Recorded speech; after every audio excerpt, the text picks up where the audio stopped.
96.3 WMMR, and I am going to go to Will and see if we can get the answer. Hi, Will. Hey, Yoo-hoo.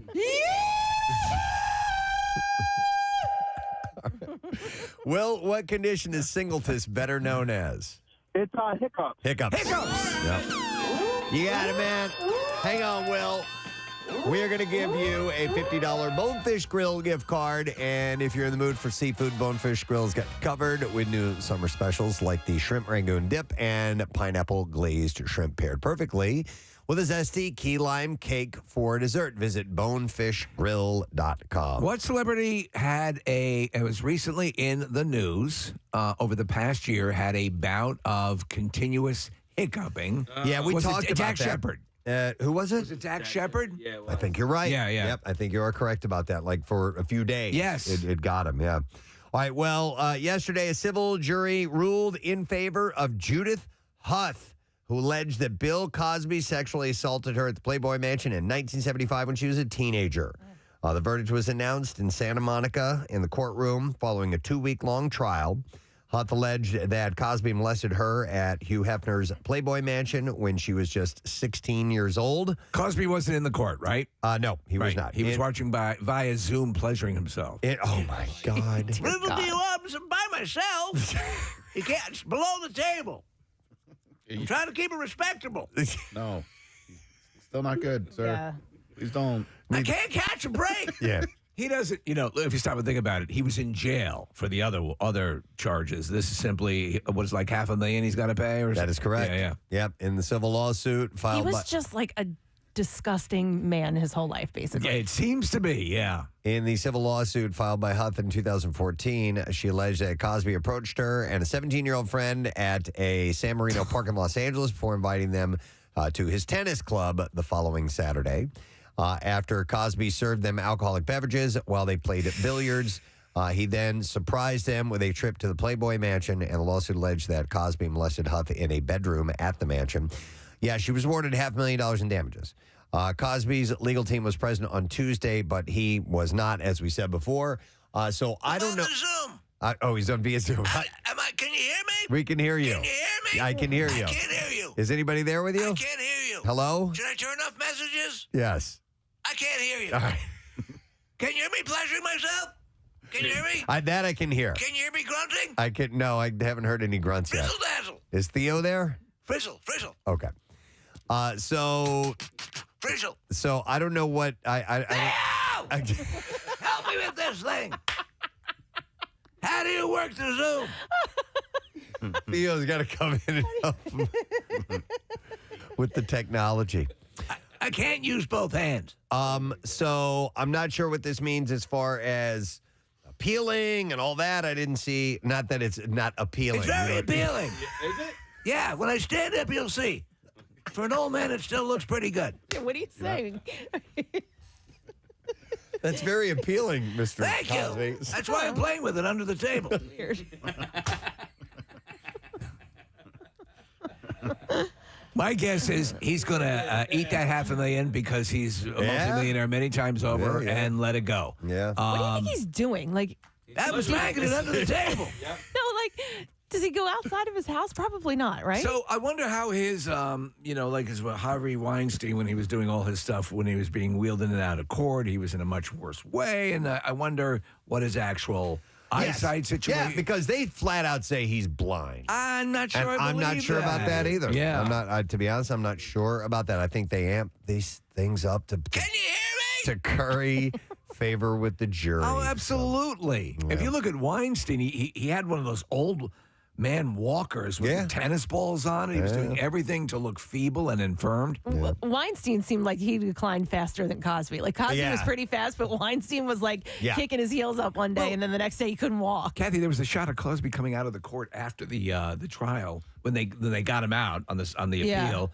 And he did the little Cosby like head side swivel and waved, right? Yeah, I'm out. Steve, I don't know if you saw this, but on the end of the John Oliver episode last week, it was they had flashes of this did not age well, and it was Bill Cosby and Harvey Weinstein and Matt Lauer and Charlie Rose and all of these people. Were they relatively all together? No. Well, some of them were. And, there was a point where Charlie Rose was interviewing Matt Lauer or somebody. Anyway, but it was like, it's all relatively recent history. It's very recent. And to see where all of these men have gone, it's also fascinating. Nick, I have a clear memory. I bet we all do, of the Camp Out for Hunger. We were doing the show, and it happened during the show when we found out that Matt Lauer, staple of the Today Show, had been fired. Yeah.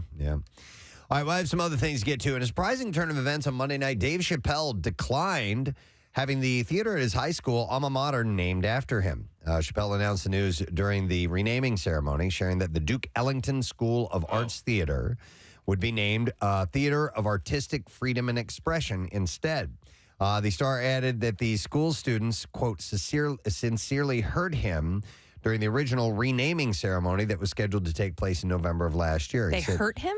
Yeah, so, emotionally. So he said, I took a lot of cold shots in business, but that day they hurt me. He said the audience on Monday night, he said this to the audience on Monday night. He said the students' criticism was in reference to his anti-trans jokes featured in his Netflix special, The Closer. So okay. There was some type of feedback. I don't know exactly. I don't know if they booed him or what. I don't really know, but he said it hurt him. He said, no matter what you say about The Closer, it is still one of the most watched specials on Netflix. And the more you say, I can't say something, the more urgent it is for me to say it. It has nothing to do with what you are saying, I can't say. It has everything to do with my freedom of artistic expression. So instead of naming it the Dave Chappelle Theater, he would like it to be called the Theater of Artistic Freedom and Expression. And they're honoring that. I believe so, yeah. Yep. In an exclusive interview with People published on Tuesday, Peta Murgatroyd shared that she suffered 3 miscarriages over the last 2 years, including one while her husband, Max Chmerkovsky, was in Ukraine. She recalled a time in October 2021 when she couldn't get up from the floor of her 5-year-old son's bedroom after testing positive for COVID days earlier. She said, I had no strength. I couldn't open a dishwasher. I couldn't open a fridge to feed Shy. To get him some toast. I got so bad that my breath was starting to be affected, and it was really dramatic. She was later rushed to the hospital in an ambulance. At the hospital, he was on the speakerphone with her, and a doctor entered the room and asked Murgatroyd if she knew that she was pregnant. She said that she heard the doctor say, you're pregnant, not realizing that she had already lost the baby. She said, ultimately, I had no idea I was pregnant, which in hindsight was better for my recovery, which I would imagine, yeah, that's the case. So because I didn't have the super joyous moment of I'm pregnant again, I just had a moment of you lost it. So she's had a tough run. Yeah, that's horrible. Yeah, absolutely. On the Today Show yesterday, Kim Kardashian shared the steps that she took before introducing Pete Davidson to her children. This non-story has been a story. And it's, by the way, for months and months now. If you ever say to Preston, why do you, this is major, this is in every prep service, all over the tabloid journalism sites. It's all over the place, as if it's breaking news. Talk about milking a cow to death. It was on the Today Show, for crying out loud. So this turns out the North St. Chicago and Psalm didn't meet. Yeah, what the hell is that? Didn't meet this Saturday Night Live star until 6 months after the pair started dating. Isn't that funny? Yeah, Kardashian. I wanted to wait before I brought him home. She told Hoda and Savannah that she consulted her sister Courtney and a few therapists on how to approach the process first. Well, here's what I would do. She said, I definitely wanted to wait 6 months, and that was the marker. It's different for everyone, and different things work for different people, but you just have to do what feels right and try to just be as respectful and cautious as possible. So she saw that Chloe for advice, right? And she said, Chloe, you've gone back to the same guy who's banged a steady stream of tub girls. You seem to have your head on I need some advice. Yeah, you seem stable. And she also shared that her relationship with Davidson took her by surprise following the end of her relationship with Kanye. She said, I waited a while. I waited like a good 10 months before I was ready to open myself up. She was looking for a new energy and something different. Do you know what I've not seen is how is the Kardashians, because since it's called How's that now, doing? On Hulu. I don't know. As opposed to Keeping Up with the Kardashians. Yeah. I'd be curious. And I guess, well, you mean as far as like quote unquote ratings go? Because streaming services, they don't really do ratings. Right. They have subscribers and they don't really. I don't know how they quantify their viewership, I guess by streams. I got some bad news. Yeah. It's the most watched series premiere in Hulu's history. Jesus. You gotta want. That is bad news. I'm sorry, guys. We just horrible don't hang news. out with those people because I don't know anybody that watches it. Yeah. Hey, who knows? And I know a lot of people. By the way, I want to see the paperwork. I want to see it. I don't know anybody either. I want. I don't know as Oh, many that people as watch it? Casey. I don't know as many people Oh, as you Casey. know a lot but- of people. But I don't know. Oh, Marissa? you're guys. I know a ton of people that watch it. Do you? Yeah, I They know two love it. women. Oh, yeah. Marissa, do They you watch know it with anybody? their kids. I refuse to be friends with anyone who watches There the you go. show. Thank you. I love Marissa. But I love the other side. Like, all of my friends love the gossip, like the Dumois and this stuff that you're reading. The Dumois. Yeah, Dumois. Oh, I'll tell you guys about it later. It's this, like, gossipy tea that people can send tips into, and it turns into a lot of the entertainment I news think stories that we it read. don't mean a thing if it ain't got that swing. Dumois, Dumois, Dumois. Casey, that's it. Well, anyhow, yeah, I don't like, I don't watch this stuff, obviously, Yeah. but I like beating up on them about it. I Yeah, think no, it's that's. funny. But you have to. You're a That's newsman. fine. You're I bring you're an up on old it. school journalist. Speaking of them, so we'll go to Chloe for a moment. She's getting back out there following her breakup with Tristan Thompson.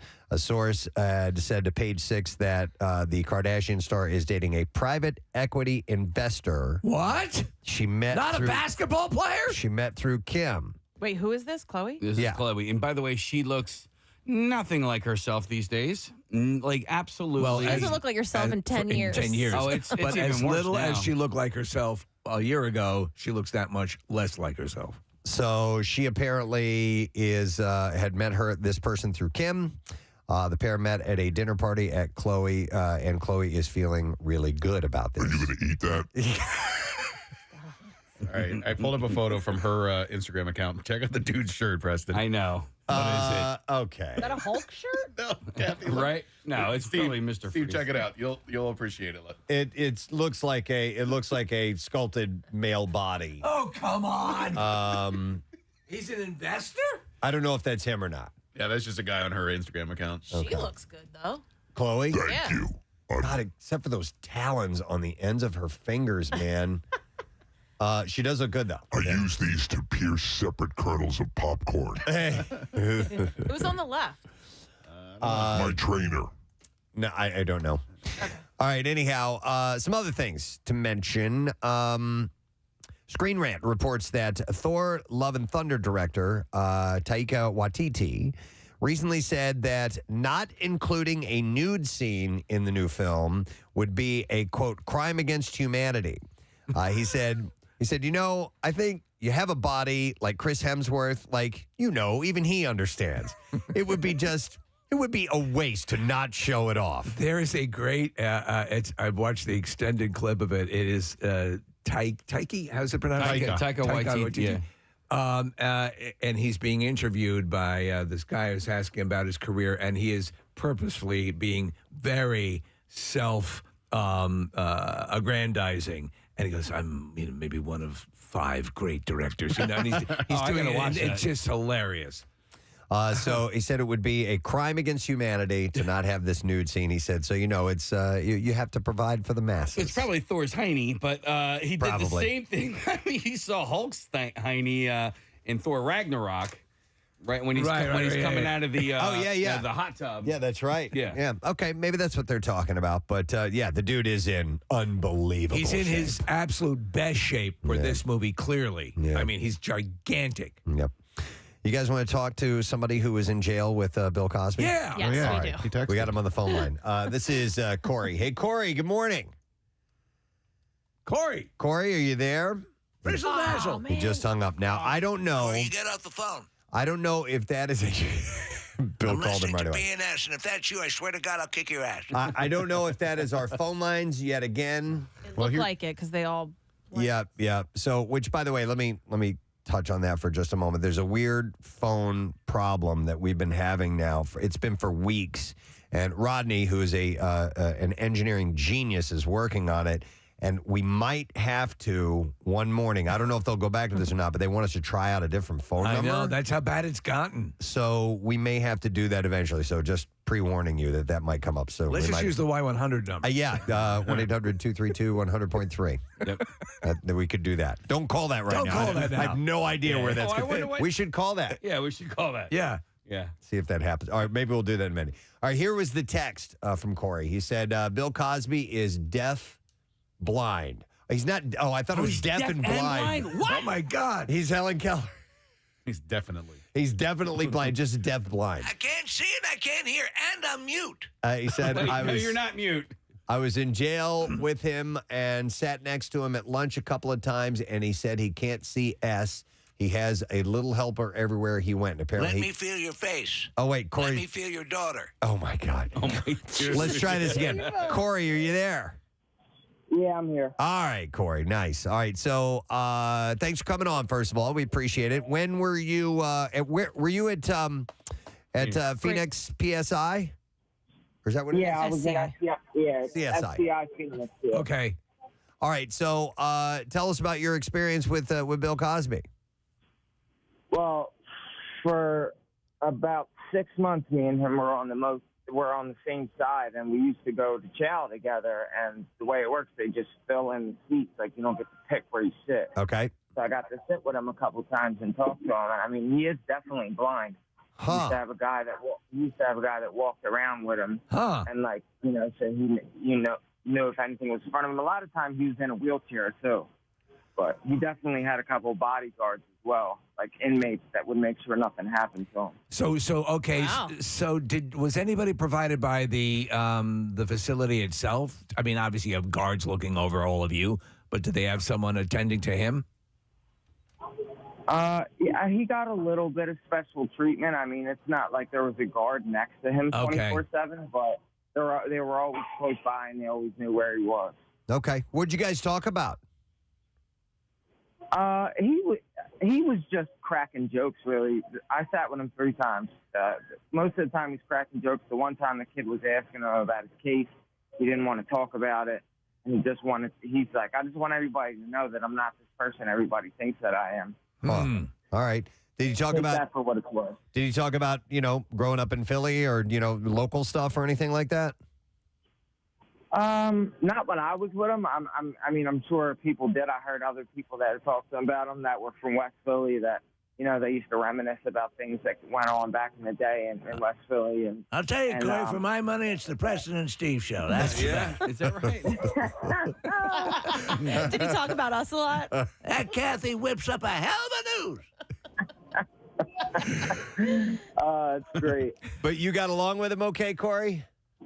I mean, I don't agree with what he was accused of. No, we understand. I wasn't there. Outside of all that, I mean, listen, you were surrounded by, people who have a really checkered past, and maybe you do. I don't know. We're not throwing any judgment on that. I was just curious as far as the social situation went. Did you get along with him okay? Yeah, he's a funny guy. Yeah. Okay.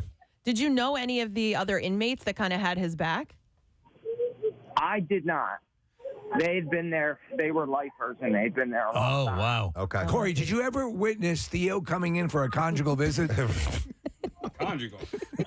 No, they don't do those in PI. All right. All right. Everything. Boys coming in today. All right. We appreciate the call. Everything good with you, Corey? Yeah, I'm good, man. Life's never been better. All right, excellent. All right. Well, keep doing the good thing. All right, buddy? Yeah. You guys too. You guys rock. I love All right. you. Thanks, Thank man. you. Take care. We'll see you later. And Okay, that is interesting. what used to be Graterford, right? Correct. Yes. Yeah. Okay. Well, it's next to it. I mean, it used to be named. There are 2 prisons there. They built a brand new one, and that's. But nobody's in Graterford They turned anymore. the I don't old think one so. into a Ross. Oh my God! That thing is huge. Gigantic. It's the biggest Ross ever. Wow. Let me see. A couple other quick things. I never know. I guess I put Elon Musk stuff in entertainment news. He gets into the entertainment realm. He hosted SNL one time, so there you go. So his transgender daughter, I didn't know he had a transgender daughter, has filed a request to change her name in accordance with her gender identity, and because she says, quote, I no longer live with or wish to be related to my biological father in any way, shape, or form. So she just announced recently that she's trans, right? Correct. So she is 18 years old. All right. So, I mean, like, I guess freshly 18 is like, okay, now I can do this. So the petition for both a name change and a new birth certificate reflecting her gender identity was filed with the Los Angeles County Superior Court in Santa Monica in April. It came to light recently in some online media reports. Musk's daughter, who recently turned 18, the age of consent in California, has asked the court to change her gender recognition from male to female and register her new name. Her new name was redacted in the online document. Her mother is Justine Wilson. Jeff Bezos. It's Jeff. The new name. Oh my God! With that, Jeffrey Bezos. Oh my God! That would just be hilarious. This is my daughter, Jeff Bezos. So, no, she was. Her mother is Justine Wilson, who divorced Musk in 2008. No further explanation on the rift between the two of those. I tell you what, having a family's hard. Neither a lawyer who represented Musk nor the Tesla media office immediately responded to emails requesting comments about that. You do the best you can, right? Monday. Yeah, I guess you can. Yeah. How about this? I thought this is a fun little story. Page 6 reports that during a discussion at the Journal House Tuesday morning, Ryan Reynolds talked about the, quote, brutal mistakes he has made as a parent. He joked, and I love this comment. He said, I'm a parent of 3 girls. They're wild. I think they have rabies sometimes. But he said, I'm like any parent. I'll have a moment where I'll just snap. And it's not so much what you do in the moment that's interesting, it's what you do afterwards. And he shared that these mistakes have taught him more than any of his other successes. Did you see the interview with Letterman? I did not. Right, it's really nice. It's done at Ryan Reynolds' home. He has this big brick pizza oven in the back. He makes Letterman a pizza, and it's just nice. You get a really interesting peek into who Ryan Reynolds is. It's a nice reference to Rob McElhenney in it too. Yes. He talks about the soccer club, the football club, right? And he says, "My friend Rob McElhenney." Right. I was like, "Oh, yeah. I know that guy." It's weird though. He has like these unresolved and they will never be resolved issues with his father. Which is bizarre. Ryan Reynolds? Yeah. What has he said? I don't recall. I don't. There's some kind of big rift? There's some sort of a rift. Okay. But Case, as he goes through, and as he says, as of late, he, in his own way, being a parent, which you just referenced, Preston, made him appreciate some decisions that his father made raising him, that in the moment he can understand why they might not have been the best decisions, but he was trying. Okay. If that makes any sense. No, I hear you, brother. All right, and then finally, Entertainment Tonight reports that the trailer for Volume 2 of the 4th season of Stranger Things was released yesterday. I'm not going to watch it. No. I just want to watch the show. I think I'm going to, for the first time ever, I'm going to try to avoid it because these are wrap-up episodes, and I don't want the hand-tipped. I don't want to know anything about it. Because there was a massive reveal at the end of part 1. The final 2 episodes of the season will be available on Netflix July 1st. Excited for that. All right, so we're ready for clips. Let's do that. So a retired widow hires a sex worker to explore her deepest sexual desires in Good Luck, Leo Grant. This is the movie Kathy Yes. loves. And here, Daryl McCormack talks about filming intimate and steamy scenes for the movie. Here we go. There's something important about just recognition, just seeing that we were both comfortable and safe and that we had that freedom to explore, because essentially, we're serving these people in the room, we're serving these characters, and so as actors we want to feel that we can fully serve them, and we had an amazing director, Sophie Hyde, who just created such an amazing world for us to have that freedom. Look, he's got a boner. Good luck. They addressed that in the movie. Oh, yeah? Good luck. Good luck. Leo Grande is streaming on Hulu now. All right, here's our next clip. Oh, sorry about that. Austin Butler has taken on the role of a lifetime playing the king himself in the new movie Elvis. And in this clip, Butler talks about getting the seal of approval from Presley's family. Here's the clip. His personality, it's the soul of him, and that was the thing that was the most moving to me, was Priscilla and Lisa Marie saying those things to me. Priscilla saying if he was here today, he'd say, hot damn, that's me. I can hear a little bit of Elvis in his voice. That's right. Yeah, that was Priscilla. Priscilla gives me if he can't say hot damn, that's me. What the F is he talking about? Yeah. Elvis is in theaters now. What's he talking about? That's the whole family can't say. What the was he talking about? I love they all get into those things, though, where, I got inside the character and I felt and I channeled and blah, blah. It is in theaters now, Elvis is, and will come to HBO Max later on this year. So there you go. That's the last bit of info in the entertainment report for you this morning. We got some stuff to get to. We have a secret text story. This is cool, man. Everclear is coming to town. They're playing a show tomorrow. It's called the 30th Anniversary Tour, and joining them will be Fastball and the Nixons, and it's at the Keswick Theater. We have tickets, and you can text the word SECRET to 39333. We will send you a word, and we'll ask you to call in with that word later on to try and win those tickets, and we'll also give away a pair that we will randomly draw from the texts that are sent. So go for it, send that in, and by the way, Everclear joining us tomorrow morning in the studio to perform live, which is really cool. So we're going to take a break. We'll be back in just a moment. Make sure that you stay with us today. Preston and Steve. Butter used to come in a thing. Yeah, butter spray. Is that what? I can't believe it's not butter. There's an actual like liquid, almost Really? like liquidy like the way you butter. dispense mustard. It was I don't more remember back in the 80s probably. And if you had a waffle, you could go blink, blink, blink, blink, blink, blink in each little. If I had a waffle, Each little I'd eat it crevice. in the morning. Yeah, there we go. You need Parkway. butter in every little square? You do. If you're you're a man. If you're a man, no. Okay. No, I obsess about little things like that. Okay. It's just like weird. So your answer is yes, you do. Yeah, I have a butter memory with Preston that is probably 19 years old. Do you know what it is? memories. Butter memory. Preston, do you remember the butter memory? That's probably 19 years old. 19 years old. memories. You would have to butter memories. You would have to give me a hint. Me, you, Steve, and Marilyn. Wow. that wraps it up. Butterfest, Did a show 1998. for 3 years together.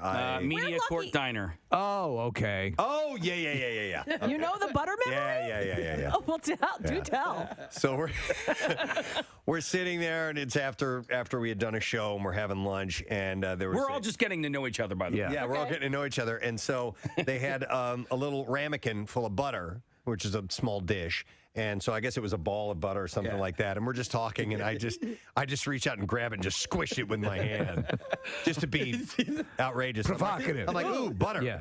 And I did that, and he died laughing. I was So. like, what? I wish I would have done that.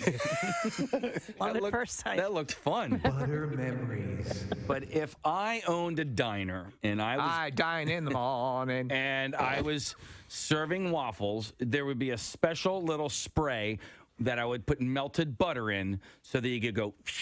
You would keep it like you could even have it as you could have the way you have a mug warmer where your butter could be on it and with the pump so that you could dispense that Now way. it would need to be more like misty, Like a fire hose? No, like Like a spray bottle. like a spray bottle, like you would spray your indoor plants. Like a spritz. I disagree. I think that the butter, like the spray butter, you're lessening the quality of the butter product. And if you're going to have like actual butter, you're going to need to have like a vat of melted butter. This is your diner, so I'm not trying to tell you how to run your business. You open your own diner next door and do build your own regular, goddamn diner. normal, boring pats of butter. I kind of want to work with you, Yeah. like almost like as if I was your therapist, and to make you okay with not having butter in every square. Like it's all right. No, I know. It's still going to taste good. You're going to get enough butter. Believe me, I've Touchstone Pictures. He had to have butter in every square until a concerned therapist came into his life. My name is Romano. I think I can help you. Then we need some good music, like Yes, Peter inspiring, Gabriel, Salisbury Hill. Salisbury Hill, yeah. See if you can pull that up. So the serious part when he realizes he has a problem. Oh, no, I can't even get it together anymore. Every time I go into the diner, I start trembling like crazy. I think I know someone you can talk to. And then she came into his life.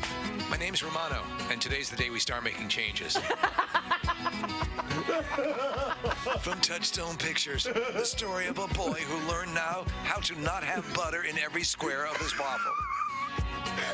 Butter squareless waffle boy. Butter squareless waffle boy. Or something to that effect.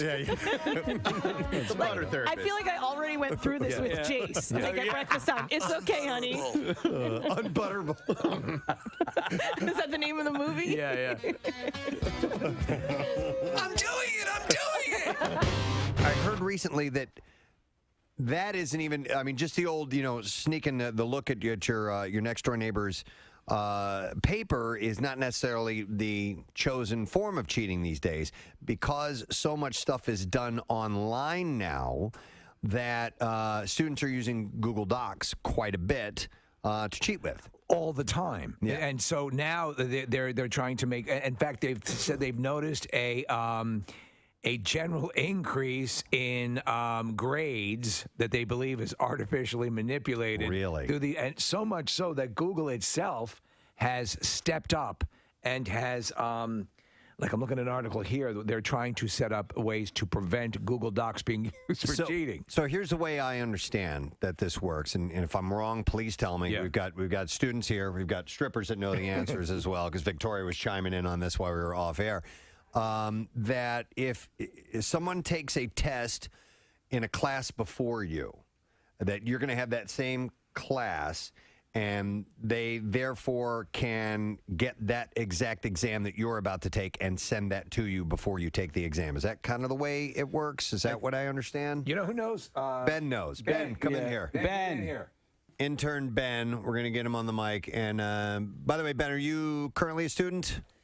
Yes, I go to Temple University right now. I've been there for 3 years now. Okay. All right. So what I was just saying, I know you guys are busy in the other room there. When someone is taking an exam, they can take that exam and give it to someone else who has that same test later on in the day. Is that how it works? So it totally depends, but like a lot of the times, it will just be on your laptop in class, and it's impossible to govern everyone's laptop, as you can imagine. Okay. Yeah, okay. You all right? Had to run in. He's a little nervous. Going on here. Talking like that. And actually, it's the thing. It's the Google documents. I've talked to Ben many times. I've never heard his voice quite like that before. It's as we matriculate through the process of the Temple University. Anyway, of course, enriched by the learning that we have. So I guess. You poor kid. I guess no. Ben doesn't talk. So excited to come on air with us. We just pulled him in by. It's not his fault. It's not his fault. Off guard. That's all. Okay. So Ben, I guess what Preston's asking is, Let's start over. How does the document get disseminated to everyone who's looking to cheat off that original document? So you can have a Google Doc open on your laptop in like a separate tab, and then you can send it to anybody that has like a Google email. And of course, our school uses Google for everything. So you can have the Google Doc, I guess, open on a different browser. Right. And just sort of toggle between the two, the test and the Google Doc test, Google Doc. I don't know. Gabby's here as well. She's also a student. You know. What's your take on it?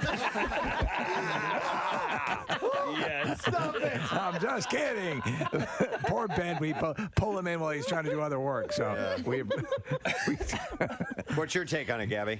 Yeah. So if you're in a group, just like in a group, when you're doing one of your assignments, you obviously have everybody's email. So you can set up this Google Doc where you can share everything that you do.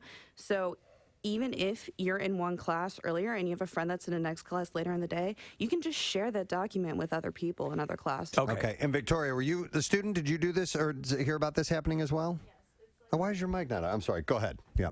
Yes. So when I was in school, it was just super easy. First of all, the website is pretty, once you get it down, it's super easy to use. And yes, sharing is so easy, and it's so easy to communicate on there amongst many people. Did anyone ever flow? I mean, because they're saying that it has had, and Google has actually had to step in to give teachers ways to fight this. Do you know anyone who's ever cheated using the system? Well, that's what I was going to ask. I would say. Actually, no, I'm not aware. Ben has something to say about the Apple Watches. Yes. So not about the Apple Watch, but I do have a story we can go into. Okay, please do. So in high Make it a long school, one. I went to a tech school.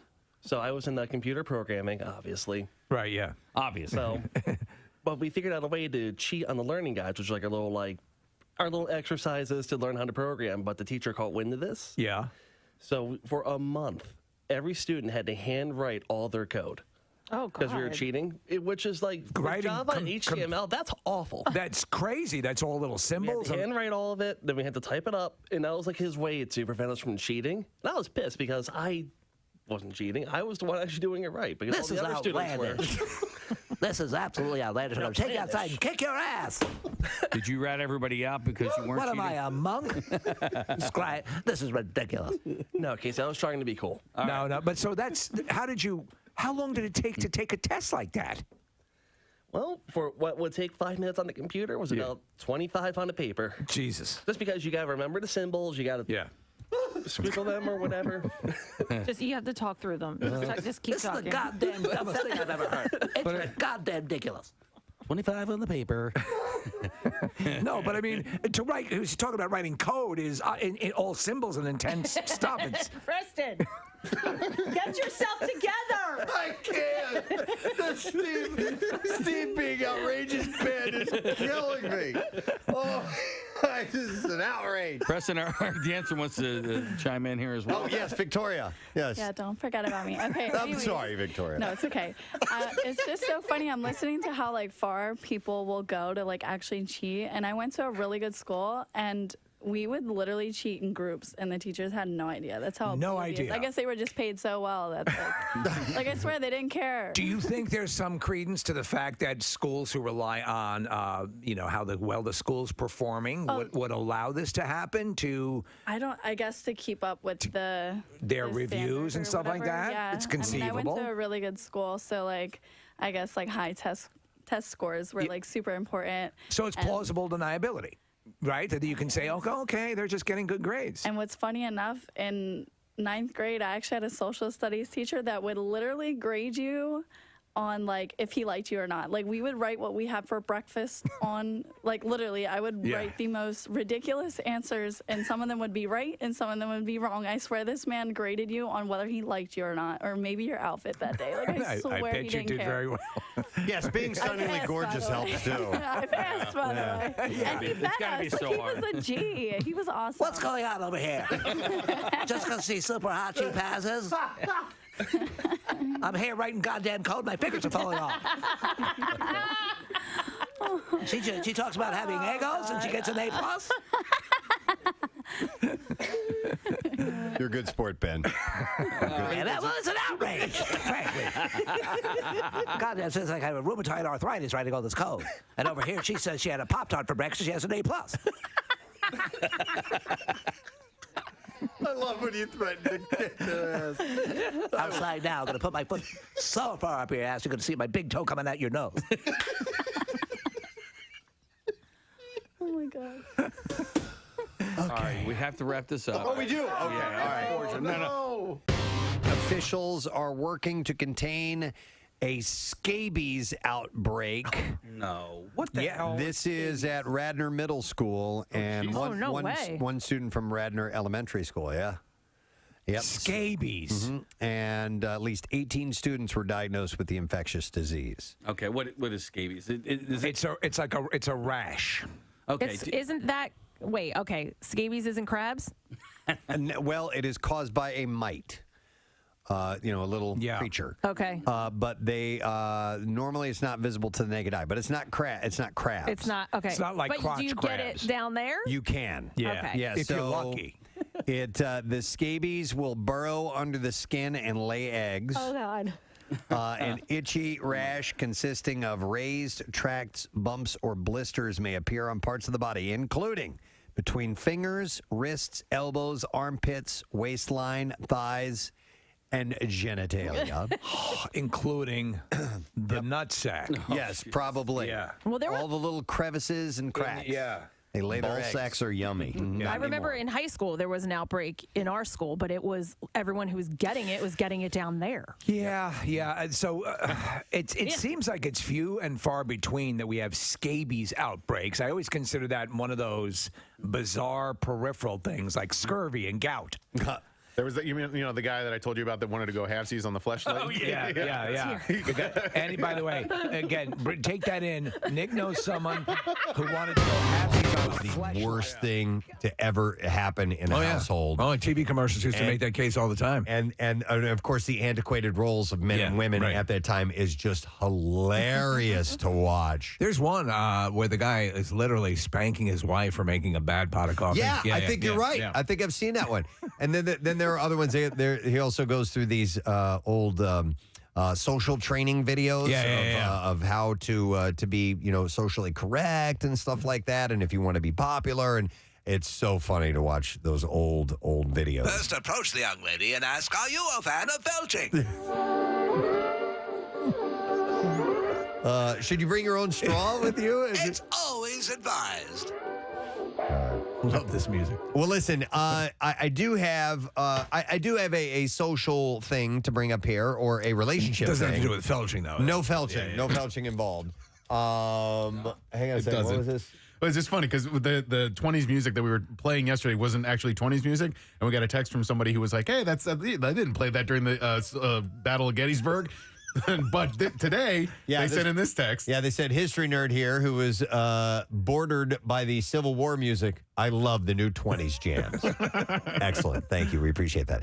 No, this is an email. Now, this may go nowhere, but I at least want to try this out. Should people keep listening? Yes, because I think they can help. I think that there's some advice that may be able to help us out in our relationships. And wait. What?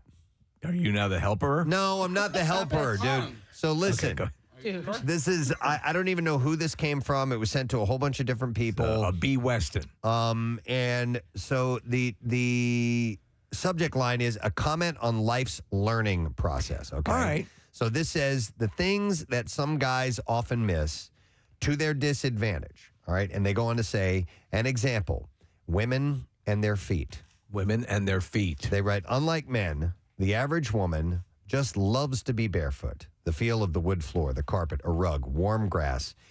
They seem to just love the tactile sensation. And the savvy husband who gives his wife long foot rubs, it can just provide great benefits. She releases you for more golf, cooks better, talks less, is what this person says. Talks less. Shut up, honey.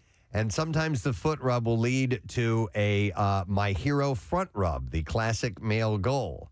A hand job. But it can take as much as 70 years of living and observing to catch on to this stuff. Shut up, woman. Some guys never do. So what it made me think of was, is there something, and this goes for both sexes, is there something that your partner, a little thing, an easy thing can do that's not necessarily sex related, because that's too easy to go to. To enhance your relationship, to get to maybe if you want to have a couple of extra hours to maybe do if you're on the golf course, perhaps do this. Yes. And in other words, what is a simple thing that your partner can do so that you will return with a I don't know how to straw with not talking as much. Well, I mean, with a what can I with a benefit do for to them? get you to shut up? Rub my feet. Sweetheart, will I rub your feet? If I rub your feet, will you shut up? Is this just like I just rubbed Claire's feet? She was on the couch. It was over the weekend, and she was loving it. And I did it for a good amount of time. It's one of those things that you do that just says, I care. Yeah. And then also those things that, I think ultimately it's good to put these things into sort of if you're asking, would you mind if I did this? There was that foot rub. Go ahead. Right. So that's what we're right. looking for, yeah, right? Yeah, exactly. Okay. And it can go both ways for guys too. Is there something that your significant other, the woman in your life, could possibly do for you that in turn will have you return a favor? You know what I mean? This is Bambi. I'm bringing her into the bedroom. Bringing her into the bedroom now. So, I mean, like Rochelle loves any kind of a massage, a foot rub, a neck massage. Do you ever walk on her back? Back massage? No. I'd feel that I would hurt her if I would do that. That's So, probably right, yeah. But I don't do that enough. I need to do that more often. I don't like giving those rubs. Believe it or not, my hands get cramped up pretty easily. Really? And I'm out pretty quickly after that. So, Yeah, I do give a good foot massage and a foot tickle. You know, do you like to get your feet massaged? You know what's funny about that is I never really think about it, and anytime I go for a massage, I'm always like, yeah, just back and shoulders. That's all you need to do, and front. And then when they start doing the legs, I'm like, oh yeah, I forgot about this. Oh my god, this feels fantastic. So I don't know, it's not really top of mind. All right, but I do like a good foot and leg rub for sure. But I didn't know if there was anything, and of course our phones suck. Something's wrong with that. Yeah. When you do any of these things, I think the attitude you have to take in, and it sometimes requires a little bit of conscious effort, is I'm doing this in a selfless way. That's the best way. I'm not doing this to then be rewarded later. You know, like I'm not giving the foot rub because I want to go out on the golf course. Right. You have to do it thinking I'm doing this to give. Yeah, but you do enough of those in a row without any sort of reciprocation, then you're like, yeah. Well, why am I doing this? It's little bits of selflessness. Selflessness go a long way, and so it's just what is it like? Just putting a little change in the piggy bank, right? Yeah. Like and you can cash in on that later if you want, but the intent, I believe, has to be selfless in order for that cash to be reciprocated. Yeah, I agree with that. I think you do it for the right reasons, and then you should want to do that anyway. Right. And then if you do that, then naturally you hope it'll come back to you. Nick, it'll how come many back to you with your husband telling you to shut up. How many massages will you give? Shut up, woman. How many massages will you give before you start to get a little bit like? When's it my turn? Yeah. 4 or 5. Halfway through the first one. No. And I like it, Steve. I'm like you. Like if we're on the couch together, I'll do the foot rubs, foot rubs, and like the back rubs, and like. So I don't mind doing that at all, and I like doing it. Right? But yes, in the back of your mind, at some point, you're like, wait, I've given like 5 of these in a row. Yeah. When am I going to get a foot rub? Do you have a big dry erase board? Yeah. Honey, check these out. I'm up 5-0. I see 31 foot rubs up there, and you're still blabbing. But I didn't ask for any of them. You're still blabbing. Yeah. How come you haven't shut up? How come you haven't shut up? Why are you Does that still go up on the talking? tote board? When I hit 50, you're Helen Keller. Do you hear me? If you didn't ask, if none of those were by request, do they even count as like, Also, be honest, though, and try to remember all the things that she's doing for you. That's the thing, that are the wonderful things as well. And always make sure that you, like Claire does the laundry in the house and does all that stuff. And I always say thank you and thank you for doing this. I really appreciate this. Just because it's, you have to, it's a give and take, Yeah, I mean, listen, I've as far as like chores go, I mean, I've got mine, she's got hers, and that's like the trash is all my detail, and laundry. Well, do you ever massage the laundry? We split the laundry, but she does the more than I do for sure. So here's some texts that are coming in that kind of fall into what I'm saying. This one says scratching my back is one that can be done. Another one says scratching my head. There's a lot of scratching. Yeah. I love the head scratch. Scratch and a snuggle, somebody else says. Well, rub and a tug. A rub and a tug. No, I want, those are too obvious. They're too easy. I want something outside of that. Something that's different. I know what you're going for. It might be hard for people to think of those things. Well, scratching the head is a good one, right? Yeah. Let me see here. This one says, simple tip, just remind your partner you're an iron worker and that they're a pussy if they complain about anything. That's great. This guy says, I love when my wife plays with my hair. It puts my brain at ease. So, I guess it's like, well, it's like ASMR. You just kind of go, Yeah, a head rub is different than a back rub. Like there's, and It is? It is. But I mean, like the sensation, the feeling, like the level of relaxation. Like if you get a good back rub or a good back massage, there's something really physical about it. If you get a good head rub, like to me, that is a little more mental. Like that is like a little zen-like. Yes, there's something wonderful about it. Those yes, absolutely. I now because my head is I'm bald. I feel. Do you get a head massage when you go to get like if you visit a massage therapist? I'll pay like people who live in alleyways. Guys on the street, what right? did you say you want? I offered you a Hummer. You want this instead? Yeah. I don't think she was a massage therapist. hang on a second. I want to go. What'd you say your name is? Lottie? I want to go to UJ. That's what it says here. UJ? Yo. What's up, man? You're on the air. Gadzooks. Listen. I'm listening. My wife passed away. Hated foot massages. Okay. So I never got one. So what happened? Back rub. Okay. Hated back rubs. Never got one. So what did you do? Did you do anything like this to curry favor with her, your deceased wife? I tried to do it, and she would hate it. That's not good. No, it wasn't. It wasn't good at all. You don't want to force a tickle on someone. No, I didn't want to tickle her. She hated tickling as well. All right. But I just... Did she hate you? She probably hated it. No. Go ahead, UJ. But anyway, she passed. Okay. So I recently met a nice woman, and she was kind of leery about her feet. So not that I got a foot fetish, but she said, "Oh my God!" She said, "I didn't wince. I didn't shudder." And I said, "Well, I guess you must like it." She said, "Yeah, it wasn't bad at all." So that is a bizarre exchange. When I'm getting. Oh my God! I didn't wince in pain. Oh my God! Oh my God! I naturally assumed you were going to torture me with your. I didn't double over in pain. Oh my God! Yeah. Wow! I was about to call the police. And yet it worked out well. Yeah, thank you. Well, I'm glad you found love. That's good. I love the toddler theater that we did with Pulp Fiction. Do we have that? I think this is the one. All right, here we go. Have you ever given a foot massage? Don't be telling me about foot massages. I'm a I love that. foot master. You get a lot of them? Yeah. I got my own technique down on everything. I don't be tickling or nothing. Would you give a guy a foot massage? You. He wants to say massage. And he says massage. Massages. All right, so here's a text. Clinical psychologist here. It says, we all have different love languages that connect to this conversation. Acts of service, physical touch, words of affirmation, gifts, and quality time. I've heard of the 7 love languages. I think there's 7 or is it 5? All right, 5 love languages. They added 2. It's there's Felching is Felching, the sequel, and Big Latin.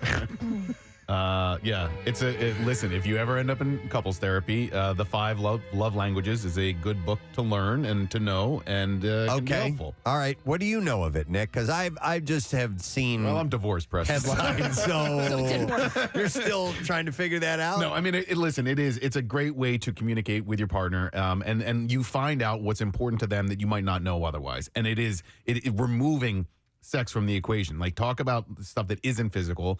And find things that about them fills that resonate for me, Steve. Sure, honestly, like to be perfectly honest, my ex-wife didn't really care about sports. And it was something that we didn't bond over. And my girlfriend loves sports, so it's like this is something that it's little things that bond you that go a long way. And these are the love languages. That's true. I can say, it allows you to appreciate the things that draw you together. Yeah. Because it had to be there from the beginning. And like we've said many times, like when you're hanging out on the couch with somebody and loving that time, that's everything. That's everything, yeah. So to be able to do that with somebody that you trust and can be open with and all that kind of stuff, that's one of the love languages. All right, so what are the little things that you and your significant other, that your wife, your husband, whoever, bond over? I mean, like Rochelle and I'm trying to think of like those little awesome things that are just for you and me. Right. We have our own language, basically, a whole set of references that only she and I would get. Like our jokes, our things, our references. And we often say people outside this marriage would not understand what the hell we were talking about. Right. And that's kind of fun to have that. Yeah. Because it's an accrued set of experiences that you can reference in shorthand. Yeah. That no one else would ever get. Well, we have that too here amongst us, and really close friends do too. And we massage each other's feet. Yeah, you know, and we felch from time to time. But Felch on Fridays. Not all the time. You need to keep it special. Right. Hang on. Let me go to. I'm going to go to Michelle here. Hi, Michelle. Good morning. Good morning. Hi. It's May. Listen, my husband files my big toenails for me. Oh, wow. With an industrial file. With an industrial file. Why doesn't he just use a belt sander? Right. Well, because as you get older, it runs in the family. Your toenails get harder, so it's harder to cut. It runs in your family. You guys have thick toenails? Yes. Okay. And another thing, and we take a bath at least once or twice a week, and I get a hair wash, a professional hair wash by him. So you guys get in the bathtub together? Yes. And he's 6 foot, I'm 5'6", and we have one of those, not the call tubs, just a regular normal tub. Like, I don't have a sunken tub or nothing. And you guys get in the tub together? Yep, he gets in first. I get in front of him. He has his beer. I have my wine. We light candles, and I get it professional. And he even bought me a hair thing so he can comb through the sun. Aw. That's adorable. Very romantic. Really are cute. Yeah, that's what you got to do. You got to take care of each other. That's what keeps the marriage going. All right, and everything's good. And do you what other special things do you do for him? I do everything. I do everything but put his medication pills in his mouth. You do everything but that. I his swear to medication God, pills in his mouth. He's like, he doesn't have to do anything. I'll put his underwear out, his socks out, his uniforms for work. I do everything but he works. Do you put his underwear on for him? Like No, I don't put them on for him. I don't take them off for him. He does. Come here. Hey, stop being so Put fussy. your left foot in. He works all day. He works hard. He's doing a lot of overtime. And I'm only working once a week. And matter of fact, Nick, after I talked to you guys last week, I picked up a job. Oh, very nice. Yeah, Congratulations. I get emails all the time. People looking to hire you. Email me. It's pissing me off because I work one day a week on Thursday. I know, but keep in touch with me because I get requests for your services. Okay, well, I'll keep in touch with you. And, Well, maybe you should keep in touch with Nick. Yeah, Yeah, but I don't want to bother you, Nick. No. People want to hire you, so please keep in touch with me. Okay, well, I gave you all my information. I don't know how else to do it. No, Well, he they also did- wants to take a bath with you. You have to reply. I do reply to people. Don't get back to me then. Okay, or we'll talk offline. All right. Hang on. That ain't your problem. That's mine. But you know what? But thanks to, I was trying not to call you. I said, oh, let me give, but I can't help that. You know, when you come up with these good conversations, I got to get in there. All right, real quick though, I am curious. You lay out your husband's uniform. What does he do? Well, he's a machinist He works in welder. drag. He works in drag. So I bring it down and put it up, because every day he wears a uniform. No, wait, I couldn't hear. What does he do? He's a machinist welder by A trade. machinist and welder. That's right. I remember you told us Tuesday about is your Dolly Parton. Right. That's cool. That it sounds like just the bat thing alone sounds very wonderful. Lunch every day. His lunch is made every night, and he takes a little bag, a Pamper Pup bag, with his stuff to work like a little school kid. All right. Okay. What's his preferred lunch? Well, we're big on sandwiches. Oh, nice. Sandwiches for lunch. That's crazy. Thinking outside the box. Ham and cheese, imported ham. What are we talking? We're talking. He loves turkey, but turkey, ham, and cheese. Sometimes I'll grill them. Whatever. Like I had to grill ham and cheese for breakfast with chips while I was listening to you guys this morning. That was Sounds nice, Michelle. Grilled ham and cheese All and right. chips for breakfast. Nice. Yeah. No, All you guys are awesome. Thanks for taking my call. Well, Okay, you're anytime. awesome. Anytime, Michelle. And All good right. luck with the employment. All right, thank you. thanks again. All right, bye-bye. All right. I can't wait to meet her. They take showers together. They take baths together. I don't know if I'd be down with that. I can't do that. Maybe like a hot tub. You have a hot tub, right? Yeah, if it's big enough, I need Right. some space. But Do you ever eat when you're- sandwiches in the hot tub? I don't recall ever eating sandwiches in the hot tub. It's What about probably spaghetti? happened before. Of course. Yeah. I mean, come on. That's the two The going water's already warm. hand in hand just put together. it in. Yeah. Meatballs floating everywhere. Do you ever see Deuce Bigelow? Two? No. I know. But why would you? Right. But the pimp is always eating in the hot tub, and there's tomatoes and stuff floating. Let me go. Hang on a second because Kelly wants to talk about the 5 love languages. Hi, Please. Kelly. Good morning. Hi, how are you guys? Good. What's up, Kelly? Okay, so I don't know. Did anyone call in and actually talk about the 5 actual love languages? We didn't get it specifically laid out. Do you have that information? We know that 7 is butthole. we had a clinical psychologist check in and named them, but no, you go ahead and tell us. Sure. So the reason, I'm not married yet, but I'm in a relationship now, and we talk about it all the time because the 5 love languages, I think, really kind of define how you give love and how you receive love. So as like they said, so it's words of affirmation, physical touch, receiving gifts, quality time, and acts of service. So personally, I receive love. So when when I feel that my boyfriend loves me most is when I'm getting quality time with him. So when he carves out time to spend just time with me. However, I don't give my love that way. I give my love with physical touch. So we can sometimes butt heads when if maybe he's giving love by giving me words of affirmation, like he's saying, you're beautiful, or we should go do this, or something like that. Like, so are you saying, if I may say, Kelly, so you're saying the languages may not sync up exactly, right? Like, for example, you have different ways of expressing different things and maybe interpreting them too, right? Or it's like if he's saying, I'm going to fold all the laundry today, and she's going to be so thankful. And, of course, I'm thankful for that. But, like, to me, the way I accept love is I would rather spend so much time with you than you run around and do all these chores all day. You know what I mean? So to me, it's a conversation that should be had very often. No, that's a really good idea. Like, I have an example. Like, I on occasion on the weekend, I'll get up and we're both just kind of shaking the cobwebs away, and I'll make Rochelle a cup of coffee, and she'll be sitting on the couch. I'll bring it over to her, and I'll get like that from her, like. Thank you so much, and I'm like, I just made you a cup of coffee, So she's receiving. My first husband used to do this. She's perceiving that as a love language, and you have to understand what it means to her. I am giving it as just hey, I made you a cup of coffee, which exactly because that's not your love language. Exactly. So it's definitely because gift giving is. You guys know how bad I am at gift giving. That's not my expression of love. You have to realize when it means. Yes, that makes sense. Mm-hmm. So, like, I bring somebody a cup of coffee every single morning, and he doesn't say, aw. but that's true. And I'm not just giving him a cup of coffee. Oh. Yeah. I'm giving him a cup of love. How does this person reciprocate?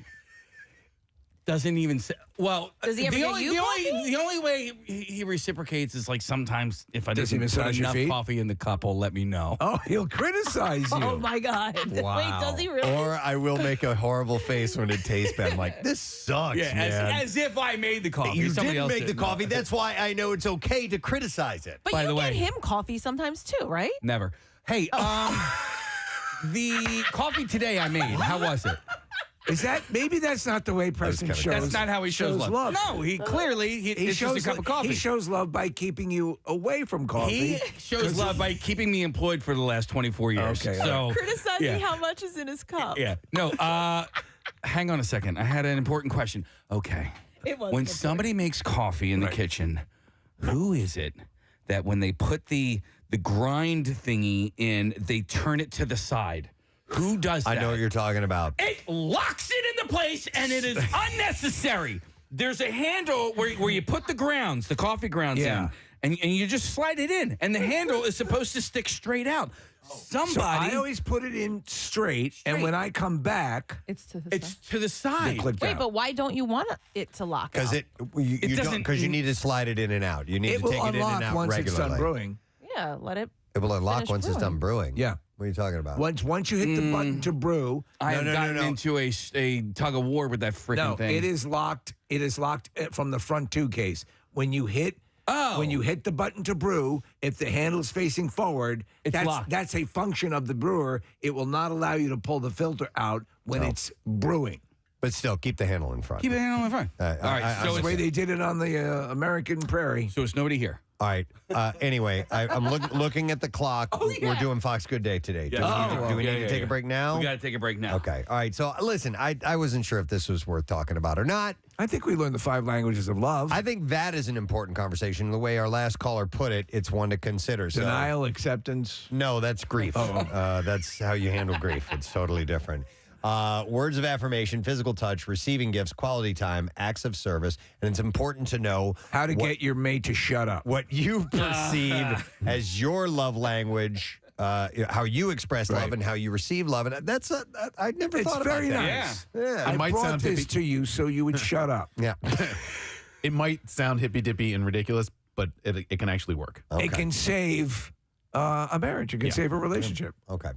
All right, and so can foot rubs, apparently, from that email that started And this whole shutting thing. All right, so we're going to take a break. We're going to come back in a moment. Listen, as we are taking a break, I do want to remind you of this. I got an email from our promotions director, Eric Simon, who works his ass off to make the I Bleed for Preston Steve blood drive come together the way that it does, has let me know that they have opened up, they've scheduling-wise, all the appointments were full for the blood drive, but they have moved some things around, and now there are a few open. Well, this is wonderful because obviously we're trying for a great turnout, and there are people who wanted to, I don't know when those time slots are, but people wanted to come when we were on air, and see that as well. So that's good. I hope that's at that time. At least some of them. Go to PrestonandSteve.com or WMMR.com and click on the blood drive link, and you'll get the information there. We're going to take a break. Don't forget, secret text word, chance for you to win tickets to see Everclear tomorrow night at the Keswick Theater. So text the word secret to 39332. Be back in a moment.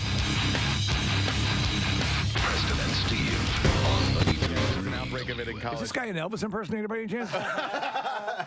No. But he was at the Nationals game last night. But he was in college. He got scabies, and he got it through sexual contact. And so we would make fun of him incessantly afterwards. And the way that we'd make fun of him was just by saying, scabies every time we would walk by. But yeah, he got it through sexual contact with a very dirty girl. Okay, all right. By the way, Steve, you mentioned scurvy. Scurvy, I read the other day, is making a comeback. Of course. It's all the rage. Because of fasting diets and things like that. Oh, that's awesome. They're not getting the vitamin C that they need, I guess. that? We thought we'd missed out on it, Preston, because we weren't able to take the trip to the New World. Yeah, it's a vitamin C deficiency, and it can make you really, really sick.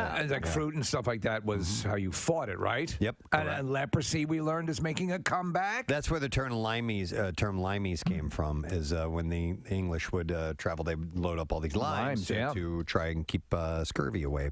Hang on a second. Maddie has scabies, and Kathy's going to leave the room now. She doesn't even want to be on the phone with somebody with scabies. Hey, how you doing, Maddie? Good. I had scabies. Oh, okay. Right. Oh, it says actually has scabies. Yes, Okay. I had scabies, and it was horrible. I think I got it on the Appalachian Trail because there was no STD thing going on. Yep. Okay. So it's interesting that you mentioned that, and that's possibly where this particular outbreak came from. But I'll get into those details in a moment. How bad did it get for you? It was horrible, dude. Every fold in your skin on your body, they burrow into and they lay eggs, and there's these little tunnels. It's horrible. And You're laughing as you're talking about scabies tunnels.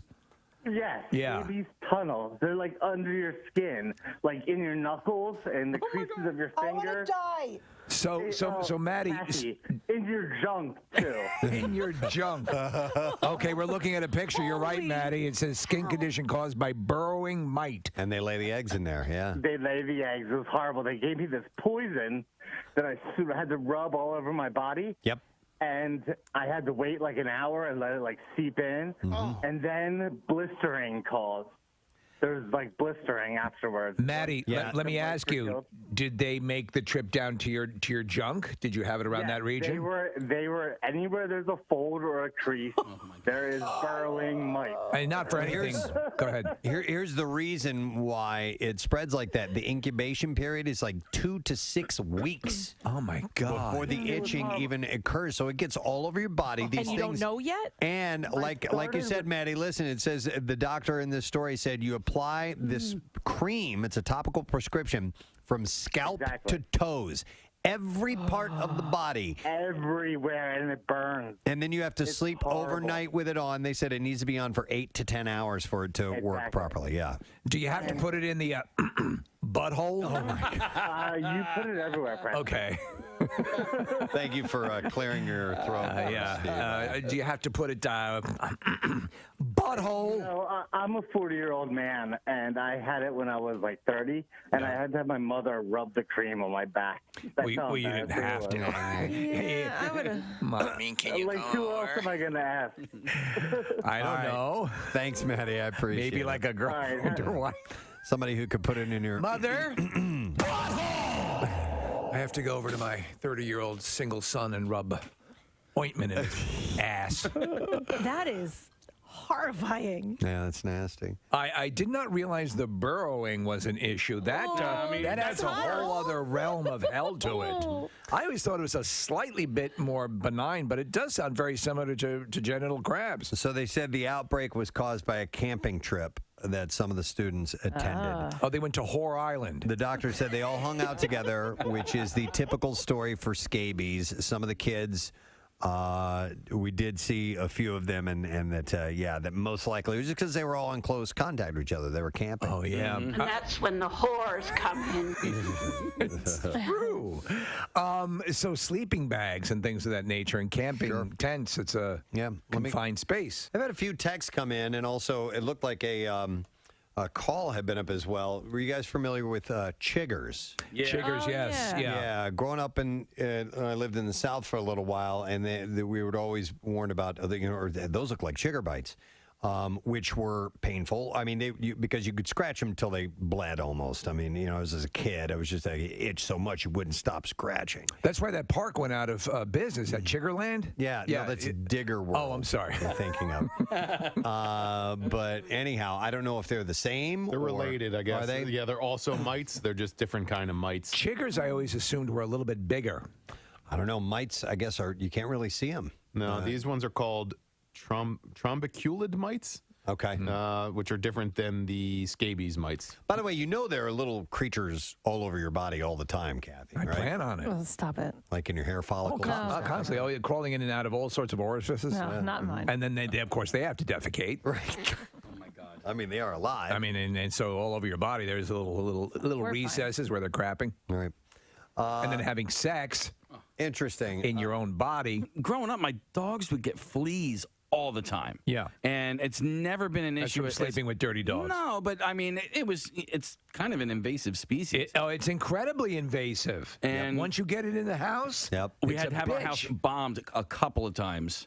And because, my one dog, he would just kind of like hop the fence and run the neighborhood. So I don't know where you pick up fleas. Where do you? Anywhere. Any street corner. Yeah. You should dress like slutty. Nothing quite like Scabby Welts, man. Yeah. That's the old bluegrass singer. His name is Scabby Welts, and he sold more records in Pakistan than Slim Whitman. Hi, I'm Scabby Welts. I'm great here to provide you folks with music. Music that'll make you want to scratch.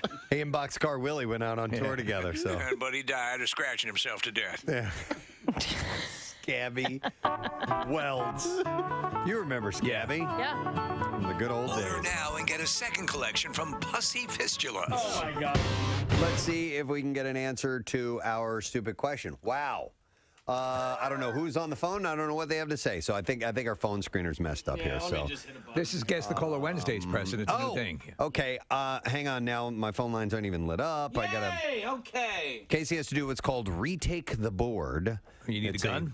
No, it's a little step process where he has to hit a few buttons. And can I try it? You can try. Go for All right, it. let me see here. Go for it. No, that doesn't work. It doesn't work. So now he's got to do Is this. this because of cleaning? Of course it is. Oh, it is. You touched something. I didn't do the board. Try now, bro. All right. Hi. No. It shows that somebody has them on the line right now. Did Bill Weston do the board? No, Hey, Casey, Robin did the board. Can you talk to them through that? Yeah, I can. Okay, Casey's going to interpret. Ask the person who's on the phone. Hey, WMMR, who's this?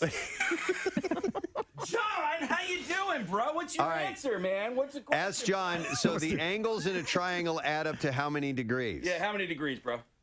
Bro. He says 180. Is that right? John's right. Wait, hold the earpiece up to the microphone. Yeah, let's see if we can hear this. All right. Hey, wait. I got to wait for the bells and whistles. No, you'd have to put the other one so we could hear him. Hear him. Yeah, this one. Yeah, there you go. Hey, John, can you hear me? No, Casey, there. Jesus. Let me try this again. John, can you hear me? John, say something. Can you hear me? No, we can't hear him. Casey's actually holding the handset up to the microphone. He was talking, John. Can you hear I know, him? but we can't. The mic. Yeah, just barely. By the way, I think he said his name is Ken. Now, is this John or Ken? He did say Ken. That's why I wasn't answering. All right, listen, Ken. Sammy's got to go. We got to go. You won. Oh, dear God. Wow. All right. Give him his goddamn prize. So the answer is 180 degrees. All right. I think we have it. I think it's I have fixed no now. empathy. Hold I on. have no Wait. No, it's not. I just hit the button and nothing happened. It's not. That sucks. It's not working, Case. Great. We were going to play the whoosh. Oh, jeez. Nothing is working. How did they clean the board with a hammer? No, we use Q-tips. Q-tips attached We to hammers? specifically didn't hit any buttons or unplug anything. Or you did. Or it push did. buttons totally did. and had lesbian love on the board. Casey's trying to fix this so that we can hear that wonderful sound effect, but it's going to take a little while, so I'll move on. I bet you other shows can play woot woot. Okay, now the board just disappeared on me. Everything's shut down. I wonder if we're even on the air. Are we on the air right now? Oh, no. Marissa, can you go into the other room and just kind of give us a thumbs up? Let us know if you can hear us on the I think things would sound radio waves. Okay, here we go. Welcome back, 7:57. Get a load of this. A boss is being slammed on social media for proposing what his employees call an extreme office rule that punishes staff for being just 1 minute late. So an employee shared the new rules online. It reads, for every 1 minute you're late for work, you'll be required to work for 10 minutes after 6 p.m. For example, if you arrive at 10:02, add on that 20 minutes and you're going to be there till 6:20 p.m. And then I love the thanks at the end. Sincerely. So Love you. thousands of people are commenting on social media about this. And one of them says, well, this seems really dumb and highly illegal. Another says, this is how you lose employees. But I kind of say, oh, this might work. It's 1 minute, though? 20 minutes? I mean, it gives you incentive to come in on time. What do you think, Preston and Steve? Can they do that? Yeah, that seems to be... No, that seems to be illegal, or I don't know if it's illegal, but listen, if you're an employer and you have somebody who's chronically late, it can suck. It's an issue, but I don't know. I don't know in what world this seems completely fair. Like chronically late, okay. Yeah. Maybe I can see having some minute? kind of, but yeah, but anytime you happen to be 1 minute, I mean, we are living life here and things happen in life, and at some point or another, you're going to be late. But we also, not like, we're always early. So, Yes. right, that's part of the deal. We consider early on time, but for some people, so we work with a legendary DJ who comes on after us. I won't say his name, but he admits to being late quite often and has. Nick, how many alarm clocks? Well, Steve, he never admits to being late. He is ever so slightly behind, and he has been since he was born. But this is a classic form of micromanagement, and any boss that tries to do that, they're just not going to get employees that like working there. So it probably is counterproductive in the long run. Well, couldn't you replace them with whippings? Wouldn't that, Yeah, maybe. gosh. Do you guys, anybody there over at Fox 29 that's you can count on to be regularly late? Oh, boy. Without mentioning names, and yeah, there are a couple of people here who may oversleep occasionally. Without mentioning names, you're filling in for him. He's running slightly behind. He'll be here at any moment. Our jobs, it's clear if you're not to work on time. Yeah. I mean, everyone's going to know instantly. It's not like, I'll go in late. So it's a different animal with us. Yeah. So whenever you hear us say they'll be joining us shortly, you know they overslept. Yeah, you're right. Right, Yeah, that's a exactly. standard line to use. Yeah, so. Have you guys overslept recently, or how often have you guys overslept? I woke up yesterday when I got out of bed. I was supposed to be here at that point. So Oh, no. Yeah. What happened? Was it the alarm or just... I don't know. You know what? Like I had a hard time falling asleep. So I probably didn't fall asleep until after midnight. I don't know. I've been having a really, really hard time waking up in the morning. It's the ballet classes. They're catching up with you. I don't know why I even started doing ballet, Steve. Why would you even do it? I'm so terrified my internal clock will wake me up. So we have a standing thing. I know at a certain point if Preston's running behind or I'm running behind, and we rarely have to employ that, but we always make it on time because it freaks me out. I can't sleep with the notion I'm going to be late. Yep. I'm with you. Yeah. Never late, running behind. Yep. Yeah, exactly. Running behind. All right, guys. Good to see you. Talk to you later. See you later. Yeah, Rochelle's a stickler about being on time. Like her motto is early is on time is late, and late is not acceptable. My mom's motto is, if you're 10 minutes late, you're still on time. Oh, really? Oh, man. Kathy, my family, if we had a reservation, let's say a dinner reservation at 6:30, they would tell me it was at 6. They would tell you. Mm-hmm. Oh. Okay. Yeah, you get the Pierre treatment. Mm-hmm. Yeah. Oh, I Yeah. do that. I do it to my mom all the time. Well, you just the Pierre treatment was just employed for that show with Eddie Vedder. Nick, you didn't. Oh, you? yeah. Yeah, because there was a train involved. With an actual schedule. Yes. Yeah. And so how did that go? How much time do we have? Well, but you told him earlier, so was he? Yeah, and then so he was on time because we came to the radio station and then made it to the train station on time. I came to the radio station and then made it to the train station. But then what Pierre does classically is that he then finds more time to do other things. Let's visit the Statue of Liberty. Oh my God, that's Steve. Yeah, I mean that's what he wants. He's like, we got into Manhattan on time. We show up at the concert when we're supposed to be there. You want to go get dinner? No, I don't want to go get dinner. Yes, and then when we got to the train station, he then went back into his car because he forgot a couple of things. But like he did that because he then had time to before the train actually left. He tries to cram in as much as he possibly can, and I understand this mentality. Yes, as much as he possibly can with the time that he is allotted. He needs a person with him at all times to say, "Do you have your keys? Do you have your phone?" Like, Right, and so I had a buddy of mine. To pat him down. It was very, very similar, but we would go pick him up at his house. He would get in the car, and you would have to say to him, "Do you have your phone? Do you have your wallet?" You know, you would do the mental checklist for him because too many times we've been driving away from his house, and he'd be like, "Oh my God, I left my wallet in the house." I don't know if you guys fully understand Pierre, but because I have a very similar mind to him where you're about to leave and then suddenly you see a pile of socks and you go, oh, you know what? I've been meaning to fold those socks. I'm going to do that right now. And for some reason, I think that I have like 90 extra seconds and I'll do that, but that activity takes 5 minutes instead of 90 seconds.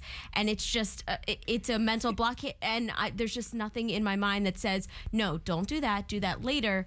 Be 90 seconds early instead You of have an 5 minutes inability late. to process how much things actually take and what you perceive them as taking. Yes. And yeah. And then- that's, I always build in a buffer. Yeah, and then just like Nick said, you just want to fit everything in, and there's time for everything, and whatever. Yeah. You know what goes above that in my mental checklist is that okay, I've said we're going to do this, and I would be going against my word of sorts. Right. You know If what I mean? You promise to If be I- somewhere. Yeah. Yes. So, and that's what sucks. I just want to add to the secret to the early time thing is to not tell anybody else that you told them the early time. So, like, what it starts to become is like, well, I told them, but then you tell someone, you're like, well, I told them this, but I actually told them this time. And they build it in then. Well, and then it becomes kind of a joke around, Right. and then you kind of pick up on it. So Right. you have to, like, hold fast to it. All right. Well, be on time, people. It saves everybody time. All right. We need to take a look at traffic. Let's do that now. Kathy, what's going on? An accident on 295 out in Bucks County has it jammed southbound from Route 1, exit 3 to 413, exit 39. The accident is in the right lane. Route 1 northbound at 295, there was another accident. That's cleared.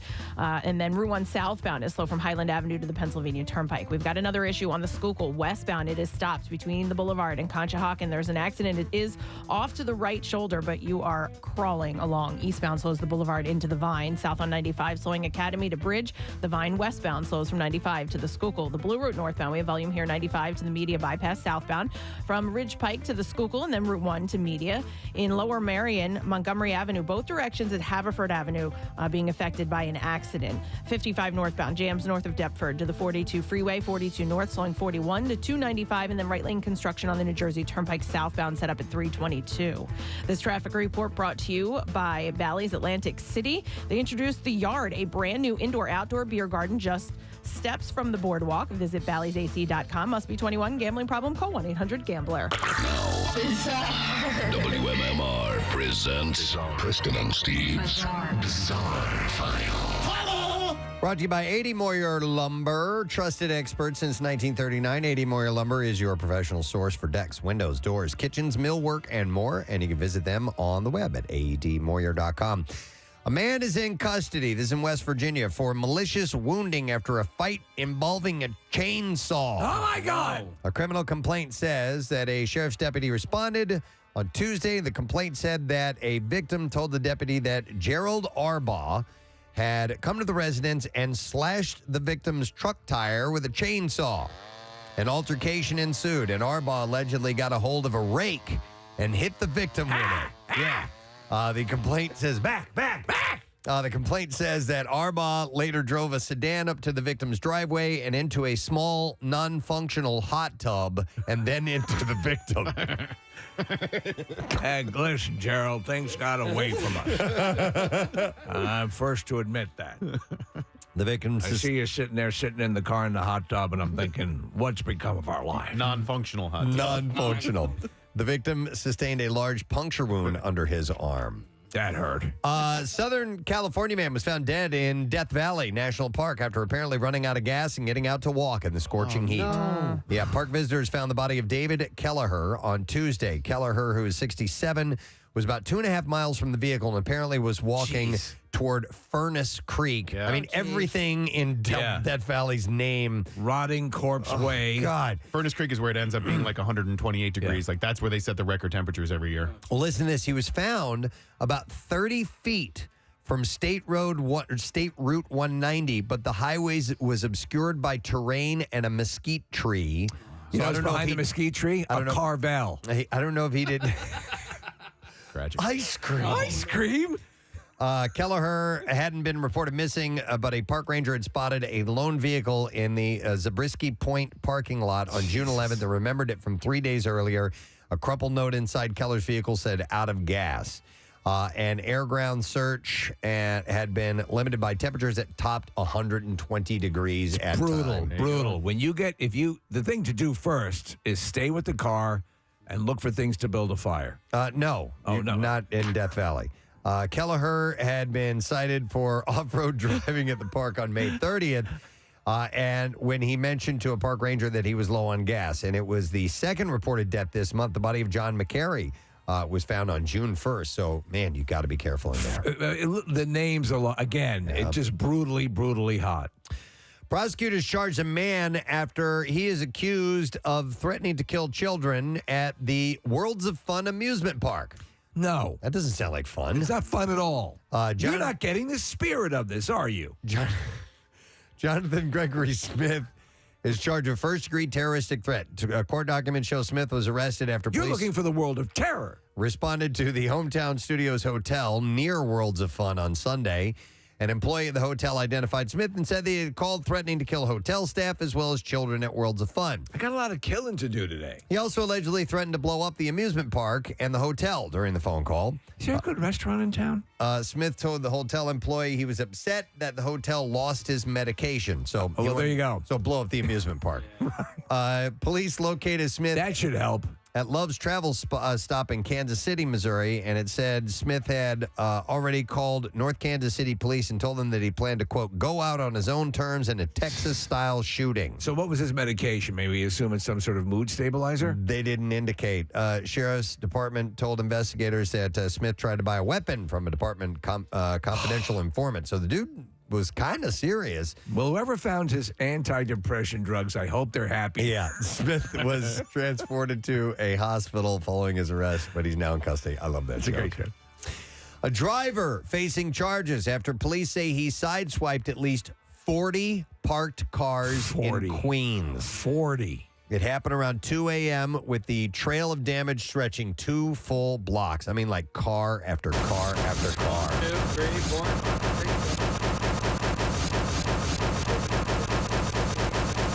40. Did I hit something? Is there video of this happening? I believe so. So man. authorities say the 28-year-old man was driving a Penske truck and struck dozens of unoccupied vehicles. The driver is taken into custody pending investigation. According to the police, he may have just fallen asleep. And it does not appear to be intentional, and authorities do not believe that he was under the influence. And at this point, it does not appear that he will be charged. So, but yeah, he's just, I mean... He's just running, as you can imagine, the cars are all parked, parallel, and he's just, it's like riding up against a fence, only the fence is made of cars. I had that happen to a car when I was in Manioc, an old car of mine, and the guy was, I think he was impaired, drove down and hit about 6 cars in a row. Mine was one of them, yeah. Wow. Accidentally at Target last night, I dinged the car next to me when I opened my car door. Yeah. And of course, the guy was in the driver's seat when I did it. I'm like, oh, God damn it. So I didn't, there were no marks or anything like that. What's the meaning of this? So did you? He got out of the car. I opened my door to show him where the car door would have hit. He inspected that area. There were no scratches, no dents or anything like that. But I was like, At first, was he like, oh, man? yeah. But And he was on the didn't phone. get irate with you or anything? No, Oh, well, as a matter of fact, A foot massage and we'll call it even. we fist bumped at the end. He said, all good. And then finally, a 22-year-old man claimed that he was just trying to beat the heat when he drove his motorcycle at 150 miles an hour. He's just trying to cool It off. creates a breeze. Prosecutors charged the motorcyclist Noah Doherty Until they make things like fans, this is what people are going to have to do. with reckless driving and driving with a revoked driver's license. A deputy on patrol clocked the motorcycle at driving 148 miles an hour in a 65-mile-an-hour zone. See, it wasn't 150. The deputy decided not to pursue the motorcyclist, but later stopped Doherty when he spotted him again later on that day in Rochester. Doherty was uncooperative during the traffic stop, at one point pulling his arm away from the deputy and restarting the ignition. And as the deputy grabbed Doherty's arm, the motorcycle lurched forward, pressing the deputy against his squad car as he tried to stop him from fleeing. After Doherty was in handcuffs, he claimed that he was going fast because it was hot. It's very hot. And he said he was listening to headphones and he rode and he claimed the entire incident was the deputy's fault. So there you go. They That's probably won't stand up in court. what I have in the bizarre file for you for now. All right, let's take a break, come back in just a second, and hang together on this Wednesday morning drive-in. We'll be right back. Normally lit up with all kinds of crazy blinking lights is now dead. All right, now it came back on. All right, yeah, we're good to go. Marissa says yes. We're still on the air. Congratulations, guys. We were talking earlier about the three women behind home plate at the World Series, flashing their bibbies. By the way, did that make it on national television? Oh, yeah. It did, yes. Clearly. I don't care about the World Series now. So. There was no mistaking it, and I find myself watching behind home plate a lot. I don't know why, but I get distracted by it, and then you saw this coming on, and it was one of those things where the instant reaction was, "Wait, did I just see what I think I just saw?" Yeah, right. Are the mooning and the pressed ham as big anymore? I mooned somebody last week. You did last week? Yeah. I was going to Preston, but I didn't want to. It was down the hall at the other studio. I didn't see. Wait, our own coworkers? Yeah. I didn't see bare ass yesterday, but I did see a man spread his butt cheeks on the streets of Philadelphia. What? Why? So we were at Steven Singer Jewelers, and we were walking over there, and somebody had pulled over to it was at right at 8th and Walnut, insanely busy there. Okay, so this person had parked his car in a non-parking spot too close to the corner. A city bus is making the turn. The car's parked where it shouldn't be, so the bus can't make the turn. The car is in the way. So the bus driver starts leaning on the horn. Well, the guy who had parked the car happened to be standing right there, and he didn't like that. And he starts flipping off the bus driver. Meanwhile, everybody else is honking their horn, going, dude, move your car, move your car. And the guy bends over, spreads his butt cheeks. I took video after it. Did he drop trow? No, he didn't, but he wanted to. He was pointing to his ass and spreading his butt cheeks. Was he like, "Excuse me, may I ask you a few questions?" No, but he was spreading his butt cheeks and pointing to it. So it wasn't a full-on moon, and it wasn't pressed ham, but it was still very entertaining. Yeah. So this chick is winning. Yeah. Oh, yeah. Everybody's talking about Are you her. kidding me? Done deal. Totally. Yeah, of course. But she was winning when God gave her a DNA structure that ended up working out nicely. But this strategy has worked. Yeah. So the thing is what do you do next? What's how do you top that? I think you try to become a Supreme Court judge. Maybe you do that. All right, guys. When's the next game? Is it tonight? Yep. All right. You going to do it, Case? Preston Steve butt plug. Behind home plate. What do you think? Do you think that'll get us some? What do you mean? If I put a butt plug in and I moon the camera, and it says Preston and Steve on it. I didn't know. I thought this was a charity thing. I thought it was a charity event. I thought he was talking about promoting a charity. All right, I'll put a can of something up there instead. Yeah. But It'll be the Camp Out for Hunger. We say butt plug all the time. How about inserting a mag light? Yeah. I didn't know you were going actual butt plug. No, is it Preston Steve butt? Yeah, I guess you're. No. There's a fan there putting a full police mag light into his butt. You know, the game sure has changed, Ralph. It's for breast cancer. Yeah. You got to get to Houston tonight, Case. It's not in D.C. Sorry. Yeah. Houston, maybe. Well, you see, D.C. would have been doable. Right. All right. How much for a D.C. was D.C. was viable, but Houston seems extraordinarily difficult. Wait, what did you say? How much for a mag light? No. How much? I may have said that. How much? No. For behind the home plate seats. Oh, I'm sorry. Yeah. Yes, do you carry full-size mag lights like the police use? It's for my butt. You check that, or you buy it when you get to Houston? Like you can buy that when you get to Houston. What's that? Yeah. Oh, it's for breast cancer month. Yeah. Wow. No, I would do it for Camp Out for Hunger. I mean, There you go. That is the Appreciate it. obvious. Still abundance. Yeah. Yeah. Wow. So that way, the next time we're up at the award show in Washington. Right. They remember, they play little clips. I'm Kelly Ripa, and everyone was moved to tears when Casey put a mag light in his butt. Wow. And said, F hunger in the butt. Those inspiring words are now etched on marble.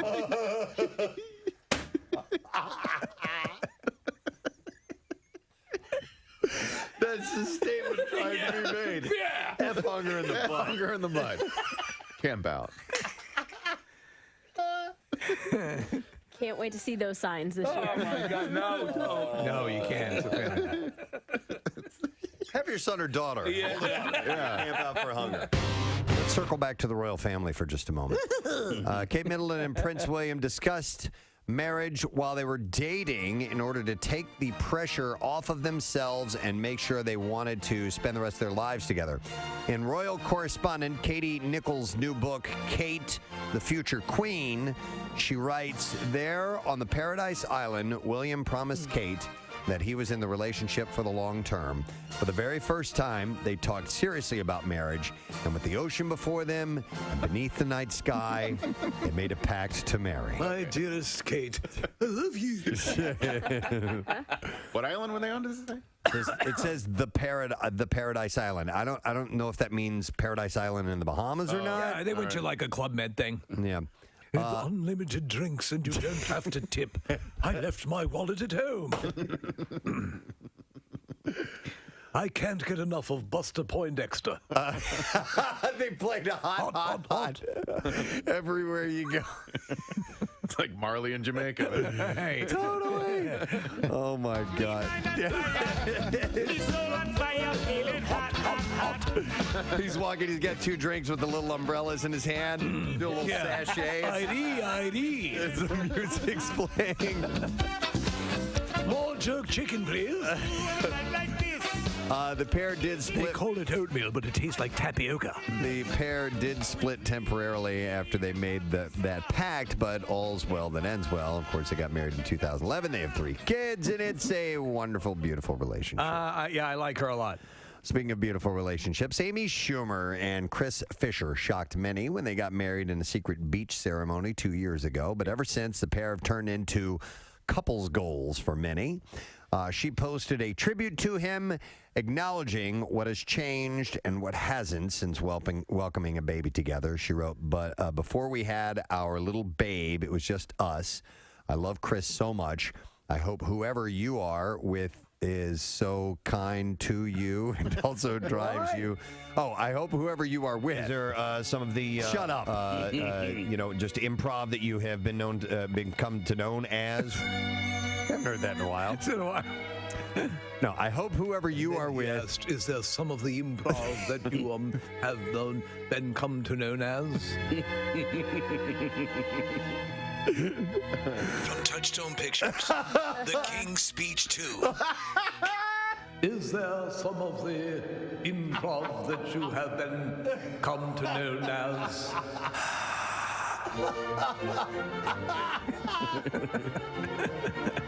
Oh my God. Oh.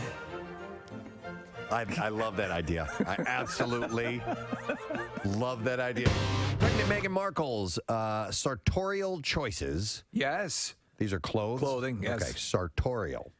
It's what she likes to eat at the food court. Oh, okay. No. Frequently give fans a double take, generally for their stunning elegance. But some are wagging their fingers at the Duchess of Sussex for the skirt that she chose to wear on the final day of her royal tour of New Zealand, Fiji, and so on. It was a full cooter shot. Well, it was up above her waist. No, it wasn't. She paired a stunning royal blue Givenchy sweater with a sheer blue pleated skirt. So there was some see-through to it. Well, you know what? She has. Oh, wow, yeah. Yeah, I see it. But she has had a higher than they usually like the skirts worn with members of the royal family, but nothing outlandish. Whenever she's out, but she still looks elegant. You can see the shape of her panties. Yes. I mean, that's a little Does sheer. it matter that there are sexy photos of her on the internet to the royal family, do you think? Because, when she did Suits and she did some modeling There's a whole stuff, bunch of it. Yeah. And Nick, she had actually just done one prior to this whole... To meeting Prince Harry. Yes, and it's excellent. And the whole family received a portfolio of all of this stuff and said, here's what we're dealing with. She's a beautiful woman. If you need me, I'm going to be reviewing these photographs in my chamber. How long is that going to take? Wappa. Fwap, fwap. That's it. The fappening. Wappa wappa. By the That's the royal family version of fap. Why does this all have to rest on her shoulders? Like, why doesn't she have people looking at her going, yo, dude, I can see your panties? But she makes the final choice. Yo, dude, I can see your panties. So the Kardashians won big as well last night. And they had a weird speech. They were trying to thank firefighters and stuff, and they They actually made their win a tribute to the firefighters. And listen, see if you can hash this out. Yeah. Okay, here we go. It's been a really rough week in our home in Calabasas, Hidden Hills, and our neighbors in Thousand Oaks and Malibu. Our hearts are broken from the horrific shootings and those who have lost their lives and homes, as well as the hundreds of thousands of us that have been evacuated from the devastating fires that are currently burning. So thank you so much to all of the people that have voted for us. This is such an honor. Did you make that leap there? Did you make that leap? Okay. There's a lot of fire out there, but thank you for voting for us. Are they dedicating the award? It gets to that at the end, yeah. All right. I'd like to dedicate this win to all of the firefighters, the law enforcement, and the first responders. Okay, that makes more sense. Okay. I'd like to thank the people what put out the fires. Like, it just doesn't seem very genuine ever when it comes from them. You can see the guys who are really, eating smoke and battling flames up. I got great news, guys! Kardashian was dedicated to us! Like, I can just see them sitting around, like, when we win, we should, dedicate to somebody, so it makes us look good. Listen, I want to tell everyone up there on the mountain, you guys are doing a great job. The Kardashians just donated their win to you on a field source war. I just want to carry that into the fire with you. That's the chief going on the radio to tell all the guys. Attention everyone, Kardashians just donated their win on the People's Choice Awards to you. So I hope that inspires you to go marching into those flames and that super heat and that whipped up win. No word on Little Women LA yet. Yeah. No. So the only reason that I might consider something like that is after grooming in my intimate areas, is that the stubble sucks. Prespo, I'm waiting. One second, honey. You get a little itchiness for a day or two. So what do you use? When it freshly grows back use an electric shaver? Yeah. That's what I use electric for safety. razor. Yeah. I think, let's open up the general store. We haven't been open for business yet this week, so we're going to do that now. And we're going to find something for you nice in the aisles. President at the front door. Everybody! And the annoying guy. Yeah.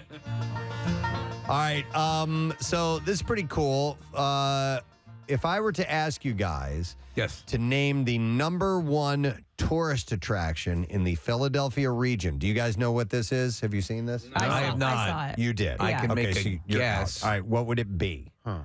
This is according to the Philadelphia Business Journal, and it's based on the number of visitors to this area. The Rocky statue? Incorrect. Okay. But you guys won't guess this. All right. It's Can off. I give a hint? No. The studio? Hang on a minute. There's I like something for you. hints, There's in something case you for you. didn't know. It's not the art museum? It is not the art museum. Is it One Bala Plaza? No. It had 2 million visitors. last year. Is it the Mutter Museum? In 2021. It is not the Mutter Museum. Oh, you Franklin guys, Institute? you're never going to get this. All right, then. What? Franklin Institute. All right, All right, give her a let hint. Kathy give her hint and see if you can get it. Okay. I should get 5 points for it. See, this is why This is why I didn't want you to say anything. I just wanted to let them know it was in Bucks County. It's in Bucks County. Is it New Hope? And Kathy, it's okay. So it's Peddler's Village. Okay. And Kathy, I was going to give you 10 points. You just shot yourself in the foot. Damn. But That was a good hint. I'm going to give you 10 points to Bucks County. Yeah, to Bucks County. After what You she hit did, it. I forgot. Yeah, It hit really is it's a beautiful place. I love Peddler's And Village. Like all throughout the year, they really do a nice job with what they put on there. In the Everything. fall they have something. In Christmas they have during Christmas they have something. I mean, it's all of the time. The little stores are all a lot of fun. The restaurants are good. The vibe, you're right. So we were there around Halloween and meant to get back for Christmas, but they do it up right. Yeah, I was there for Christmas and it was gorgeous. It's just beautiful. So, But even in between those times, like that's what I'm impressed with. Like, Arbor Day. Well, no, like after Christmas, they do this like ice sculpture. Oh, really? Yeah, display in there, and like there's something going on now. Like it's just all of the time. It's kind of an essential around the holidays. So there were 2 million visitors in 2021. Prior to 2020, the village had been ranked among the top 5 destinations in the Philadelphia region, but this is the second year in a row. Technically, though, well, I guess all right, in the Philadelphia region, but it's out there. Yeah, but it's in our region, and so I would also think, to be honest, COVID. It was one of the places, even if you didn't go in the shops, you could walk around outside and it just feel like you were doing something. You know what I mean? Even if you were just window shopping. It's a place that has great hot chocolate. I forget the name of it, but awesome. My friend got married there. Like it was in the middle of COVID. It was when, you were then allowed to, start having events again. But like she got married outside there, right in the courtyard, and it was beautiful. We went there and they had a scarecrow display. Yeah, the scarecrow display. It was amazing. So people, after the ordinances were dropped as far as the state mandates for COVID, people flocked to the village after the reopening in record-breaking numbers, deeming its outdoor setting a safer environment than others. Notably, Peddler's Village also saw a significant uptick in weekday visitation of guests who desired an equal satisfying experience without the larger crowds often drawn to the weekends. Yeah, it's really cool. I mean, when we went there, they had German dancers up on the stage. They had a car show going on as well. There was a whole bunch of stuff. One problem, though, if you go at a time of high traffic, finding parking can be a nightmare. Yeah, well, they use across the street now. It's like a big field, that you can park in. Right now they have beach days and summer days, so they have all these sand sculptures there. It's pretty impressive stuff. Sand? Yeah, you can eat sand. Yeah, they have sand. But Kathy, how often does Peddler's Village end up on your activities list? Like it's almost every time. Yeah, I mean, because like I said, there's always something to do there. When there was no meat, we ate fowl. And there was no fowl, we ate crawdad. And when there was no crawdad to be found, we ate sand. You ate what? We ate sand. So You ate sand? That's right. That's right. So the visitation trends went up so much that last year the shops achieved the highest level of retail sales in the 60-year history. That's amazing. of With Peddler's all that Village. going on. Nick, they have a cuckoo clock shop there. Oh, I love a cuckoo clock. I know you love cuckoo clocks. That's cool. And that's a cuckoo clock shop. Wow. With like clocks that are like $8,000. Like no, they're not all like that. Yeah, but I mean, they're Preston, really. That is an awesome. It's like 2 levels. Yeah, it's super badass. We so. went. As far as cuckoo clock shops go. We bought the like tops. 5 or 6 things for Christmas. It's like, this is going to be great. We'll display these for Christmas. We can't find them. No? We brought them home. Oh, no. We know they're somewhere in the house. Can't find the friggin' things. As of June this year, retail space in the village is 100% leased. Wow. With 2 new shops opening its doors this summer at the village. And here's the thing, is that they have unique little stores. Like the one that's opening this summer is the Cloak and Wand of Mystic. Ah, nice. Of Mystic, Connecticut, that is. And Nisley Vineyards of Lancaster County. So yeah, they have neat little, very specialty shops. And the fact that they have them clustered together. I mean, they have a cuckoo clock shop, for Christ. The Bucks County House of Jerky is There you available, go. Okay. and that's shop number 69. Also, I have a question. There's a place called Cigar Cigars, and I've seen a few of those around. Why is the store called Cigar Cigars? Like the guy stutters. Well, shouldn't it just be cigars? I've seen it like it on the sign. It says cigar up top, and then but beneath that it says cigars. I don't know. Johnny 2 time zones. Yeah, that's right. Yeah, He's get gonna the go get the papers. It makes no sense. You want a cigar? Cigars? Yeah, what do you want? Yeah, cigar. Smoke a cigar. What if the guys who owns it or girl last name is Cigar, and but it's not cigars. Cigars. So maybe it's that. Well, it's not cigar. There's no possessive there. I don't see an apostrophe. No, he's right. Marissa, get him on the phone. Well, cigars. Let's get Every this. cigar is a vacation. Let's get this worked out. There's a cigar store on it's Montgomery, I believe it is, as you're heading towards Narberth, and it is. You would assume they'd want to encourage cigar smoking. They have these huge pictures on the windows in front of it of the ugliest people I've ever seen. Yeah. Smoking cigars. I mean, like people who look like they've been put through wood chippers smoking cigars. I'm like, well, don't you want to? But they're black and white pictures, so it's artistic. Is that what it is? Yeah. That doesn't work. Is that what it is? It's like, I'm going to stay away. And it's a fine cigar store, but. Have you seen, listen, I don't think cigar smokers care. There you go. It's Yeah. Yeah, all right. yeah, I mean, okay. it's people at like the actual cigar fields. Oh, I see. Right, So well, they're like yeah. a tobacco fields, you mean? There we go. Yeah. Well, that makes sense then. What are they growing cigar fields? They grow the cigars. Where they grow it's right next to the crayon field. There's a good cigar crop this year. Dude, It's where they grow the crayon. on Monday, I was talking to these people, and I said I wanted my son, because he's in school, and I'm like, I'm trying to encourage him to become and I couldn't think of the word, Oh, and no. I go, braces doctor.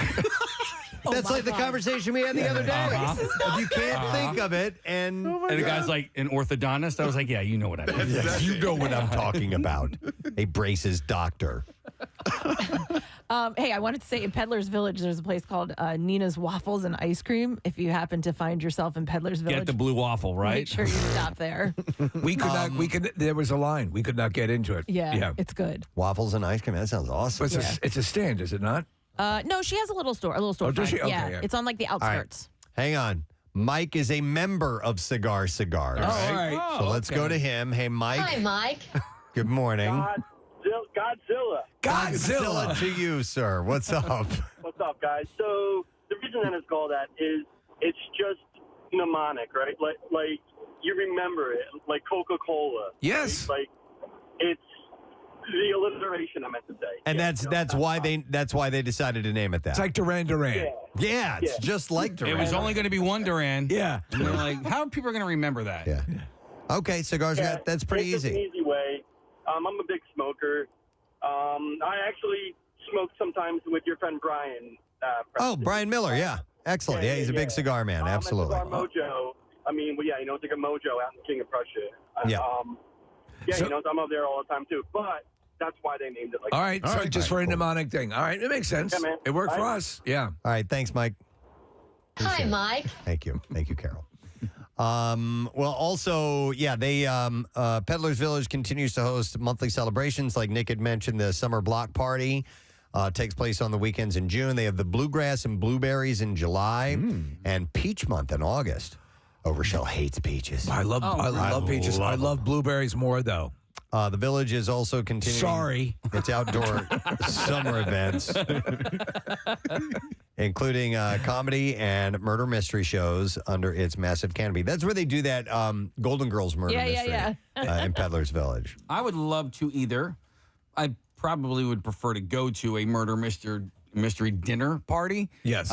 But to host one, I think that would be fun too. Preston, I Dude. think your house is perfect for that. No, we tried to do it one night. Oh, really? We tried to do it at our friends, the Chapmans. And number one, first of all, we were all eating brownies. That didn't help. Okay. I did it. And no, it was the murder mystery. The conceit of it was way more complex than we thought it was going to be. But we all dressed up and everything. Did you get a pre-done kit? Yes. Okay. And what we didn't do is ahead of time read how this thing works. Right. All right. We decided we would do it after we all got dressed up and came, and it was a 1960s thing, and I was like a rock and roll producer, and man. so I had a big 70s 60s fro and Like a all Jeff this stuff. Lynne And- fro. Yeah, exactly. Yeah. But anyway, it ended up being a lot more complicated than we thought, and it Well, that would ended be up not being fun at all. Pretty decent business model then to, all right, we're going to hire this company to come out and they're going to take care of They're out everything. there, and they were all the Yeah. rage for a while. I think they've since been supplanted by escape rooms. Yeah, but maybe they, I don't know. Maybe we got the wrong one. Maybe we got one that was just not that. But dude, you guys in the Chapmans, yeah, we do that type of surprised thing. that it didn't work. Yeah, just considering the fact that both of those parties were involved. Yeah. All right. But anyway, Peddler's Village, 42 acres, and it is for the second consecutive year, it is the number one tourist attraction in the Philadelphia region. It is great. 2 million visitors out there. All right, let's go to the alcohol section. Yeah, booze and booze. Casey and I found out about this. We were at the Michael Barkan golf outing. And one of the guys we were working with, Justin, works in this side of the business. And he was taking phone calls while we were playing all day long because there was something brewing. No pun intended, but thank you. Workers at Origlio, Mueller, and Penn, or is it Muller, which are the big three distributors of beer in Philadelphia region, have gone on strike. And this is a big deal. The workers, members of the Teamsters, Local 830, voted 308 to 40 on the 18th to reject a proposed contract from management. What brands will this impact? All right, Origlio controls the distribution of brands like Coors, Corona, Allagash, Amstel, Blue Moon, Angry Orchard, Guinness, and Heineken. Mueller has brands like Miller Lite, Pabst Blue Ribbon, and Yards. And Penn carries brands such as Budweiser, Natural Light, Busch, and Michelob. In addition, all three carry a variety of national and local craft beers and other products like seltzers.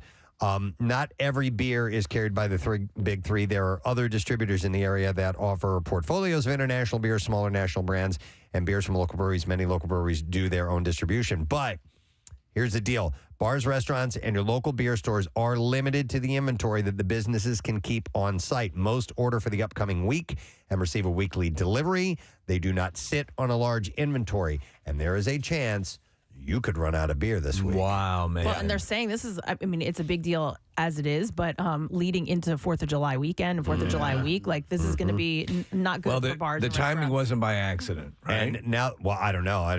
I'm maybe, but maybe not. But with this, I'm wondering how quickly people are going to get out and buy this up to stock up. Oh, I bet Do you still have your home brewing kit that Kathy gave you? Yeah. Could you pitch in? I could. I could probably pitch in a little bit. Wait, but are we okay at the? So this is just beers and some seltzers. So we're okay at the liquor store, wine right? and wine and liquor store. Wine and Heineken's we're good. That's what I thought about. I'm like, okay, I have a lot of bourbon at home. I think I'll be okay. Yeah. But like, this impacts the Phillies games. It does. Yeah. Yeah. No, it's a standard. Yeah, All they can't the- charge you $25 for a beer. You're gonna have to get a kid size. Yeah. But no, you're right. Yeah, that could definitely impact that. So if the strike carries on for more than a week, you'll likely see the most impact on the big American national brands.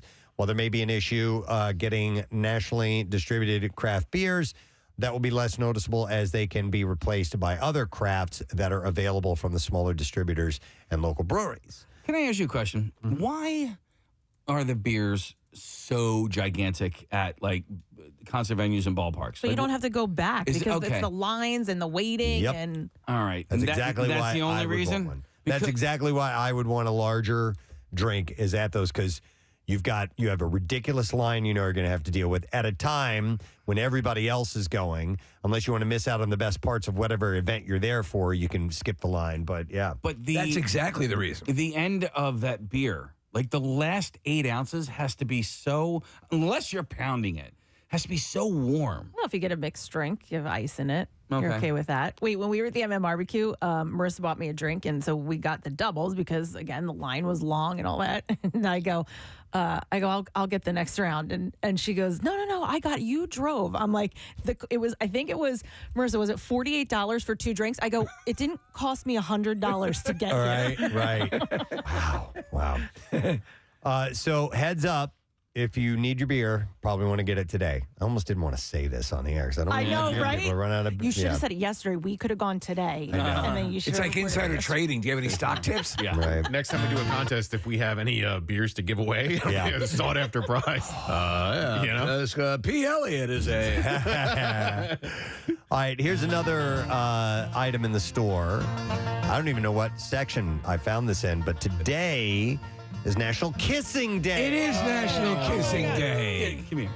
Come here. Come here. I want to kiss you. Kiss you. Kissing is actually. Don't even need to move.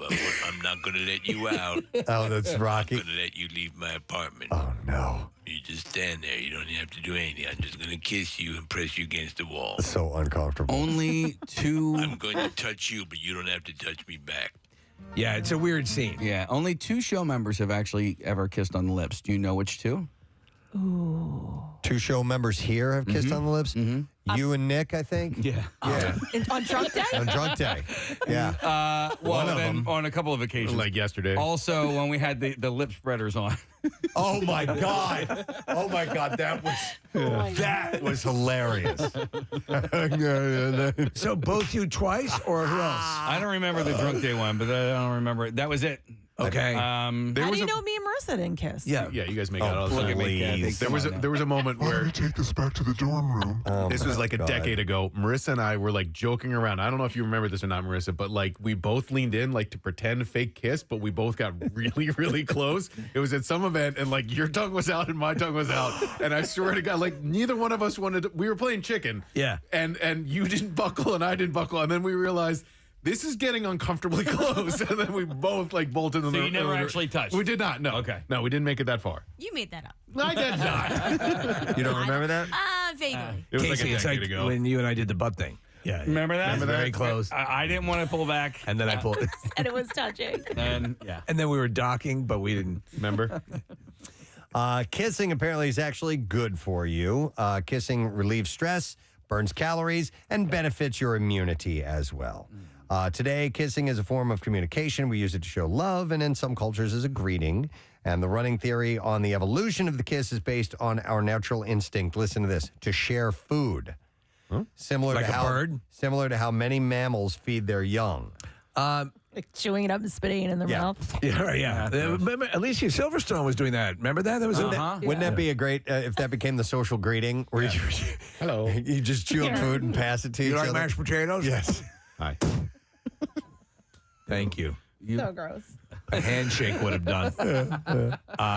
Yes. So here's the history of kissing. in Yes. case you didn't know. It was did not discovered know in a this. valley. No, historians believe the earliest references to kissing traces back to India, with 4 major texts in the Vedic Sanskrit literature referencing the supposed earliest forms of kissing.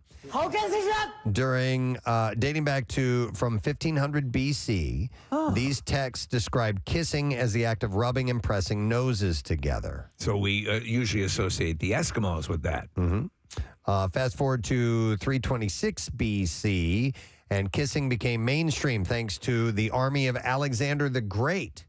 After the death of Alexander, his army spread out, as did the act of kissing. And his general, Joe of Namath? And the kiss went mainstream thanks to the Romans. And, oh my God, I just saw this picture. It's very passionate. It's Casey and Nick kissing. Oh, God. With the lips on. I mean, that is, Yeah. you guys are grabbing each other's heads. Yeah. Nick, you did not have to stick your tongue in my mouth. Whatever. Love. The kiss went mainstream thanks to the Romans. As the saying goes, do as the Romans do.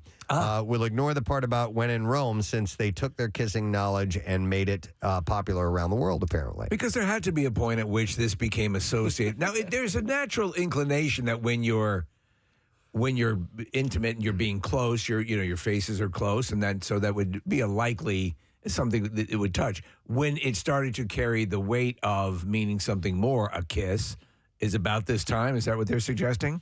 No, because it says kissing was used to show friendship back then, and only if the kiss was French did it show passion. So I think it was. Do you kiss male friends if they're long? like if you haven't seen them in a while, like some guys are very like Italians will, Yeah, no, I never have the cheek kiss thing or anything like that. Hug, yeah. Yeah, no, I don't. I don't normally do that. I don't know if I've ever done that. I'll kiss, my son's like on the top of the head or something like that. I love you, kid. Come here. Sure. Something like that. Yeah, give you a noogie. Yeah, you little monkey. Yeah, a little monkey, aren't you? No, I'm second guessing. Stop looking at me. What? To tell a story. You were going to say something. Yeah. Go ahead. Yeah, it's a kissing story. You're a little monkey, are you? Please stop. Go ahead. It's awkward photos that are posted on social media, and there's a friend and I watch this person post these pictures, and they're getting to the point where they're like inappropriate. It's like full on makeout. It's a mother and father that kiss their son on his lips. Okay, the son's growing. How old's the son? Getting older. I don't want to. They're friends of mine. It's just getting to the point where like both my friend and I are like, somebody needs to tell them they need to stop this. Like I was sad when my youngest wanted to stop doing the kiss on the lips, just the little peck, thing. Yeah. It's so sweet. It's so done precious, out of, innocent, and it's just like, oh man. But I get it. I understand.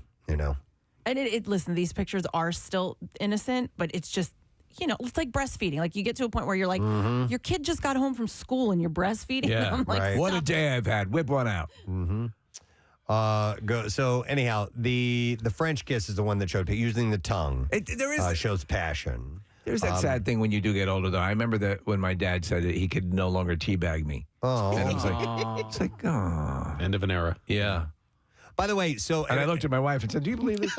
we've mentioned this on the air before, but with your spouse, or your significant other, whatever relationship you may be in, I think it's more so for spouse. So if for an open mouth kiss, for a tongue involved, that's usually only when sex is going to happen. Yes. Right? Okay. Or when you're looking for a foot rub. Or that too. I got it. Like it's funny because you know how long you've been kissing, your wife, and sometimes do you ever do one where you kiss and you go, oh, like that was we high-fived over a kiss over the weekend. Like that was a good one. Oh, really? Yeah. Perfect lip placement, perfect pressure, the whole thing. Yeah. Nice. But does anybody else concur with that, with the tongue thing? I would say that's passion. That's a majority of the time.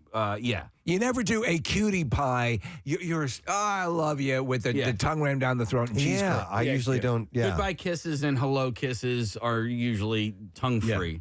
tongue free.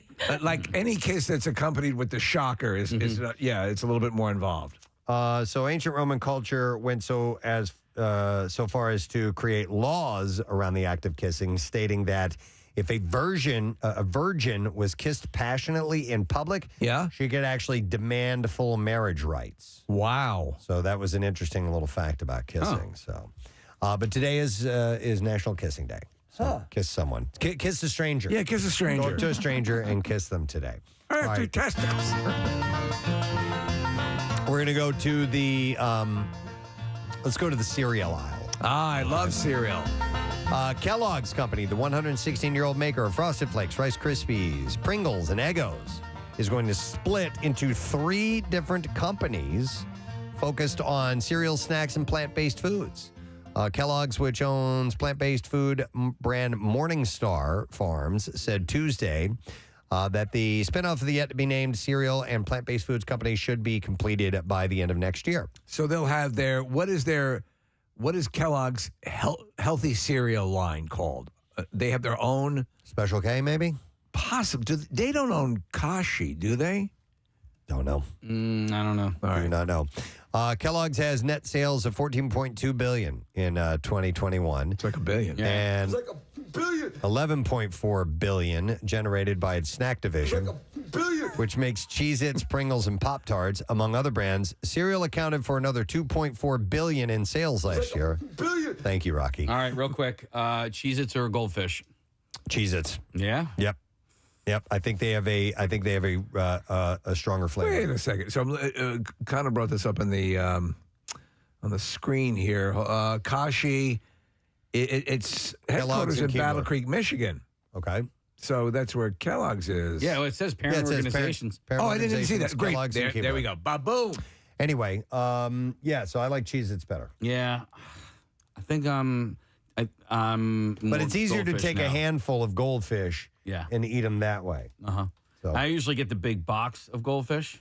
Of my faux cheese products, the thing that I can't be anywhere near because I will eat the whole thing are the Hers cheese balls. Yeah, well, those are good too. But you know what? Cheese nips can go straight to hell.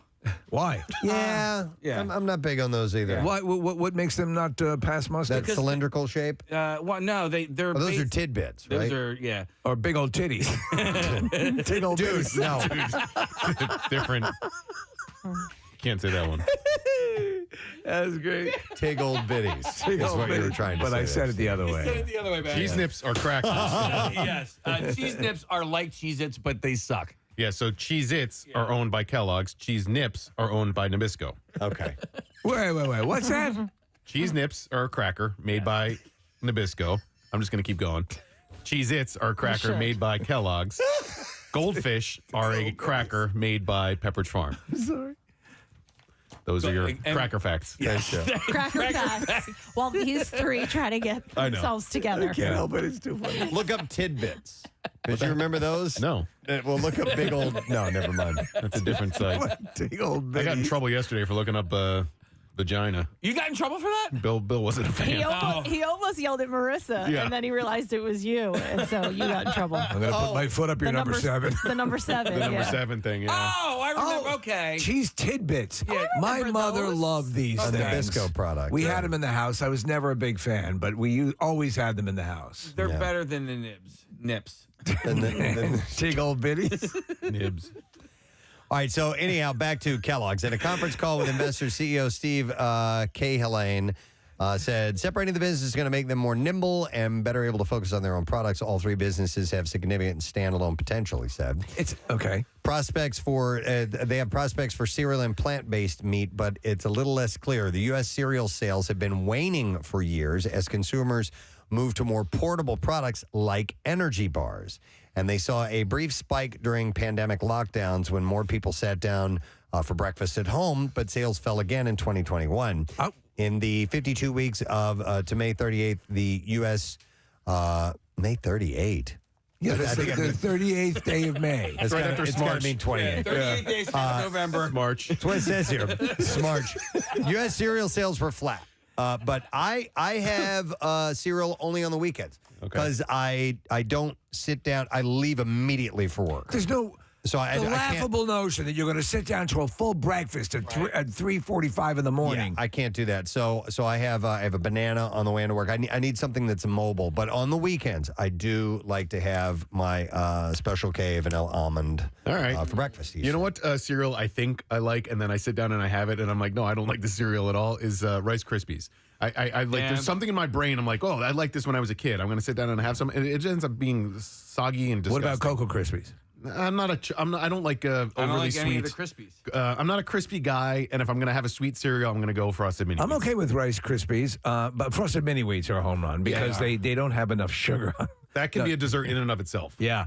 I end up eating cereal more often. I will have a box or two of cereal in the cupboard, and I will take it out as a sweeter treat after dinner, like one or two handfuls. Oh, but not with milk. I might be drinking milk with it or a little bit of tea, but I'll do it that way. Okay. Yeah. No, I like to have the full-on classic cereal and milk on the weekend. You know, if I start turning into like a cereal that I love, I will bore through that box quickly because it just, you keep refilling the bowl. So they're going to break up. They're going to break it up into 3 different places. By the way, the Kellogg cereal business was hit pretty hard last year. There was a fire at a plant in Memphis, Tennessee, and a 10-week strike by more than 1,000 workers at plants in 4 states. And the strike ended after the company promised higher wages, enhanced benefits, and a quicker path to permanent employment for its temporary workers. But they had some supply issues because of the fire and the strike. So that type of thing is happening with all kinds of products at this point. So we'll see how that plays out.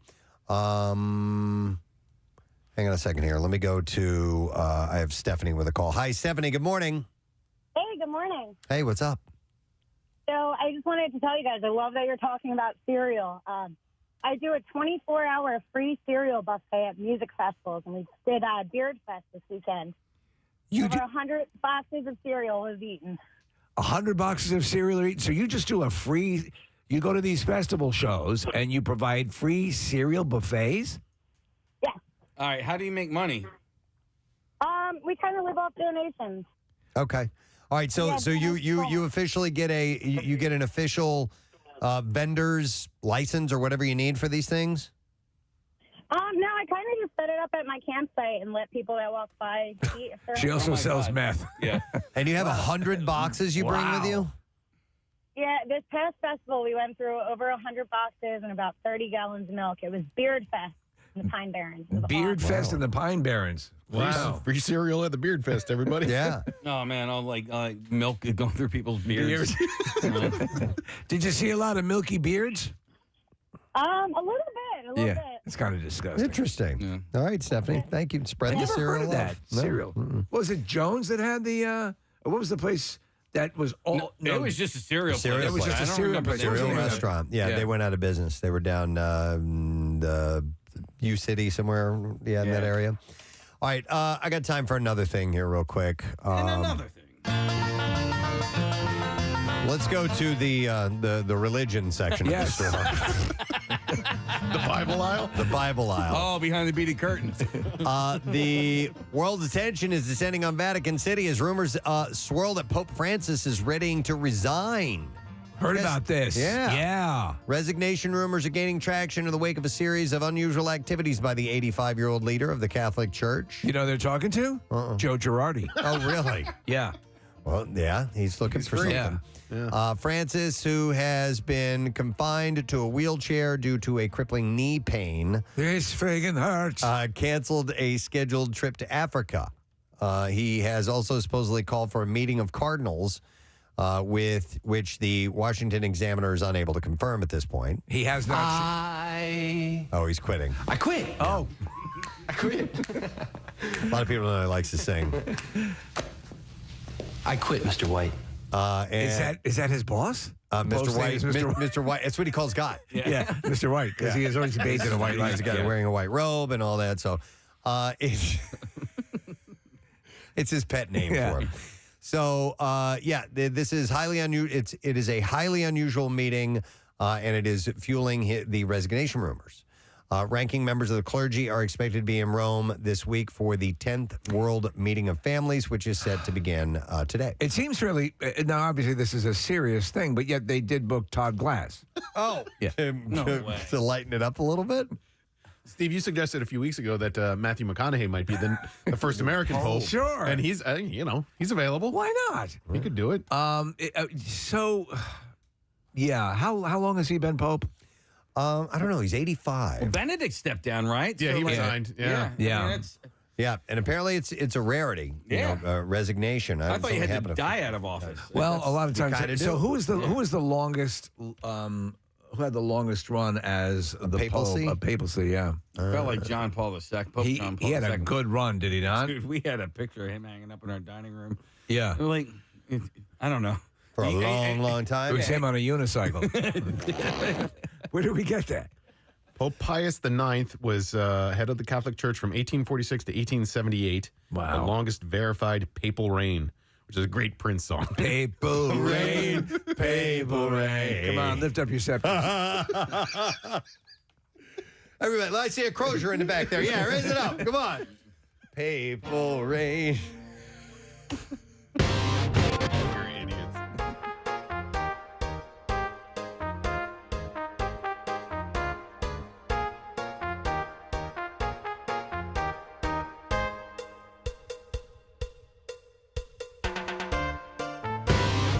A rarity for the papacy. Is it papacy? Papacy. It says papacy here. Papacy? Papacy. Tom Papacy? Yeah.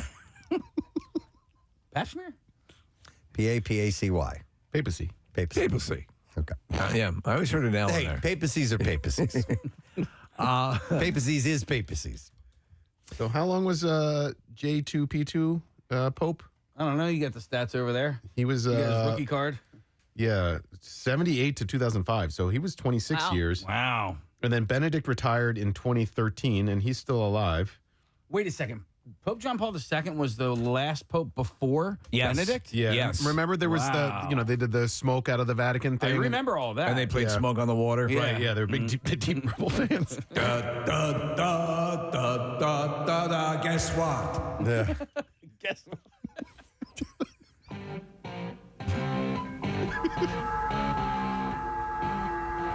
Smoke over the Vatican.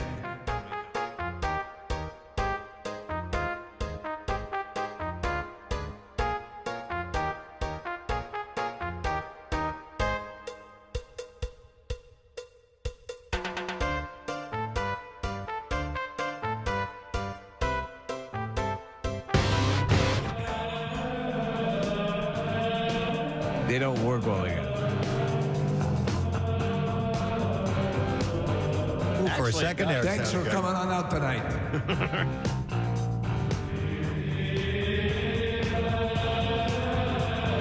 Thanks to the Gregorian monks over there. And we also have Polyphonic Spree. Love those guys. I was trying to do that with Purple Rain as well, Press. I thought that those would Papal actually... Rain. Papal Rain. Do you want to try it again? Yeah, go I ahead. never meant to cause you any sorrow. I never meant to cause you any.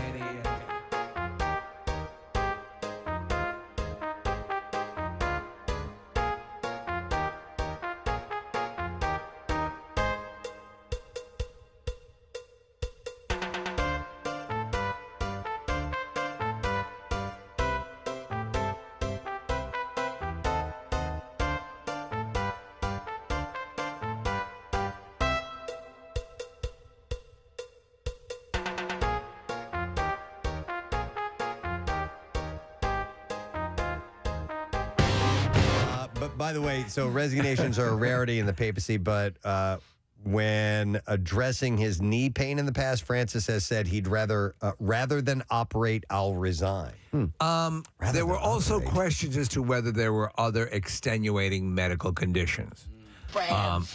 Yeah, because they're a breed that will endure the pain and do what they need to do. So. If it's the knee, I don't know why he wouldn't have surgery on his knee. Yeah, not like that's what's fueling this perception that there might be something more to this. that surgery might be just part of what's ailing him, and there are other things. Oh, but I was saying, but surgery might be too dangerous because of something else. I don't know. That could be it, though. That could be part of it. Okay, I don't know. I need you to stop talking. Okay, we're done now. Okay. Got to close up shop. But he get the bum's rush out of the general store. It's a lot more laid back. All right, anyhow, thank y'all for stopping by. I do appreciate it. President in the front porch waving you goodbye. Hopefully you found something you could use today. All right, reminding you, we have a secret text word today. We have a chance for you to win tickets to see Everclear. They're going to be playing tomorrow night at the Keswick Theater, and they're getting up early to come in here into our studio and perform right here in the Preston. It's amazing. Show. Yeah, so we're looking forward to that. We're going to take a break. When we come back, I believe we have a contest lined up. Yes. I believe we have a game. We're going to give some stuff away, and this one you will definitely enjoy. It's old school. We'll be back in a moment. Stay with us.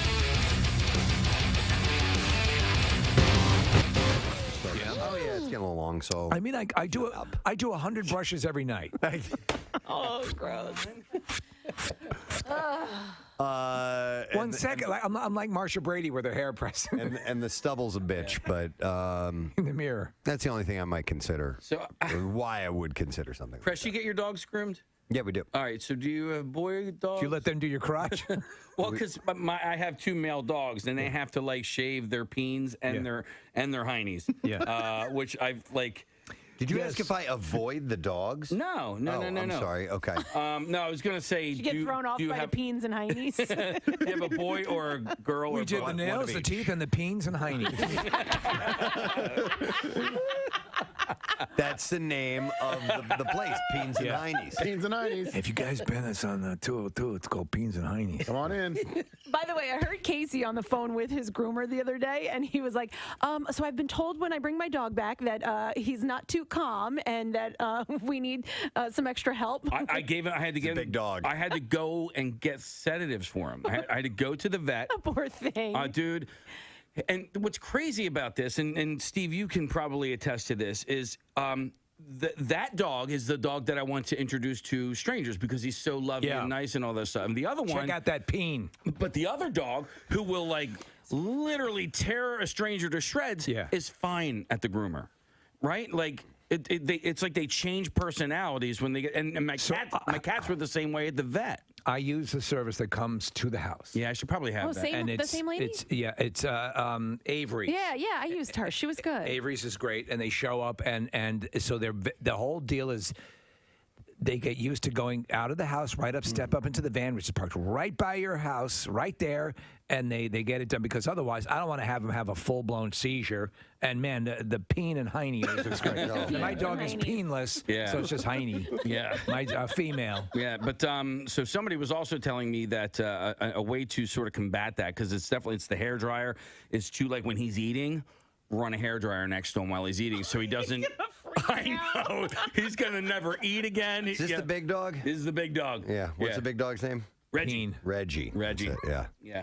The dog's huge. Dog is huge and thinks it's a lap dog. That's the black and white one? Yeah. Okay. He's actually not that big. I mean, he's only 74 pounds. Like, he looks bigger because of his fur. Preston, you have Yorkies. I know. That's a huge difference. They're the doodle variety, so they get really hairy. So you have we're to groom talking them. doodle peen. Yeah. Doodle Peen. That was a kid show, wasn't it? Doodle Peen? Hi, I'm Doodle Peen. On today's adventure, we teach you how to shave your ass. Shave it real good. Doodle Peen. Showing you how to groom your genitals. Doodle peen, I have an issue right behind my testicles. Well, it's easy. Use fly strips. And now another adventure with Doodle Peen. Man, it can get awful smelly down there. Oh my God. Like a filthy whore. Hey, we're gonna wrap this up. We gotta start Wrap it up. We gotta Hey, start on kids, the road. tune in next week for another episode of Doodle Peen. All right. With that, we're going to take a break. Kylie Jenner has been hanging out with Drake. Oh, great. This a month after her split from Travis This Scott. story keeps coming back.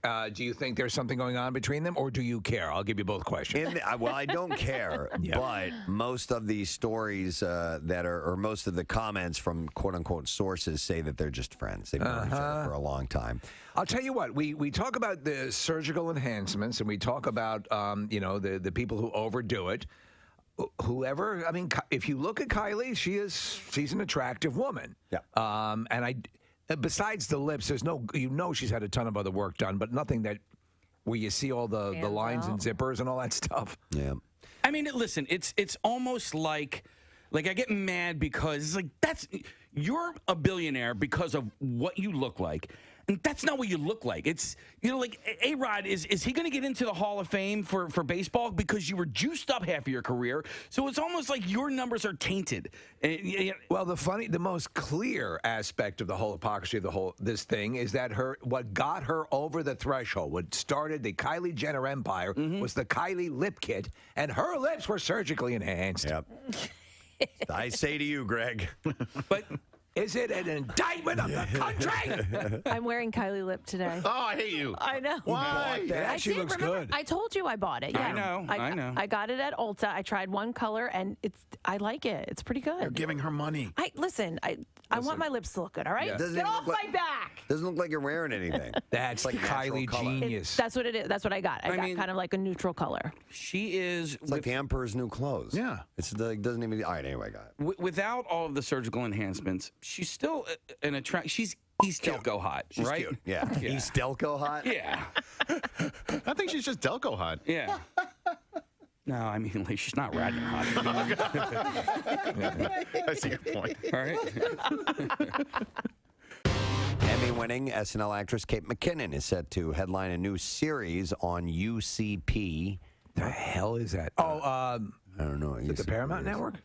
I don't know. Is that UCP? The series, it's UCP. You guys watch UCP? The series tonight on UCP. That's is it? What the hell? Where's that sound coming from? Where's that sound coming from? You know what it is? It's we said series and it lit up Siri on my phone. Where's that sound coming from? I can't yell that loud right now. My throat hurts too much. What the? Well, we have everything you need. Just tell me what you need, and I'll hit it. All right. Well, how about there's nothing on here. There's nothing on here. Thank you.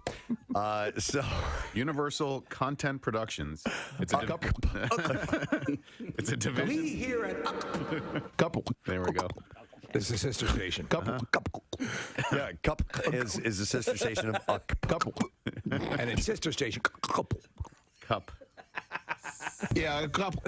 Couple. You done?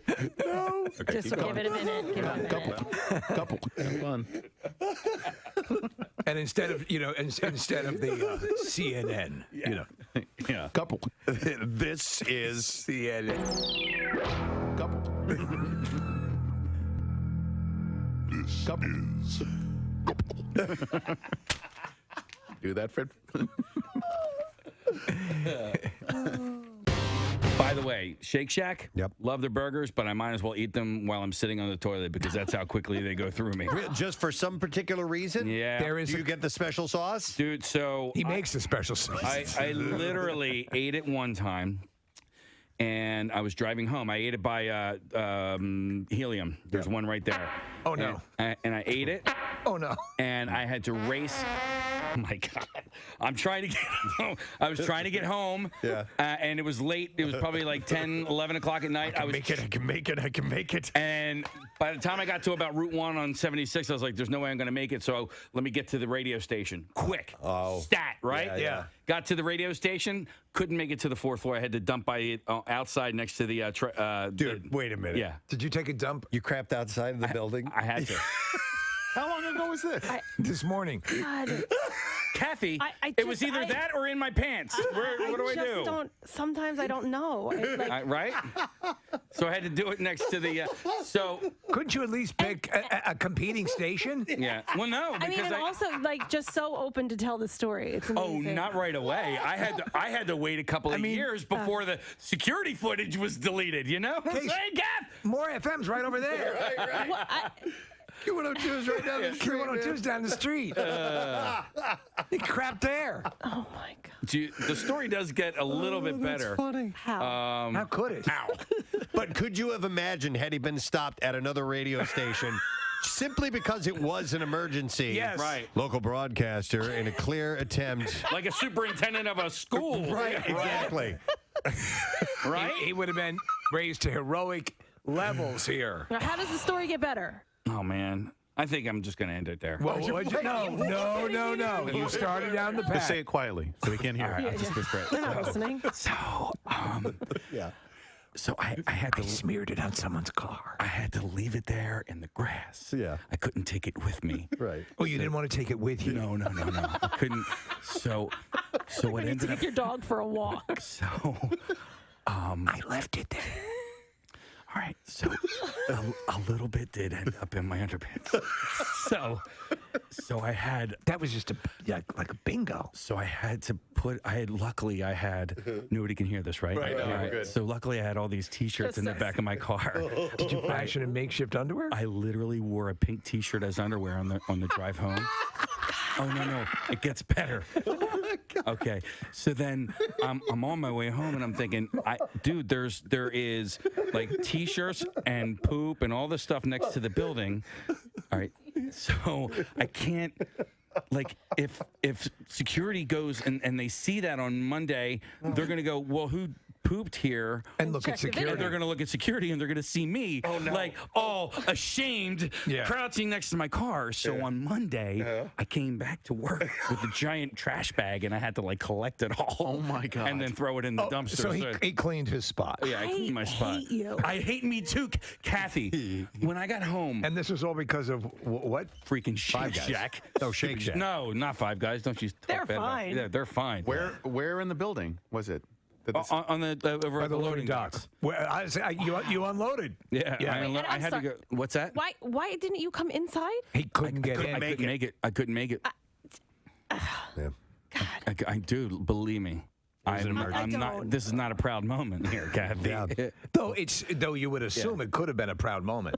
Yeah. I mean, I'm glad you came back, and that's noble. Yeah. Well, I mean, it wasn't necessarily noble. It was self-preservation. The last thing you wanted is that footage to end up. But what's worse, the footage of you doing it or the footage of you collecting it back up in the bag? They watched both and they were like, okay, well, he came back and cleaned it. We'll erase this. All right, so you should eat your hamburger upside down. On the toilet. That's what we got. That's all I noticed. I didn't. That's it. I can't top that. No, it ends there. I will not be able like to. a derailing train. Right. So nobody heard that, right? Nobody heard that. So let me go to here and more broken ribs. I have. It says Walper. Is your name Walper? Walter. Honestly, wouldn't you at least say Walper? Is this Judge Wapner calling in? You got a nickname now, Walter. Oh my God! Yeah, you hear what happened to old Walper? That's not even a mistype. I'm looking at the T and the P are like nowhere near each other on the keyboard. Walper. Name's Walper. Let me get that straight. Your actual name is Walter. And what happened to you? So what happened to you, Walter? All right. Well, all right. I've broken my hand. Yeah. I've fractured all my ribs. Were these fights over your weird name, Walper? It's not my name. His guy's name's Walper. I'm gonna punch you. But at least you got a great nickname today, Walper. Well, hang in there, brother. Okay. From Touchstone Pictures, the inspiring story of a man named Walper. I've seen him. He's got some medical issues, but the worst thing is his name is Walper. And then a young therapist came into his life. Hi, I'm Kathy Romano. We're going to change that P to a T. Simple as that. And then his life turned around. I'm the head of a Fortune 500 company. And I can do the saber dance. That morning show's not making fun of me anymore. Oh, man. A little while back, I had this idea. If we were to cast WMMR, the movie, yes, who would play who? And we went down a list of people, and we had people suggest, and we eventually narrowed down the cast of the WMMR movie. What celebrities would play? Exactly. And playing our program director, Bill Weston, John O'Hurley was you were the overwhelming choice. Yes. Well, that's interesting. I was hoping he'd have higher standards. So to understand Bill Weston, he has a bit of your delivery. Mm-hmm. He is somewhere between Peterman and Ted Knight. So and that would be right, and that would be the deal. So we figured we'd come up. Actually, Steve did come up with some lines that might be indicative of Bill. These are things that he has said in various forms. And we're calling this the Bill Weston story, Soup. There it is. He hates soup. It's a long story. So a lot of this is very inside. Do we have any soap opera music, which would... Yes. Okay. Yeah, perfect. Okay. If you wouldn't mind, give us a couple of Bill Weston lines. That'd be wonderful. Here we go. Okay. Preston, try to refrain from mentioning on air that you occasionally use Band-Aids. It makes you sound privileged. I just saw the most amazing thing while driving in today. Firefighters were collecting donations at various intersections. Is that a Jewish thing?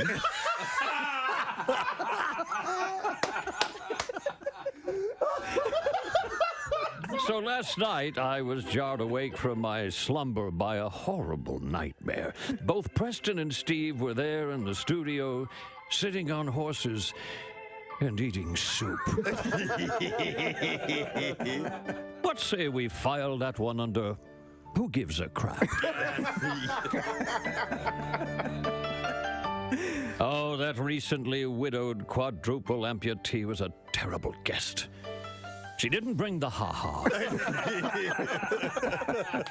Perfect. And last one.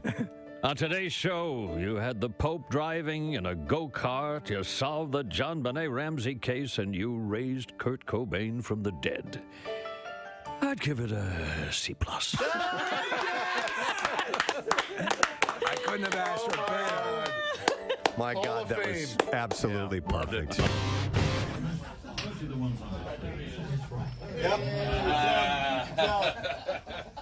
I am nothing like that. All of that stuff is taken out of context. My God, it's like looking in a mirror.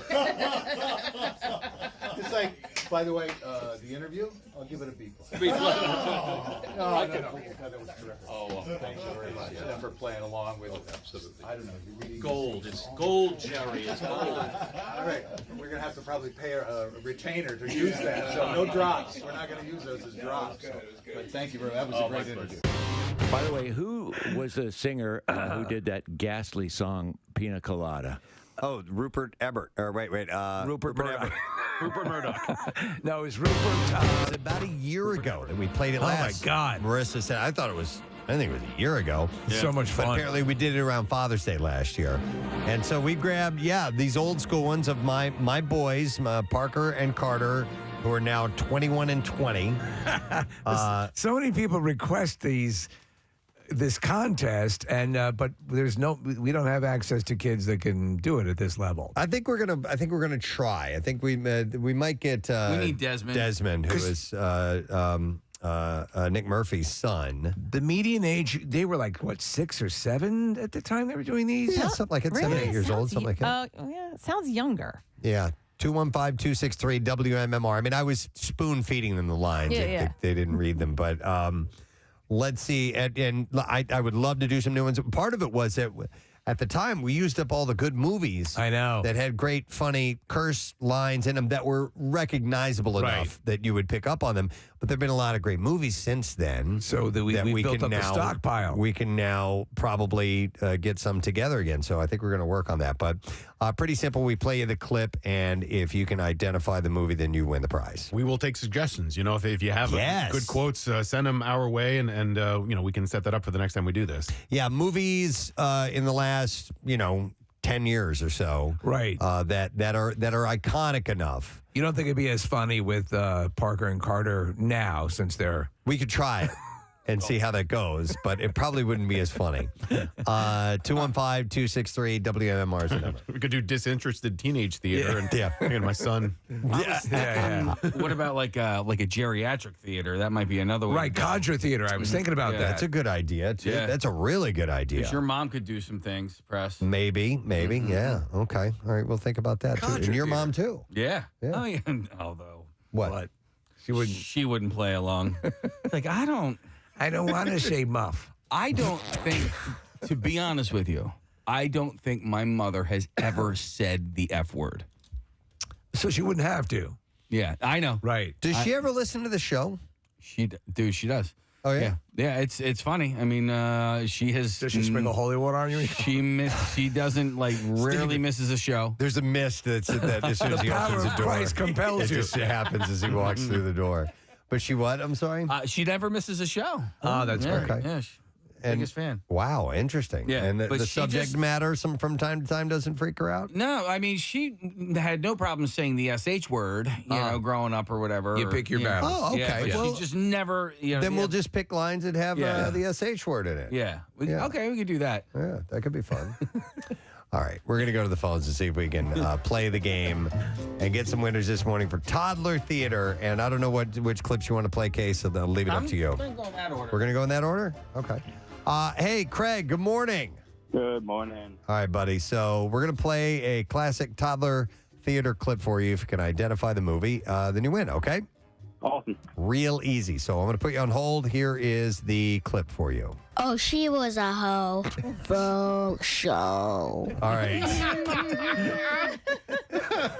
I'm going to play that again because that was so much fun. Here we go. Oh, she was a hoe. Folk show. That's great. Good delivery. Craig, do you know what movie that was from? Yeah, that's 40-year-old virgin. Yeah.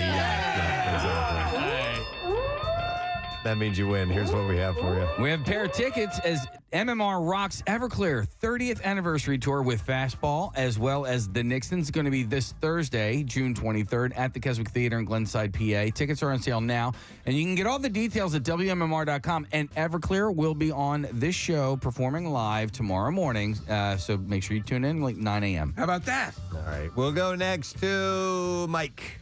Yo, Mike, good morning. Hey, good morning, Nate. All right, Mike, we have a new clip set up for you. You ready to try this out? Let's do it. All right. I love this one, by the way. Here we go. There is nothing on earth sexier, believe me, gentlemen, than a woman you have to salute in the morning. Promote them all, I say, because this is true. If you haven't gotten a job from a superior officer, well, you're just letting the best in life pass you by. Does that bring back memories? That does. Yeah. That's Parker. All right. We'll go to Mike again. Hey, Mike. Hey. Hey, you know what movie that is? That's A Few Good Men. Yeah, it is. Yeah, they're nailing these. Here's what we have for Mike. All right, for you, Mike, we have a case of New Belgium Voodoo Ranger IPA. Voodoo Ranger is bursting with tropical aromas and juicy fruit flavors. It's perfectly bitter golden IPA with a refreshing finish. Live rangerously. All right. On to our next caller. John is up for Toddler Theater. Hey, John, good morning. Hey, guys. All right, John, you ready to play Toddler Theater? Yeah, let's go. All right, this is your club. This is I skipped one. I went to this one. Okay, all right. Here's I was going to say it's a quick one, but it is not. Here we go. Your mama sure does care about your education, son. You don't say much, do ya?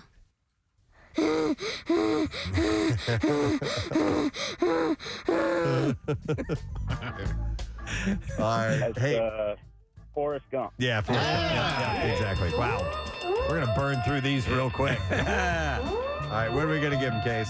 We are going to hook him up with a pair of tickets as Preston and Steve present Bill Burr, Slight Return. It's going to be Friday, September 16th at Wells Fargo Center. Tickets are on sale now via wellsfargocenterphilly.com and No, that's something different. That was from a couple of weeks ago. Okay. But hey, if you're an MMR VIP, you get special little consideration. So It's nice. make sure you sign up. Yeah. All right, we'll go next to listener Bob. Hello there, Bob. How you doing? Good morning. Bob! Sorry to at work. No, all right, we're happy Got you're 'em all. bothering us. Bob, we are going to play the clip for you. Ready? Yeah, I'm ready. All right, very good. All right, Bob, here we go. I'm going to put you on hold, and let's fire it away. You're in big trouble, though, pal. I eat pieces of shit like you for breakfast. You eat pieces of shit for breakfast? No. All right. Let's see if he knows that one.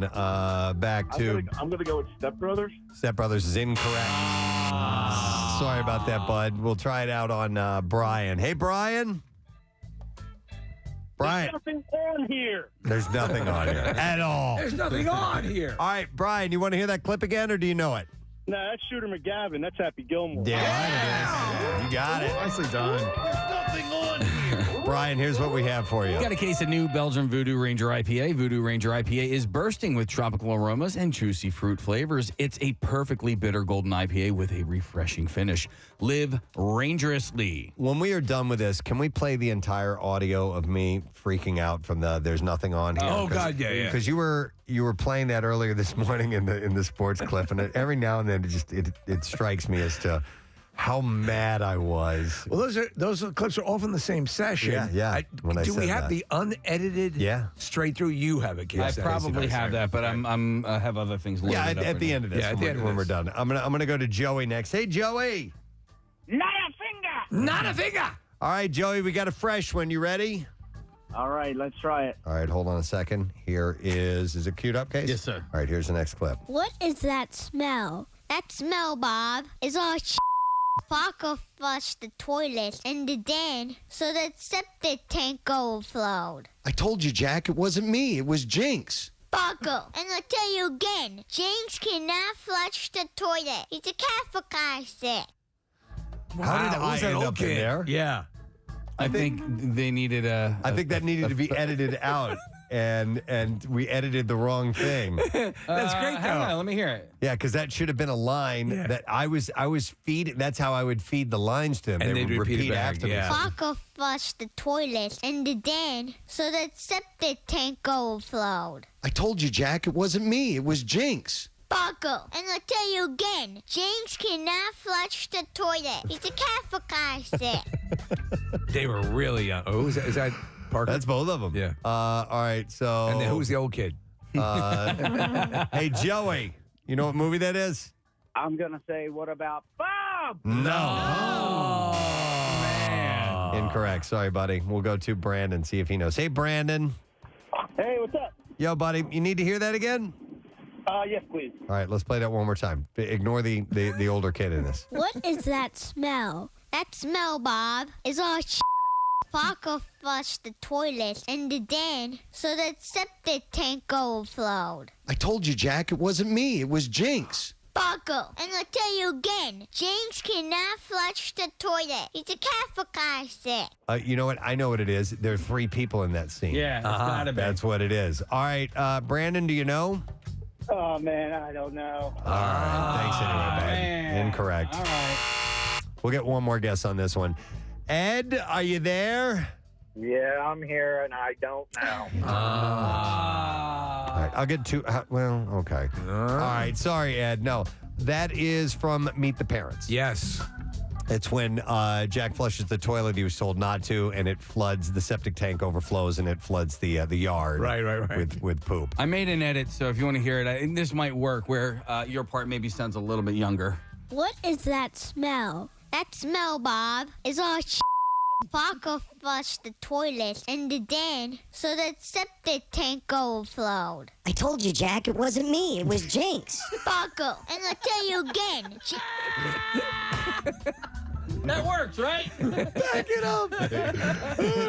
A little more. Flushed the toilet and the den so that septic tank overflowed. I told you, Jack, it wasn't me. It was Jinx. Parker, and I'll tell you again, James cannot flush the toilet. It works. Yeah. You fixed I it. just pitched it up a little You bit. fixed it. I love it. That's perfect. All right, let's see. Who's up next? I think we're going to go to Alex. Hello there, Alex. Good morning, Ed. All right, good morning, Alex. We're going to play one of these toddler theater clips for you to identify. You ready? Yep. All right, putting on hold. Here's our clip. It's the one that says, bad motherfucker. That was Carter. All right, let's go back to Alex. Alex, do you know what that is? Oh, that is Pulp Fiction. Damn right it is. Absolutely. Alex. The one that says bad motherfucker. All right, what do we got for him, Case? Alex, we got a pair of tickets as MMR Rocks Everclear 30th Anniversary Tour with Fastball and the Nixon. It's going to be this Thursday, June 23rd at the Keswick Theater in Glenside. Tickets are on sale now, and you can get all the details you need at WMMR.com. And also make sure you're listening around this time tomorrow morning as Everclear performs live in our studio. I forgot we have the actual clips here. Yeah, After yeah. this. Do you have the let me play the Meet the Parents one. Yeah. Is it this one? Yep. Okay, here we go. What's that smell? That smell, Bob, is our Parker flushed the toilet in the den, so the septic tank is overflowing. Jack, I told you it wasn't me. It was Jinx. Parker, I'm not going to tell you again. Jinx cannot flush the toilet. He's a cat, for Christ's sake. All right, on to our next, and that is Matt, who's been on hold the longest. Hey, Matt. Yo, what's up, guys? Yo, bud, we're pulling out the old school toddler theater clips. You ready to try? Let's do it. Let's put you on hold, and here we go. I'm Tony Montana. You with me. You with the best. Wow, now that's a classic line. All right, let's go back to Matt. All right, Matt. I couldn't even hear that. Really? All right, well, we'll try it one more time. Hang on a second. Let's try this. I'm Tony Montana. You with me. You with the best. Might have been overmodulated. All right, Matt. It was Tony That was Scarface. Yes! Well done. I think we had it turned up a little too loud. Here's the clip. I'm Tony Montana. You with me. You with your back. All right. We got a case of New Belgium Voodoo Ranger IPA. Voodoo Ranger IPA is bursting with tropical aromas and juicy fruit flavors. It is a perfectly golden IPA, bitter golden IPA with a refreshing finish, and you can live rangerously. All right, up next for toddler theater is Patrick. Hey, Patrick. Gadzooks. Gadzooks. All right, buddy. We got a new one. I'm going to put you on hold. Here we go. Just put the lotion in a basket. That was before Parker had speech therapy. Let me do that again one more time. Just put the lotion in a basket. All right. Let's go back to Patrick. All right, Patrick, you know what movie that is? Silence of the Lambs. Yes. Iconic movie lines delivered by children. All right, what do we have for him, Case? All right, this is our final case of the new Belgium Voodoo Ranger IPA. Voodoo Ranger IPA is bursting with a tropical aromas and juicy fruit flavors. It is a perfectly bitter golden IPA with a refreshing finish, and you can live Ranger sleep. All right, what do you say we do 2 more of these? Two more. Is that cool? All right, Yep. so... And then we'll play the extended rant. Up next is Tom. Hey, Tom. Hey. All right, buddy. Toddler Theater. We got one for you. Ready? Yeah, I'm ready. All right, one moment, and here is the clip. So, are we being too literal? No, you fool. We're following orders. We were told to come to the desert, so we're coming. Found anything yet? We ain't found All right, Tom, what movie is that from? Spaceball. Yes! All right, Tom, here's what we... Oh, here's the clip. Sir? What?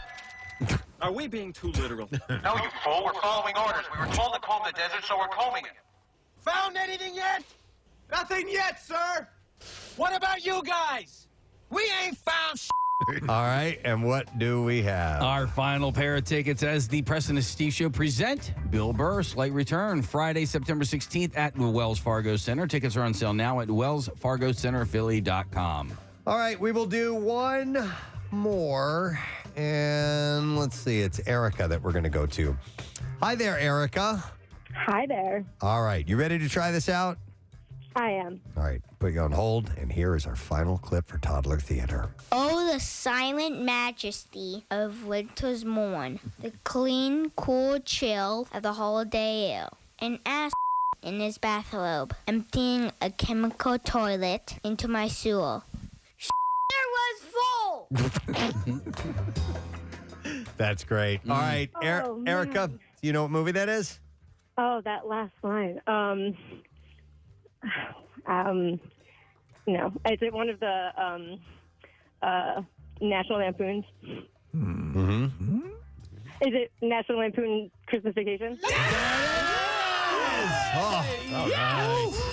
You got it right, Erica. Here's what we have for you. We got a $50 Visa gift card from Disney's Chippendale Rescue Rangers, starring John Mulaney and Andy Samberg. Witness a comeback 30 years in the making, now streaming only on Disney+. Oh, the silent majesty of a winter's morn, the clean, cool chill of the holiday air, and an ass in his bathrobe, emptying a chemical toilet into my sewer.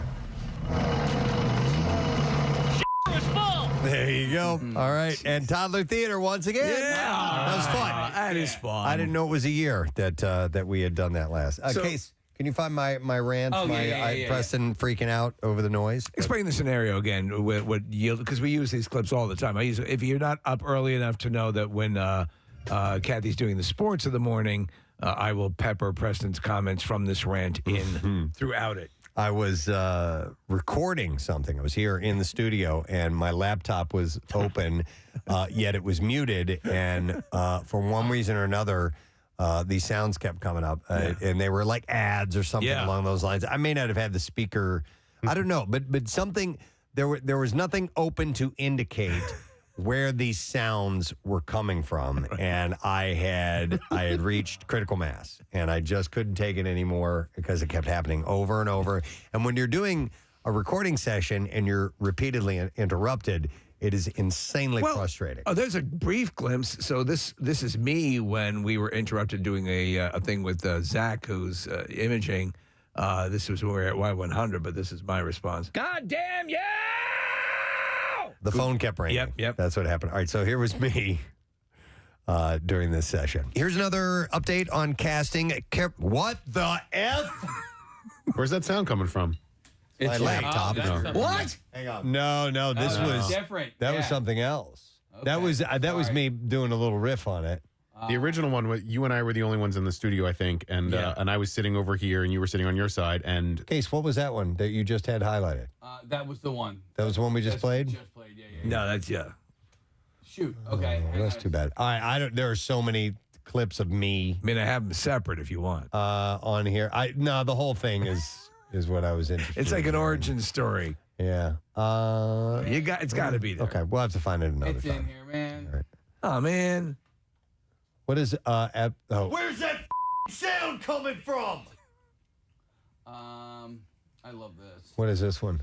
Hang on a second here. Oh my God! Oh my God! Oh my God! Oh my God! Oh my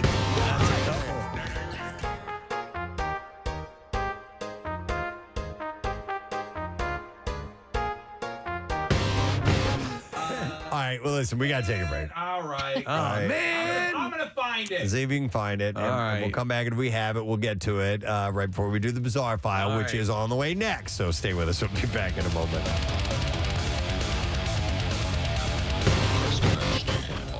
I'm way off. Oh, don't play it. Oh, it makes me ill. Caught in the rain. I detest What's his, Rupert every Holmes. second of Holmes. Rupert Everett is the actor. I rarely would beat up on a song. This song makes me want to vomit. Midnight. Oh, stop it! In the dunes of the Cape. Wait, why do you hate it so much? It's hideous. It's first of all, he says, "My lady," you know, "My lady." We got some problems with my lady, my old lady, you know. And then I'm gonna look in the newspaper and hook up with some chick. And This it would turns out to definitely be yacht rock. The same my lady, and the same chick is hooking up with me that I was trying I'm to just get away surprised from. because it's very Buffett-esque, and It's you not are such Buffett-esque. a huge it's Buffett ghastly. fan. Okay. It's ghastly. Actually, Jimmy Buffett has said this is a perfect song. He has not. He has not. Pierre, it's all I was rock like, and roll. see? Yeah, isn't it all rock and roll? Isn't it all rock and roll? All right. Oh, man. Turn myself against me. Turn. It is about having an affair. Like he's trying to set up an affair, and his wife is trying to set up an affair. Rock and roll. When you listen to the except for lyrics, this crap. it's pretty messed up. All right. That's the great thing about rock and roll. I'll stand. Whatever you're into, as long as it's not Rupert Holmes, because that's crap. See, the danger on this program is to reveal any vulnerability, and then it will be immediately seized on by the rest of the masses on the Preston and Steve compound complex, and then, but not just once, they'll save it in that file. And then, when you least expect it, pull it out. Well, you know now this will be something for you for a while. Yes. And then you'll be able. There was a second though Rupert Holmes song. Yes, there was. Besides the Pina Colada song. Do you remember that, Preston? Dry Martini? I don't know. Nick's going to have to look Do it a up. check, yes. Something called Him, Steve? I don't know that is. Yeah. Sing it, Nick. But it came out in 1980. Pina Colada came out in 1979, so it was right afterward. But Maybe. he was that was a hit single. It's apparently. him. By the way, you just said pina, and I've heard that that's technically the way you say the drink, pina colada. Pina colada. Although I always used to say pina colada, but he sings pina colada. If you like pina colada, It's actually piñas. And When you have more than one. I hear pina colada. Hang on. Let's Here, listen. let's play it. Oh no! Here we go. Hold on. What have I done? I hear pina. Do you? Yeah. All right. you're just looking for reasons to hate it. It's Yeah, he actually is. it's a letter. It's a letter in the Latino alphabet. An Enya. Yeah. Is that actual. And letter. also, she was an old like rock Enya. She darling. was. Yeah. She. Orinoco Flow. That's right. That was Enya. I forgot about that. Oh my God. All right. On my program today, That song is bizarrely hypnotic too, isn't it? Which one? Orinoco Flow. Oh yeah. I love that. Yeah. All right. I'm sorry, Pierre. Take two. Try that again, Enya. Sorry. That's rock and roll. That's Orinoco Flow. I like the first one better. One more time. We're gonna have to go again. I love that. They're in the booth telling her she's got. And you can sing it again. In the land of peace. Oh my God. Let's do that again, Enya. You don't want to leave it in? I just coughed up a manatee. God. Someday yodeling's going to come back. It will be. It's all rock and roll. Yeah. It is. Yeah. Yodeling is rock and roll. Except for Rupert Holmes, who is the biggest cancer in music. A tumor that needs to be excised. I wish him unending misery. Where did he go? He's on the floor. You killed him. I'm so Whatever you're surprised he into. hates it. I don't hate. I don't love it. I don't Any embrace kind it. of country rock, except for Rupert Holmes, who stinks so badly. He taints everything he touches. Like a plague he is on music. There goes my peace and love. Yeah, what do you mean you don't hate? You just tore him apart. I take it all back. By the way, somebody texted and said I would listen to an entire show of Steve doing cough takes of famous songs.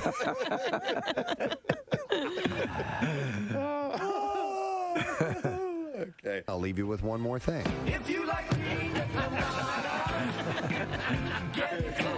Rage on and have a great day, gang. We'll see you tomorrow. Bye-bye. Please welcome the one and only Mr. Mickey Hart. Yay! All right. Morning, Okay. Wow, I love the way you did that. Well, thank you. I love the way you're that was really great. You had rhythm. You had rhythm. See? Thank you. You know, Who could ask for anything more? Let's get right into that. I love that you love rhythm so much. It's a huge part of your life. It's everything. Yeah, yeah. It's not melody and it's not harmony, but it certainly is rhythm. You were exposed to percussive instruments and rhythm early on. Your dad was well known and well respected. And I wouldn't go that far. He was a musician? He was a musician? Okay. I wouldn't go that far. Oh, really? All right. But he did dabble. Okay. Yeah. All right. More And than then, dabble, and then actually. you were working in a you had a job and you were it was I had a job once. a jazz club. Once. Yeah. A long time ago. I can't remember having the last time I had a job. Just thinking, You don't call this a thinking job? of the idea of having to have a job just gives me the willies. I mean, what would I do with the job? Oh my God. You wouldn't be a 9-to-5 guy working the cubicle. No, I doubt it. But if I had to, I would. You would. Yeah, but I don't have to, and I won't. Yeah. But so you don't view what you do as a job? Oh work. no, it's a service. It's a service industry. I mean, that's what music is all about. You know, you provide a place where people can come and have an emotional moment, Right. And and ritualize. So, yeah, I know, and I think it's very profound, and I'm very, what should I say, honored or Yeah, blessed sure. or whatever you want to call it, to happen to fall into this universe as a percussionist or a drummer. You know, to be able to do that is, But maybe even it's a people. good thing. But people who are maybe in the same situation as you, viewing it as a job, the fact that you don't view it as you view it the way you do. It's pretty not easy, but it's not like a job. It's like when I get up in the morning, the first thing I do is think of, the new day and what kind of new rhythms there are in it and how I can interpret that. That's what musicians do. They interpret, society and whatever, you've seen or whatever it is, and they lay down that groove. And every 5-10 years you find a new groove, and you work at it. Yeah, you do work at it, but you work at play. You work to play. Sure. You have to keep your skill up. I play every day 2-3 hours. Do you? Absolutely. Yeah. Are you kidding? Absolutely. In order to get up there and do what I do. Yeah. I mean, it's an athletic event. It's not like lounge drumming and stuff. This is the power stuff. Well, speaking of reinventing and finding new grooves, I want to ask you about John Mayer, because he's been with the band and touring with you guys for a stretch now. And I think a lot of people initially dismissed him as poppy and not the really great, incredible guitarist that he is. And from my perspective, he seems like the perfect fit for the Dead, because he holds you guys in reverence, but he can also hold his own. What are your impressions on John? John's a sharpshooter. Yeah. He's a gunslinger, as it were. And his guitar, he's beautiful. He plays great. He fits perfectly in the band, and he's a nice guy. I mean, I know he has this reputation and all that stuff, but I've never had a moment of weirdness with him. He's just a very pleasant person to be around, and he plays his ass off. You know. Before he was a star, he played in the conference room down the hall in these offices.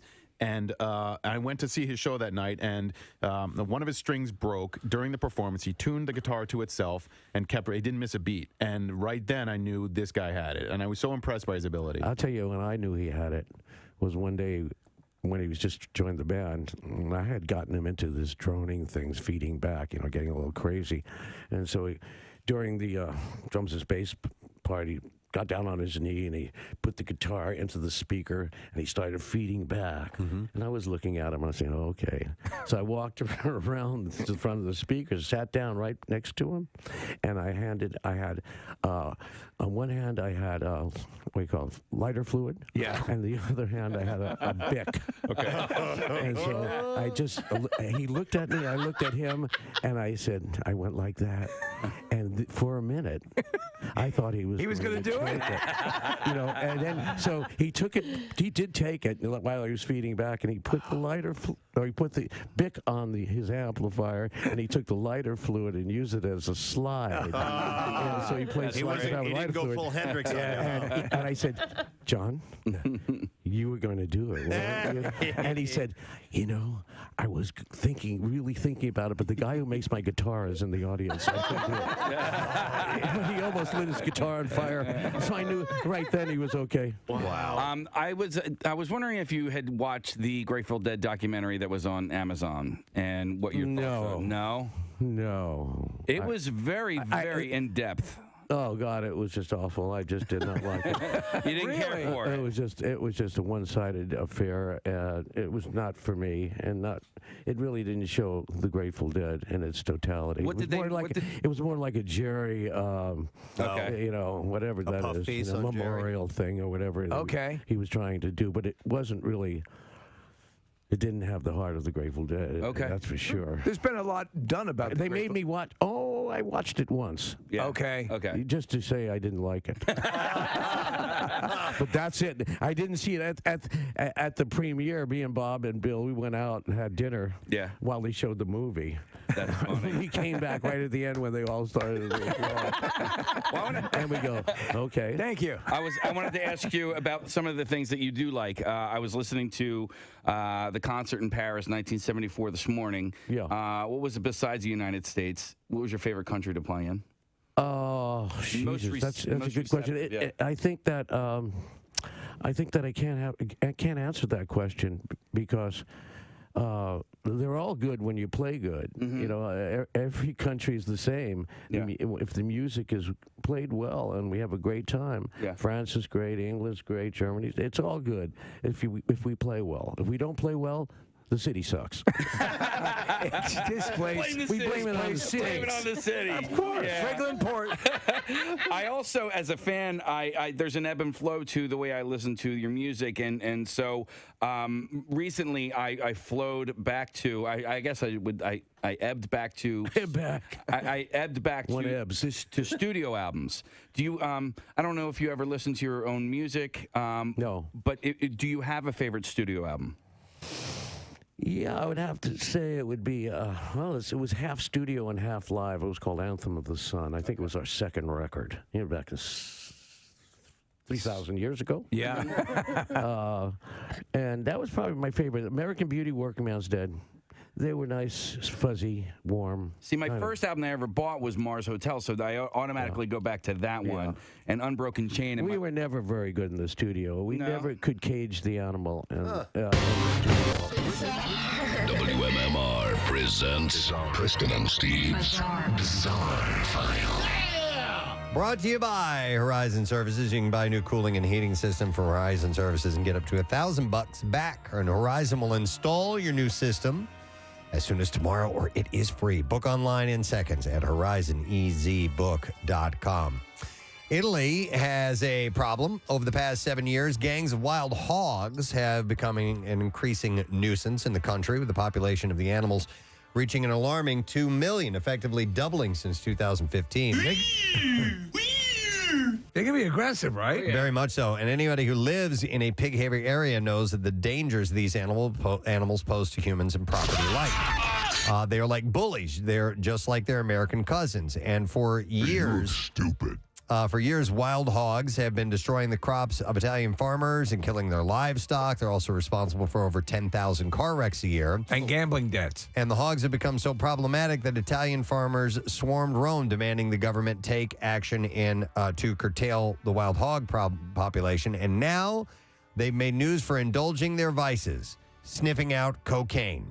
A pack of feral hogs in a forest in eastern Tuscany sniffed out, dug up, and destroyed a stash of cocaine buried by some would-be traffickers that was valued over $22,000. That's great. Now, what I didn't hear was any word on if they had physical effects from being all coked up or anything like that. Really good. It's great. I'm totally wired up. It's amazing.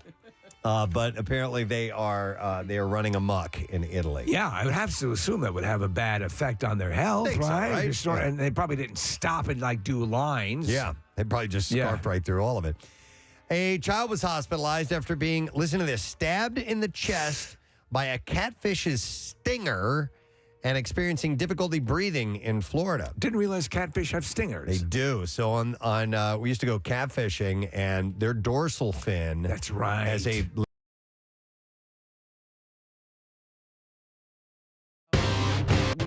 thought we could make, no one knew how to make a record. But Yeah. I mean, we didn't know how to make anything. We're just musicians at the time, and we weren't really savvy on the studio. No one had a studio. Right. Now I have a studio. Everybody has a studio. So we just weren't producible. Too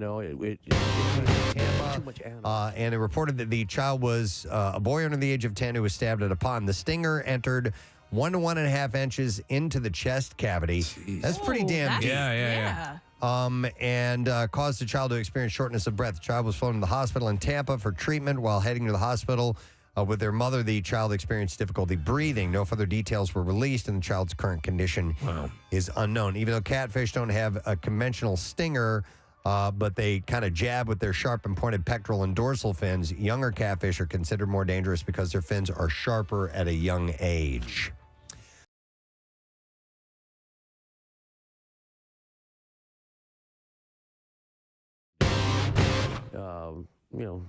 They had strong opinions of it. So, and we never really liked it in the studio with the four walls. It was too captivating. We were like a captive in the studio.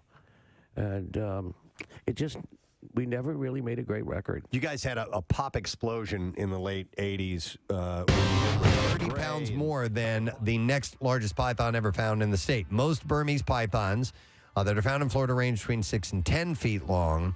And although their native habitat is Southeast Asia, the snakes commonly reach 18 feet long, and the largest can reach lengths of 20 or more.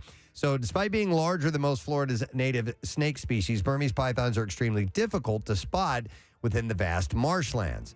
In an effort to reduce the invasive populations by drawing reproductively active females out of hiding, python trackers, what they do is they implant GPS trackers inside male pythons, and then they send these scout snakes slithering into the wild.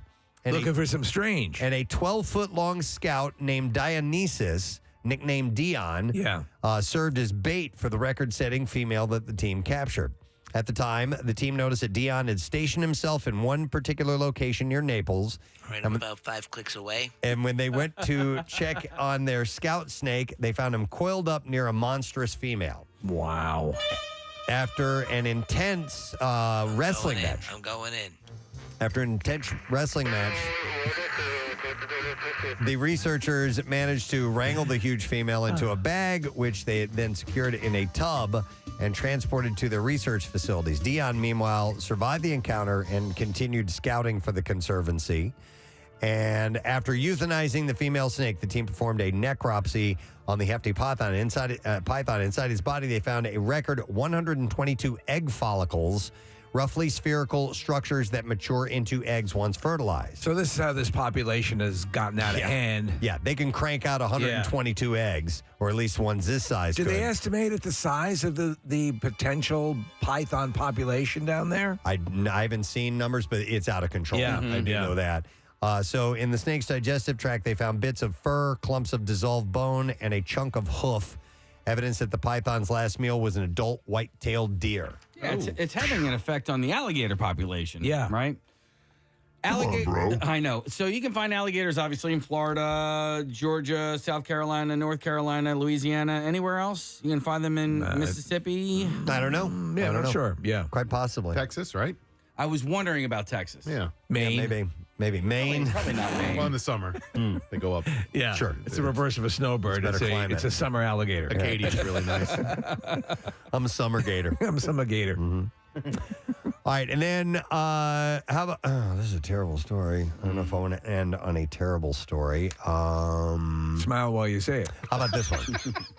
No, you don't. You don't want. No. All right. Okay, I'll end on a sweet story. Oh, all right, that. good. A pair of bald eagles near Nanaimo, British Columbia, have adopted a baby red-tailed hawk. Oh, wow. They normally go after those. Yes, they do, and they're raising it alongside their own eaglet. What was that? Is that supposed to be a bird? No, it's just my elbow bumped. Oh, okay. Yes, that was supposed to be a bird. Yeah. So, but while the hawk is now part of the eagle's family, it could have been just easily their dinner. Ornithologist David Bird, by the way, his name. Yes, that's my name. It provides a chuckle when people hear it. Said this bird likely came from a red-tailed hawk nest that was preyed upon by the adult bald eagles. Wow. And the next thing you know, the little hawk bounced up and started begging for food right away. Bird said that's what he believed saved its life. Lloyd, we have to do something. Lloyd? He's so cute. I mean, yeah. So Pam... We can't just leave him here. Pam McCartney, a volunteer for the wildlife organization Growls, was watching a live stream of the nest when she saw the mom drop the baby hawk. She thought for sure it was a goner. She said, usually I can close my eyes or fast forward or whatever, but this was live at the time, and I was just like, oh my gosh. But to her welcome surprise, neither the mother nor the eaglet attacked the little hawk. She said she just kind of dropped it, and it came alive, and the eaglet was just like, what the heck, Mom? What is this? Why is it moving? And at first she says the two baby birds kept themselves on opposite sides of the nest, and the mother didn't pay too much attention to the hawk. But by nightfall, she said they became a real family with the mother eagle feeding and fussing over the baby birds equally. It's amazing. They operate a number of webcams as our own. To monitor eagle nests, and the group is keeping the exact location of the rare interspecies family a secret so that they don't get overwhelmed by bird watchers. McCartney says that the eagle's parents had lost one of their two chicks a few weeks ago, and she suspects a new hawk has kind of taken its place. It's amazing. The bird says that the rare phenomenon came about due to an incredible confluence of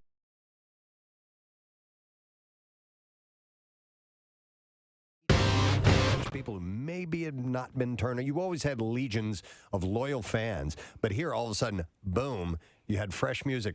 And the tour was gigantic. Was it fun? Oh, yeah, it was fun, but it wasn't quite like that. Okay. What happened was we were already playing stadiums at the time. That was in '87. Yeah. So instead of playing 1 or 2 days at the stadium, we were playing 3 days at the stadium. Yeah. So it really didn't affect us much. We just You guys were touring sold-out shows anyway. We didn't feel it, which we were playing stadiums. And Yeah, but you know what? I was found more out about you guys incremental. because of the Touch of Grey. There was a music video. I was young at the time, so you know, so you guys had a music video, so you were totally reaching an audience. That, we never did the videos or anything. We never did a single. So we weren't really part of the music industry. You know, we never played that game. And, you know, if we lived by the single, we would die by the single. You know, if we didn't have a hit. That's interesting. Yeah. It's funny because I remember becoming aware of the Grateful Dead, you know, through the iconic artwork that was associated with the band. Yep. What's that about? What's that about? So that predates, obviously, videos, but still a visual medium brought me into the awareness of the music, which is very cool. Exactly. It mirrored the music. In the old days, how that started was these artists would come to the shows, and we were all getting high, you know, on psychoactive drugs, taking acid and whatever. And these were physical representations of what the music sounded like. They would go home and they would start painting, and they're still high, and that's what these things were representing. They were representing the music. How were you vetting that, or was it just sort of if you want to do it, or would you guys kind of consciously say, I don't like that, doesn't represent our band right, or was it just an open source? Well, luckily, in our case, the people would come up with these incredible, iconic stuff. Yeah, I mean, we just had to choose between the good stuff. I mean, it was so much good around. A lot of people went home and just did it, and it was uncommissioned. Yeah, they just went out and said, "This has to be done." Wow. And so then all of a sudden we looked at them, we go, "That's us." And they go, "Okay, cool." That's cool. That's it. Let me ask you with the art and your painting. I mean, did people automatically take to it? Were you afraid you were going to get here's a musician trying to be a painter sort of deal? I'm not afraid. Yeah. So what was that jump like, and how well were you received initially? Because I mean, honestly, we were looking at the stuff. It's pretty amazing looking. There it is. Yeah. So what was that initially like? Well, I didn't think of it as it's art. You know, it is came art. out. It's Right. you follow the muse. I mean, you're an artist. You know, the thing that turns you on, makes you do things artistically. And first time I did it, I walked into the house and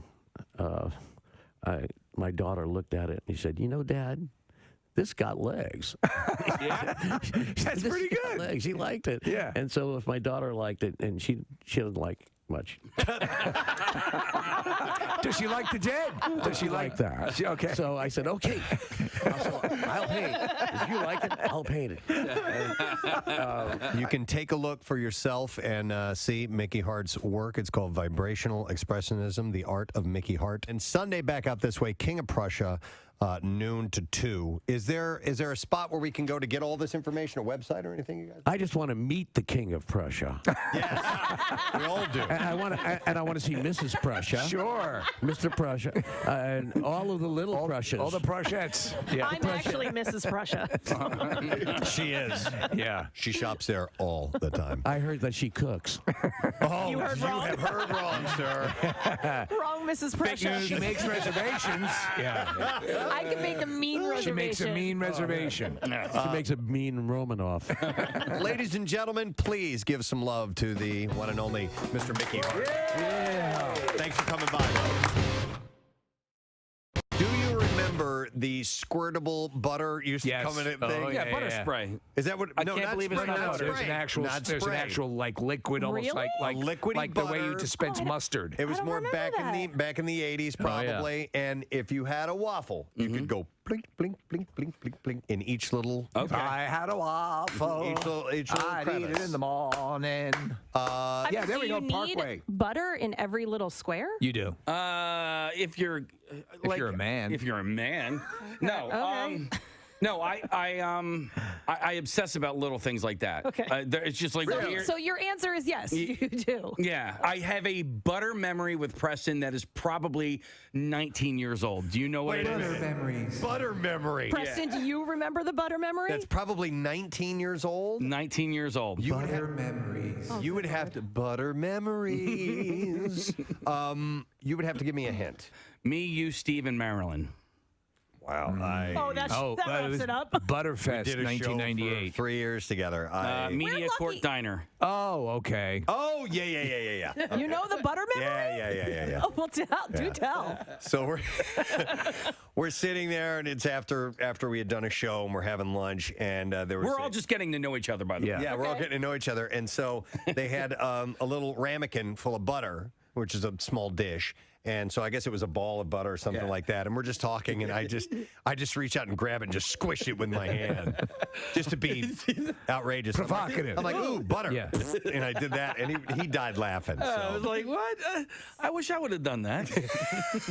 Love at first sight. That looked fun. Butter memories. But if I owned a diner and I dine in the morning. and I was serving waffles, there would be a special little spray that I would put melted butter in so that you could go. You would keep it like you could even have it as you could have the way you have a mug warmer where your butter could be on it and with the pump so that you could dispense that Now way. it would need to be more like misty, Like a you know? like a fire hose. No, like a spray bottle. like a spray bottle, like you would spray your like your indoor like a plants. spritz. I disagree. I think that the butter, like the spray butter, you're lessening the quality of the butter product. And if you're going to have like actual butter, you're going to need to have like a vat of melted butter. This is your diner, so I'm not trying to tell you how to run your business. You open your own diner next door. I'll Do build your own goddamn normal, boring pats of butter. I kind of want to work with you, like almost like as if I was your therapist, and to make you okay with not having butter in every square. Like it's all right. No, I know. It's still going to taste good. You're going to get enough butter. Believe me, I've Touchstone Pictures. He had to have butter in every square until a concerned therapist came into his life. My name is Romano. I think I can help you. Then we need some good music like yes, Peter inspiring. Gabriel, Salisbury Hill. Salisbury Hill. Yeah. See if you can pull that. So the serious part when he realizes he has a problem. Oh no, I can't even get it together anymore. Every time I go into the diner, I start trembling like crazy. I think I know someone you can talk to. And then she came into his life. My name's Romano, and today's the day we start making changes. From Touchstone Pictures, the story of a boy who learned now how to not have butter in every square of his waffle. Butter squareless waffle boy. Butter squareless waffle boy. Or something to that effect. It's a butter therapist. I feel like I already went through this with Jace. Like at breakfast time. It's okay, honey. Unbutterable. Is that the name of the movie? Yeah. I'm doing it. I heard recently that isn't even. I mean, just the old, sneaking the look at your next door neighbor's paper is not necessarily the chosen form of cheating these days, because so much stuff is done online now that students are using Google Docs quite a bit to cheat with. All the time. Yeah. And so now they're trying to make. In fact, they've said they've noticed a general increase in grades that they believe is artificially manipulated. Really? And so much so that Google itself has stepped up and has, like I'm looking at an article here, they're trying to set up ways to prevent Google Docs being used for cheating. So here's the way I understand that this works, and if I'm wrong, please tell me. Yeah. We've got students here, we've got strippers that know the answers as well, because Victoria was chiming in on this while we were off air. That if someone takes a test in a class before you, that you're going to have that same class, and they therefore can get that exact exam that you're about to take and send that to you before you take the exam. Is that kind of the way it works? Is that what I understand? You know who knows? Ben knows. Ben, come in here. Ben. Intern Ben, we're going to get him on the mic. And by the way, Ben, are you currently a student? Yes, I go to Temple University right now. I've been there for 3 years now. Okay. All right. So what I was just saying, I know you guys are busy in the other room there. When someone is taking an exam, they can take that exam and give it to someone else who has that same test later on in the day. Is that how it works? So it totally depends, but like a lot of the times it will just be on your laptop in class, and it's impossible to govern everyone's laptop, as you can imagine. Okay. Okay. You all right? Had to run in. He's a little nervous. I was wondering why you talk like that. And actually, it's the thing is the Google documents.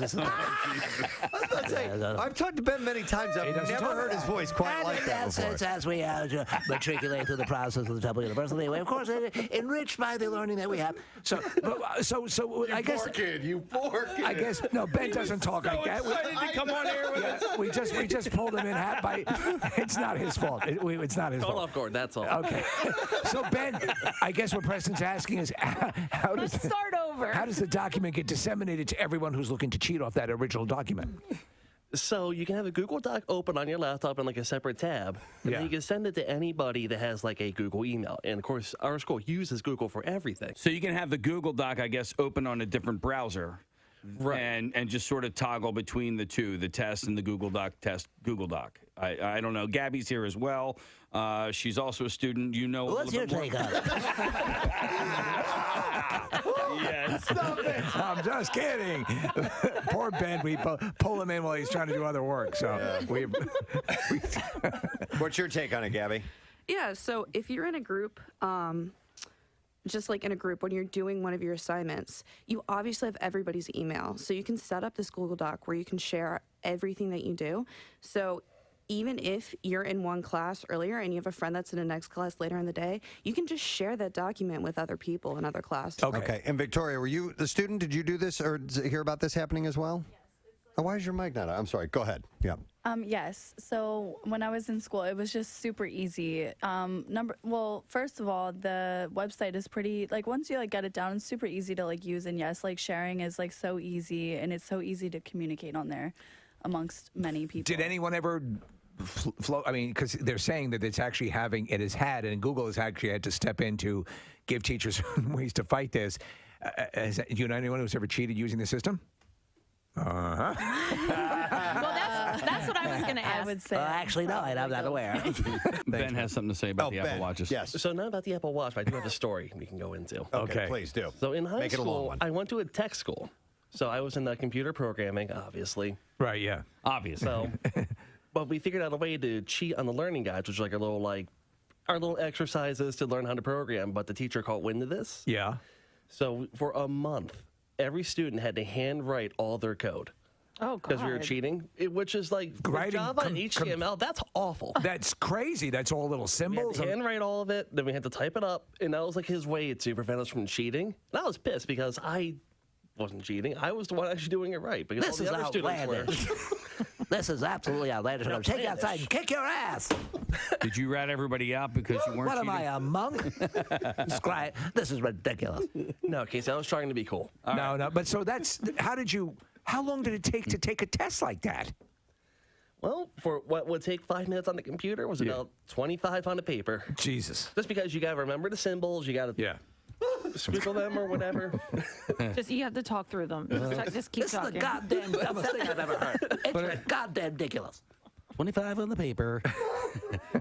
No, but I mean, to write, who's talking about writing code is in all symbols and intense stuff. Wednesdays mean that we have the Secret Text Word Prize, and we do indeed have someone who wants to take a shot at this. So we're going to caller number Butthole on the phone lines.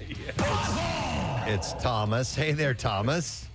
Yo, what's going on, buddy? Yo, bud. All right, we need you to give us the secret text word if you know, please. Chalkboard. Chalkboard is correct. Yep. Hang on, Thomas. Scored yourself some tickets to Everclear playing tomorrow night. It's the 30th anniversary tour with Fastball and the Nixons at the Keswick Theater in Glenside. Tickets are on sale now. Details at WMMR.com. And our random winner is Karen Pasai, I think is how you say the last name, from Westchester. Or is it Poria? Porini? I can't tell. I think those are ours. Connor's handwriting. Pierogi? Ooh, I love pierogies. Maybe it's Perini. I think it's love Perini. fingerling. It's a cat food. Karen, whatever your name is, congratulations. You are going to get those tickets as well. Before we do lesson question, trashy music news, Casey found the audio we were looking for earlier, which is my freak out session. I was trying to record, and my laptop, some mystery noise was coming up, and this was the whole thing. And I felt like hearing it this morning, so here we go. By the way, I saw today a story that Abercrombie and Fitch has asked, first of all, I said Abercrombie. You want to hear that again? All right. By the way, I saw today a story that Abercrombie and Fitch has asked the situation, what the f***? Where's that sound coming from? What the f*** is this? There's nothing on here. You hear that? I think it's you, Nick, isn't it? Yeah, laughing in the background. Sound coming from? What the f*** is this? There's nothing on here. You hear that? The f*** is that? There's nothing. I was trying so hard to be There's quiet. nothing up on this computer that should be making any noise, and it's the third time that's happened. All right. Did you get all that, by the way? Yeah. Did you?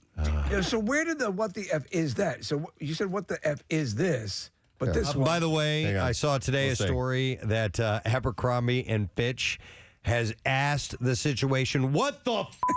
Where's that sound coming from? What the f*** is this? Yeah, that's it, right? But we have this. The f*** is that? Okay. Is that There's nothing on here. Continue. You hear that? I think it's here. Is that? There we go. There it is. All right. Yeah, they were separated. good. They're I'm so all- used to Oh, playing thank them God. back to back. that Yep. They seem joined at the hip. That was one of my favorite moments. All right. Do you guys like when we do like origins of clips? You know, when we go back? Yeah, we haven't done that in a while. We get asked all the time. I've forgotten myself on a lot. Oh of my these. God, yeah. You know, there are so many, and like sometimes Steve will play something, and I'll learn 10 years later that it's one person and not somebody else. You know? What was the one you guys? There was one that Oh yeah. totally wrong origin. I thought it was Dumb and Dumber. Oh shoot! What is it? Was it Andy? It might have been no, Andy. that was it. Yeah. What's that I think we case? thought it was Toy Story. Yes, Yeah. yes. And it's not. It's from Pee Wee's Big Adventure. Oh yes, I thought that was Tom Hanks. Right. I thought it was Tom Hanks. Okay. Yeah, but I It's forgot when the huge boyfriend is there. Yeah. Yeah. Okay. Now I'm going to see that on my cross-country adventure. Yes, you are.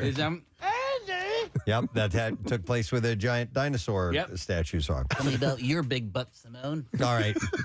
We are moving on to the lesson question now. And we're going to give away, as a prize today, a pair of tickets to see To Kill a Mockingbird, which is going to be the Academy of Music on July 13th. It's a 7:30 show.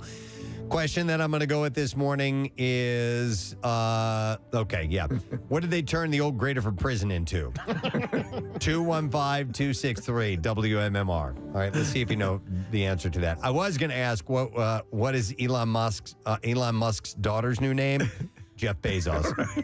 But what did they turn the old Graterford prison into? 215-263 WMMR. We'll do the trash while you call in. The trash business is a gold mine. 93.3 WMMR with Preston and Steve's Hollywood Trash.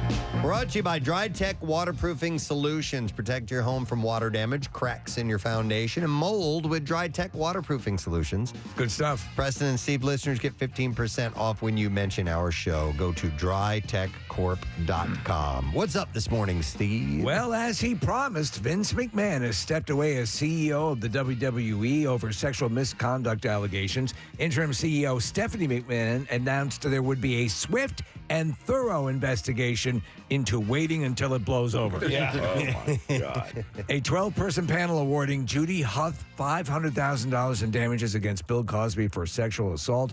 Cosby says one day he will be vindicated, but only if everyone is consumed by a mass psychosis. Yeah, right. And finally, musician FKA Twigs opening up about why she moved ahead with her lawsuit against ex-Shia LaBeouf for physical and psychological abuse.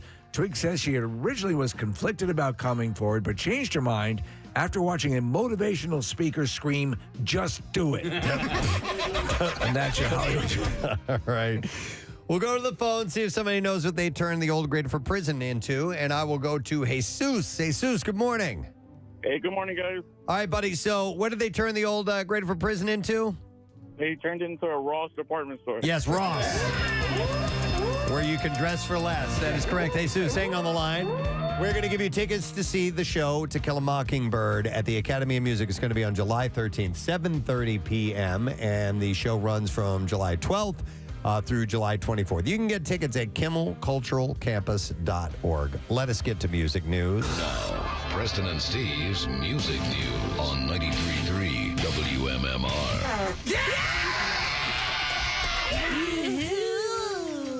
All right, just a few items to pass along to you. We'll start with Greta Van Fleet. They celebrated the first day of summer with a new summer solstice photo auction. And they've auctioned off 5 frame prints that they customized themselves. And they donated the proceeds to the Environmental Defense Fund. Bassist Sam Kieska and drummer Daniel Wagner spoke to Billboard about it. And on their partnership with EDF, Kieska said that while there were many organizations to choose from, they felt that EDF felt all-inclusive to the band. And Kieska said that they do it all. They partner with big companies, and they essentially make it profitable to be low waste and fuel efficient. Kieska and Wagner added that they hope the project will incentivize their fans to do their part to help the environment. And he said, when it comes down to climate change, we're all in this world together. And I think that education is a powerful tool. So did they, remember they had about a COVID when they were going to be out in Atlantic City. Yeah. And they had to postpone. Was that postpone those? shows, or were they canceled? Or rescheduled? Yeah, I'm not sure, and I don't have the info on that, unfortunately, Steve. So I'll try and do a follow-up on that. Airing on Sunday, 5 p.m., or actually 8 p.m. Eastern Time on Reels, is the 2-hour official documentary, Motley Crue's Vince Neil, My Story. Neil's tragic story of addiction, excess, and death will feature newly filmed commentary by his bandmates Tommy Lee, Nikki Sixx, and that will come along with Slaughter's Dana Strum as Neil sheds light on the heartbreak of losing a young child to being arrested for driving under the influence after causing a crash that killed his friend, Hanoi Rocks drummer Nicholas Dingley. Do they include the bizarre limo incident with Nick Cage? No, I would hope so. In Vegas? I don't know if that'll end up in there or not. But that's not the only one. So coming to Epix on August 7th is the 4-part docuseries My Life as a Rolling Stone. The specials, produced in conjunction with the band in celebration of its 60th anniversary, will feature an hour-long look each on Mick Jagger, Keith Richards, Ron Wood, and the late Charlie Watts. They each get an hour, huh? Yeah, neither former members Bill Wyman or Mick Taylor will be given their own spotlight documentaries, though. Oh, that sucks. I know, right? Rolling Stone reported that the show's co-directors Oliver Murray and Claire Travanor are no strangers to covering rock's original Bad Boys, with Murray directing the 2019 doc on co-founding bassist Bill Wyman. It was called The Quiet One.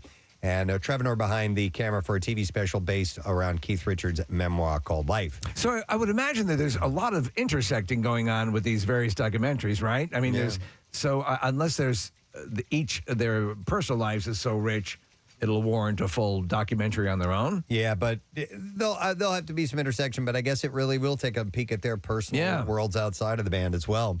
Back in April, when the British rights for the series were picked up by the BBC, The Guardian reported that the films would feature unseen footage and exclusive stories from Mick, Keith, and Ronnie, interwoven with new and archive interviews and performances, while the Watts film is told through his bandmates and peers. Rod Stewart, Tina Turner, Steven Tyler, Chrissy Hines, Slash, and P.P. Arnold are among those who have been contributing to the films. So there are some, P.P. is a funny name. So there are some reenactments, and you know how they're doing it, Preston? They're drawing the faces on the chins of the actors and then putting clothes on their face to make them look like little human dolls. Yeah, they do inverted that upside down. Yeah. Okay.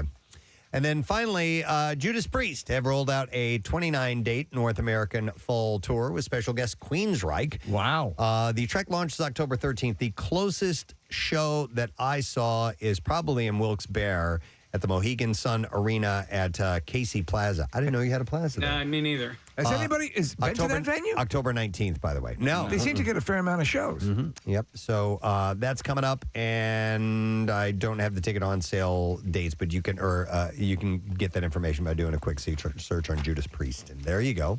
That is what I have in music news. Nice. All right, we'll take a break. We'll come back in a second. Wrap up the program.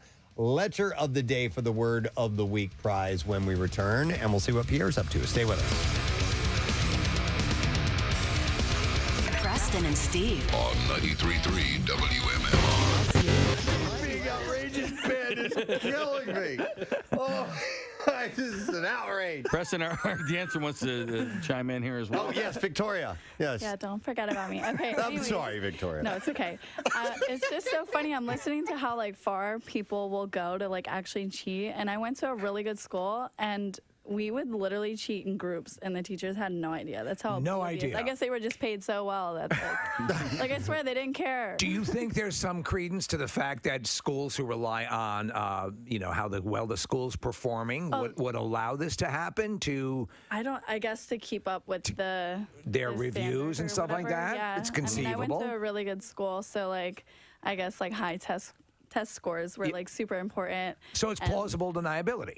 Right? That you can say, okay, they're just getting good grades. And what's funny enough, in 9th grade, I actually had a social studies teacher that would literally grade you on if he liked you or not. We would write what we had for breakfast on literally I would write the most ridiculous answers, and some of them would be right and some of them would be wrong. I swear this man graded you on whether he liked you or not, or maybe your outfit that day. I swear I bet he you didn't did care. very well. Yes, being stunningly gorgeous helps too. I passed, by the way. And he fed us. He was a G. He was awesome. What's going on over here? Just because she's super hot, she passes? I'm here writing goddamn code. My fingers are falling off. She talks about having egos and she gets an A+. You're a good sport, Ben. Yeah, that was an outrage, frankly. Goddamn, says like I have a rheumatoid arthritis writing all this code. And over here, she says she had a Pop-Tart for breakfast. She has an A+. I love when you threaten to kick their ass. Outside now, I'm going to put my foot so far up your ass, you're going to see my big toe coming out your nose. Oh, my God. All right, we have to wrap this up. Oh, we do? Okay, all right. No. Officials are working to contain a scabies outbreak. No. What the hell? This is at Radnor Middle School and no way. one student from Radnor Elementary School, yeah. Yep. Scabies. And at least 18 students were diagnosed with the infectious disease. Okay, what is scabies? It's a rash. Okay. Isn't that... Wait, okay. Scabies isn't crabs? Well, it is caused by a mite. A little creature. Okay. But they normally it's not visible to the naked eye. But it's not It's not crabs. It's not, okay. It's not like but crotch do you crabs. get it down there? You can. Yeah. Okay. Yeah. If you're so lucky. The scabies will burrow under the skin and lay eggs. Oh, God. An itchy rash consisting of raised tracts, bumps, or blisters may appear on parts of the body, including between fingers, wrists, elbows, armpits, waistline, thighs, and genitalia. Including the nutsack. Yes, probably. Yeah. Well, there all the little crevices and cracks. Yeah. They lay their Ball eggs. sacks are yummy. I remember in high school there was an outbreak in our school, but it was everyone who was getting it down there. Yeah. And so it seems like it's few and far between that we have scabies outbreaks. I always consider that one of those bizarre peripheral things like scurvy and gout. There was the guy that I told you about that wanted to go halfsies on the fleshlight. Oh yeah. And by the way, again, take that in. Nick knows someone who wanted to go halvesies on a fleshlight. Yeah. God, I hate him. Yeah, me too. I love him, but I hate him. But there was an outbreak of it in college. Is this guy an Elvis impersonator by any chance?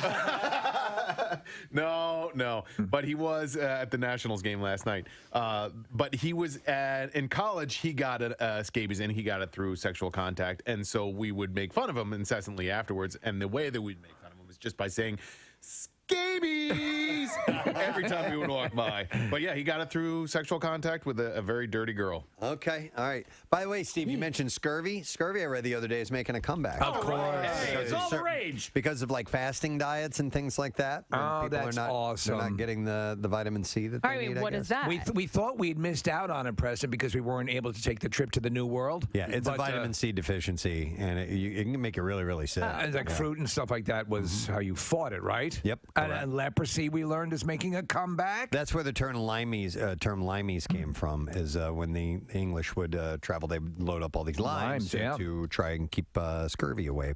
Hang on a second. Maddie has scabies, and Kathy's going to leave the room now. She doesn't even want to be on the phone with somebody with scabies. Hey, how you doing, Maddie?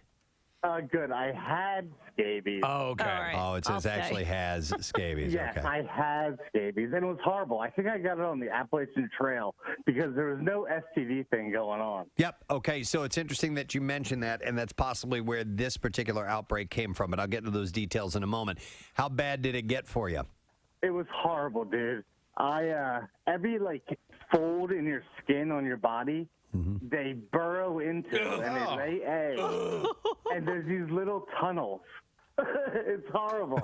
And You're laughing as you're talking about scabies tunnels. Yes, Yeah. scabies tunnels. They're like under your skin, like in your knuckles and the creases of your finger. die. So Maddie, Kathy, in your junk too. in your junk. Okay, we're looking at a picture. You're right, Maddie. It says skin condition caused by burrowing mite. And they lay the eggs in there, yeah. They lay the eggs. It was horrible. They gave me this poison that I had to rub all over my body. Yep. And I had to wait like an hour and let it seep in. And then blistering caused. there's like blistering afterwards. Maddie, let me ask you: did they make the trip down to your junk? Did you have it around that region? They were anywhere there's a fold or a crease. There is burrowing mites. And not for anything. Go ahead. Here's the reason why it spreads like that. The incubation period is like 2 to 6 weeks. Oh my God! Before the itching even occurs, so it gets all over your body. These And you things, don't know yet? And like you said, Maddie, listen. It says the doctor in this story said you apply this cream. It's a topical prescription from scalp to toes. Every part of the body. Everywhere, and it burns. And then you have to sleep overnight with it on. They said it needs to be on for 8 to 10 hours for it to work properly. Yeah. Do you have to put it in the butthole? Oh, my God. You put it everywhere, Preston. Okay. Thank you for clearing your throat. Do you have to put it butthole? No, I'm a 40-year-old man, and I had it when I was like 30, and I had to have my mother rub the cream on my back. That's how you didn't have to. Yeah, I would have. I mean, can you like, who else am I going to ask? I don't know. Thanks, Maddie. I appreciate it. Maybe like a girlfriend or wife. Somebody who could put it in your mother. I have to go over to my 30-year-old single son and rub ointment in his ass.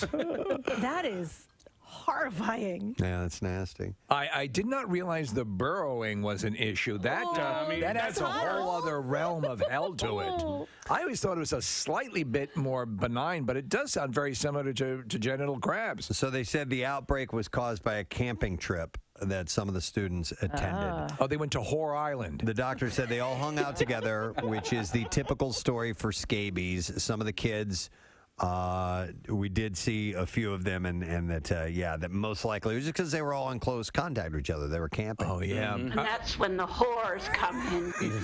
It's true. So sleeping bags and things of that nature and camping tents, it's a confined space. I've had a few texts come in, and also it looked like a call had been up as well. Were you guys familiar with chiggers? Yeah. Chiggers, yes. Yeah. Growing up I lived in the South for a little while, and we would always warn about, those look like chigger bites.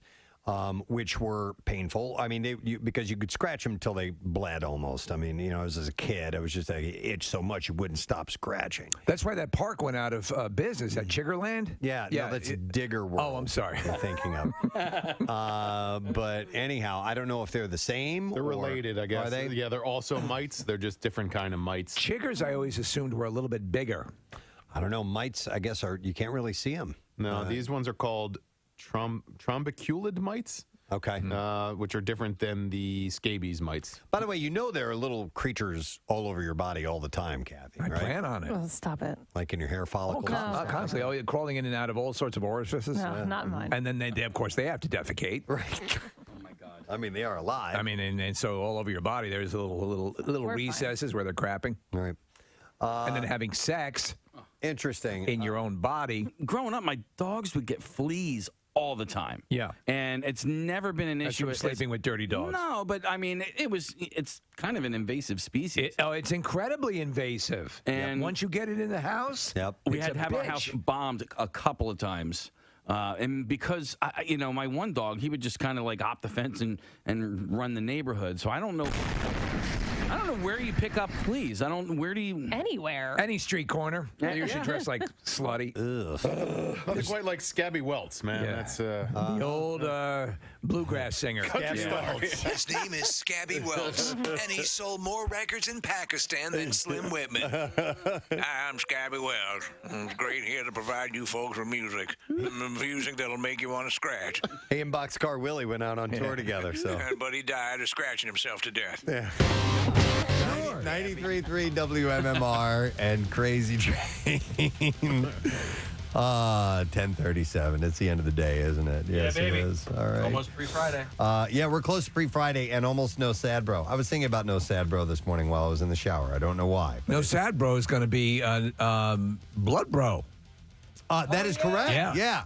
Yeah, all blood, no sad, all blood, bro. Oh, yeah. Wait, what? That's it on Friday. No sad, all blood, bro. And we are looking forward to that. And like I said, throughout the course of the program today, there have been some spots that were able to be created as far as appointments go. for the I Believe for Preston and Steve blood drive, which is on Friday. So we'd love for you to sign up. We'd love to. It was already sold out, but we found some room. So let's fill those spots too.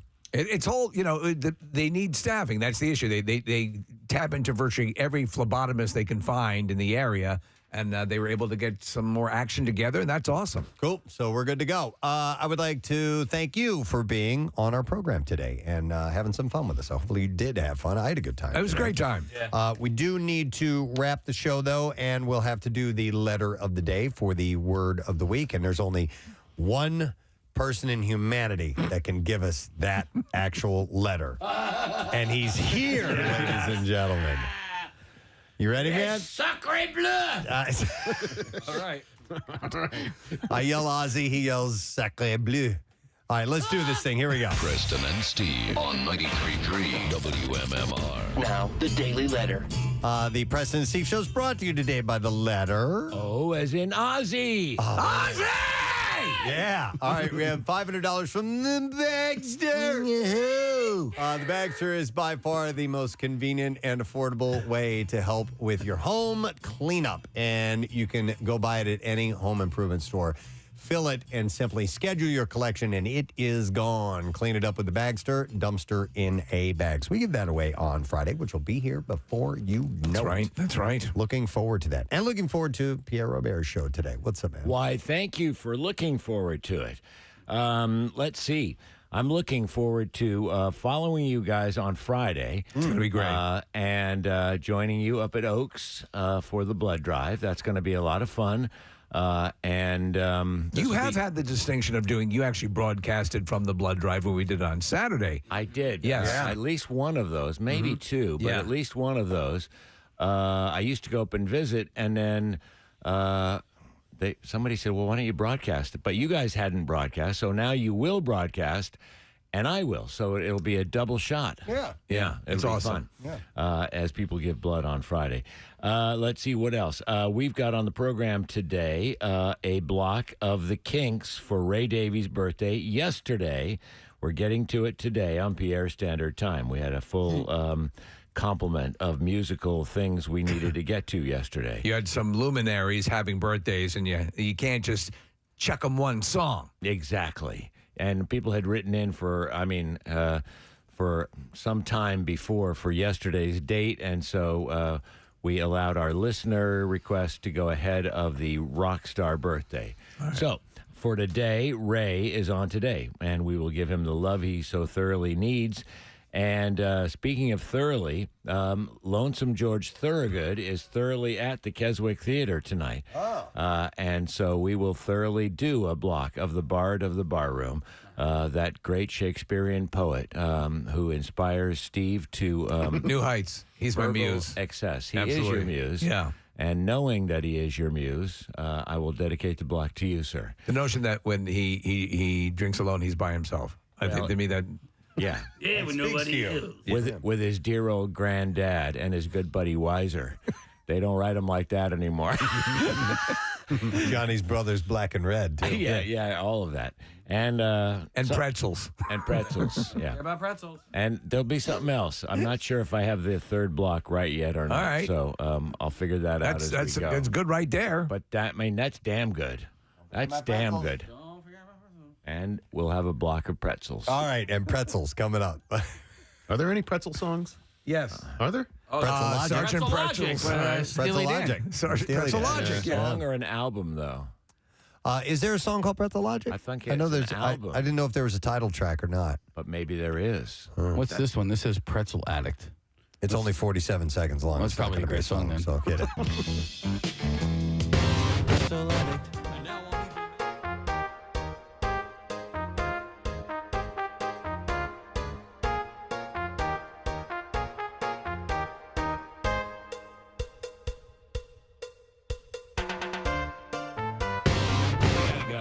Santa's got to go. No. We want to hear it. We've heard about I need him. you to Yeah. stop talking. You guys used to send messages down to him. I remember that. Move along, Grandpa. We've heard about him already. Yeah, you don't need to tell that goddamn story for the 27th And then time. General Sherman came into town. I will thank our sponsors. President Steve Show brought today by Acme Markets. Fresh foods, local Not a flavors. horse. Acme, official record store of the grocery store. Records. We played records back on Rittenhouse Square. Of the President Steve Show. Save it for your Hall of Fame speech.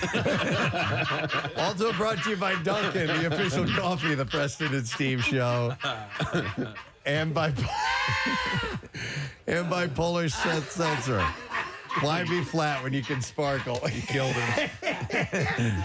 Tomorrow on our program, Everclear.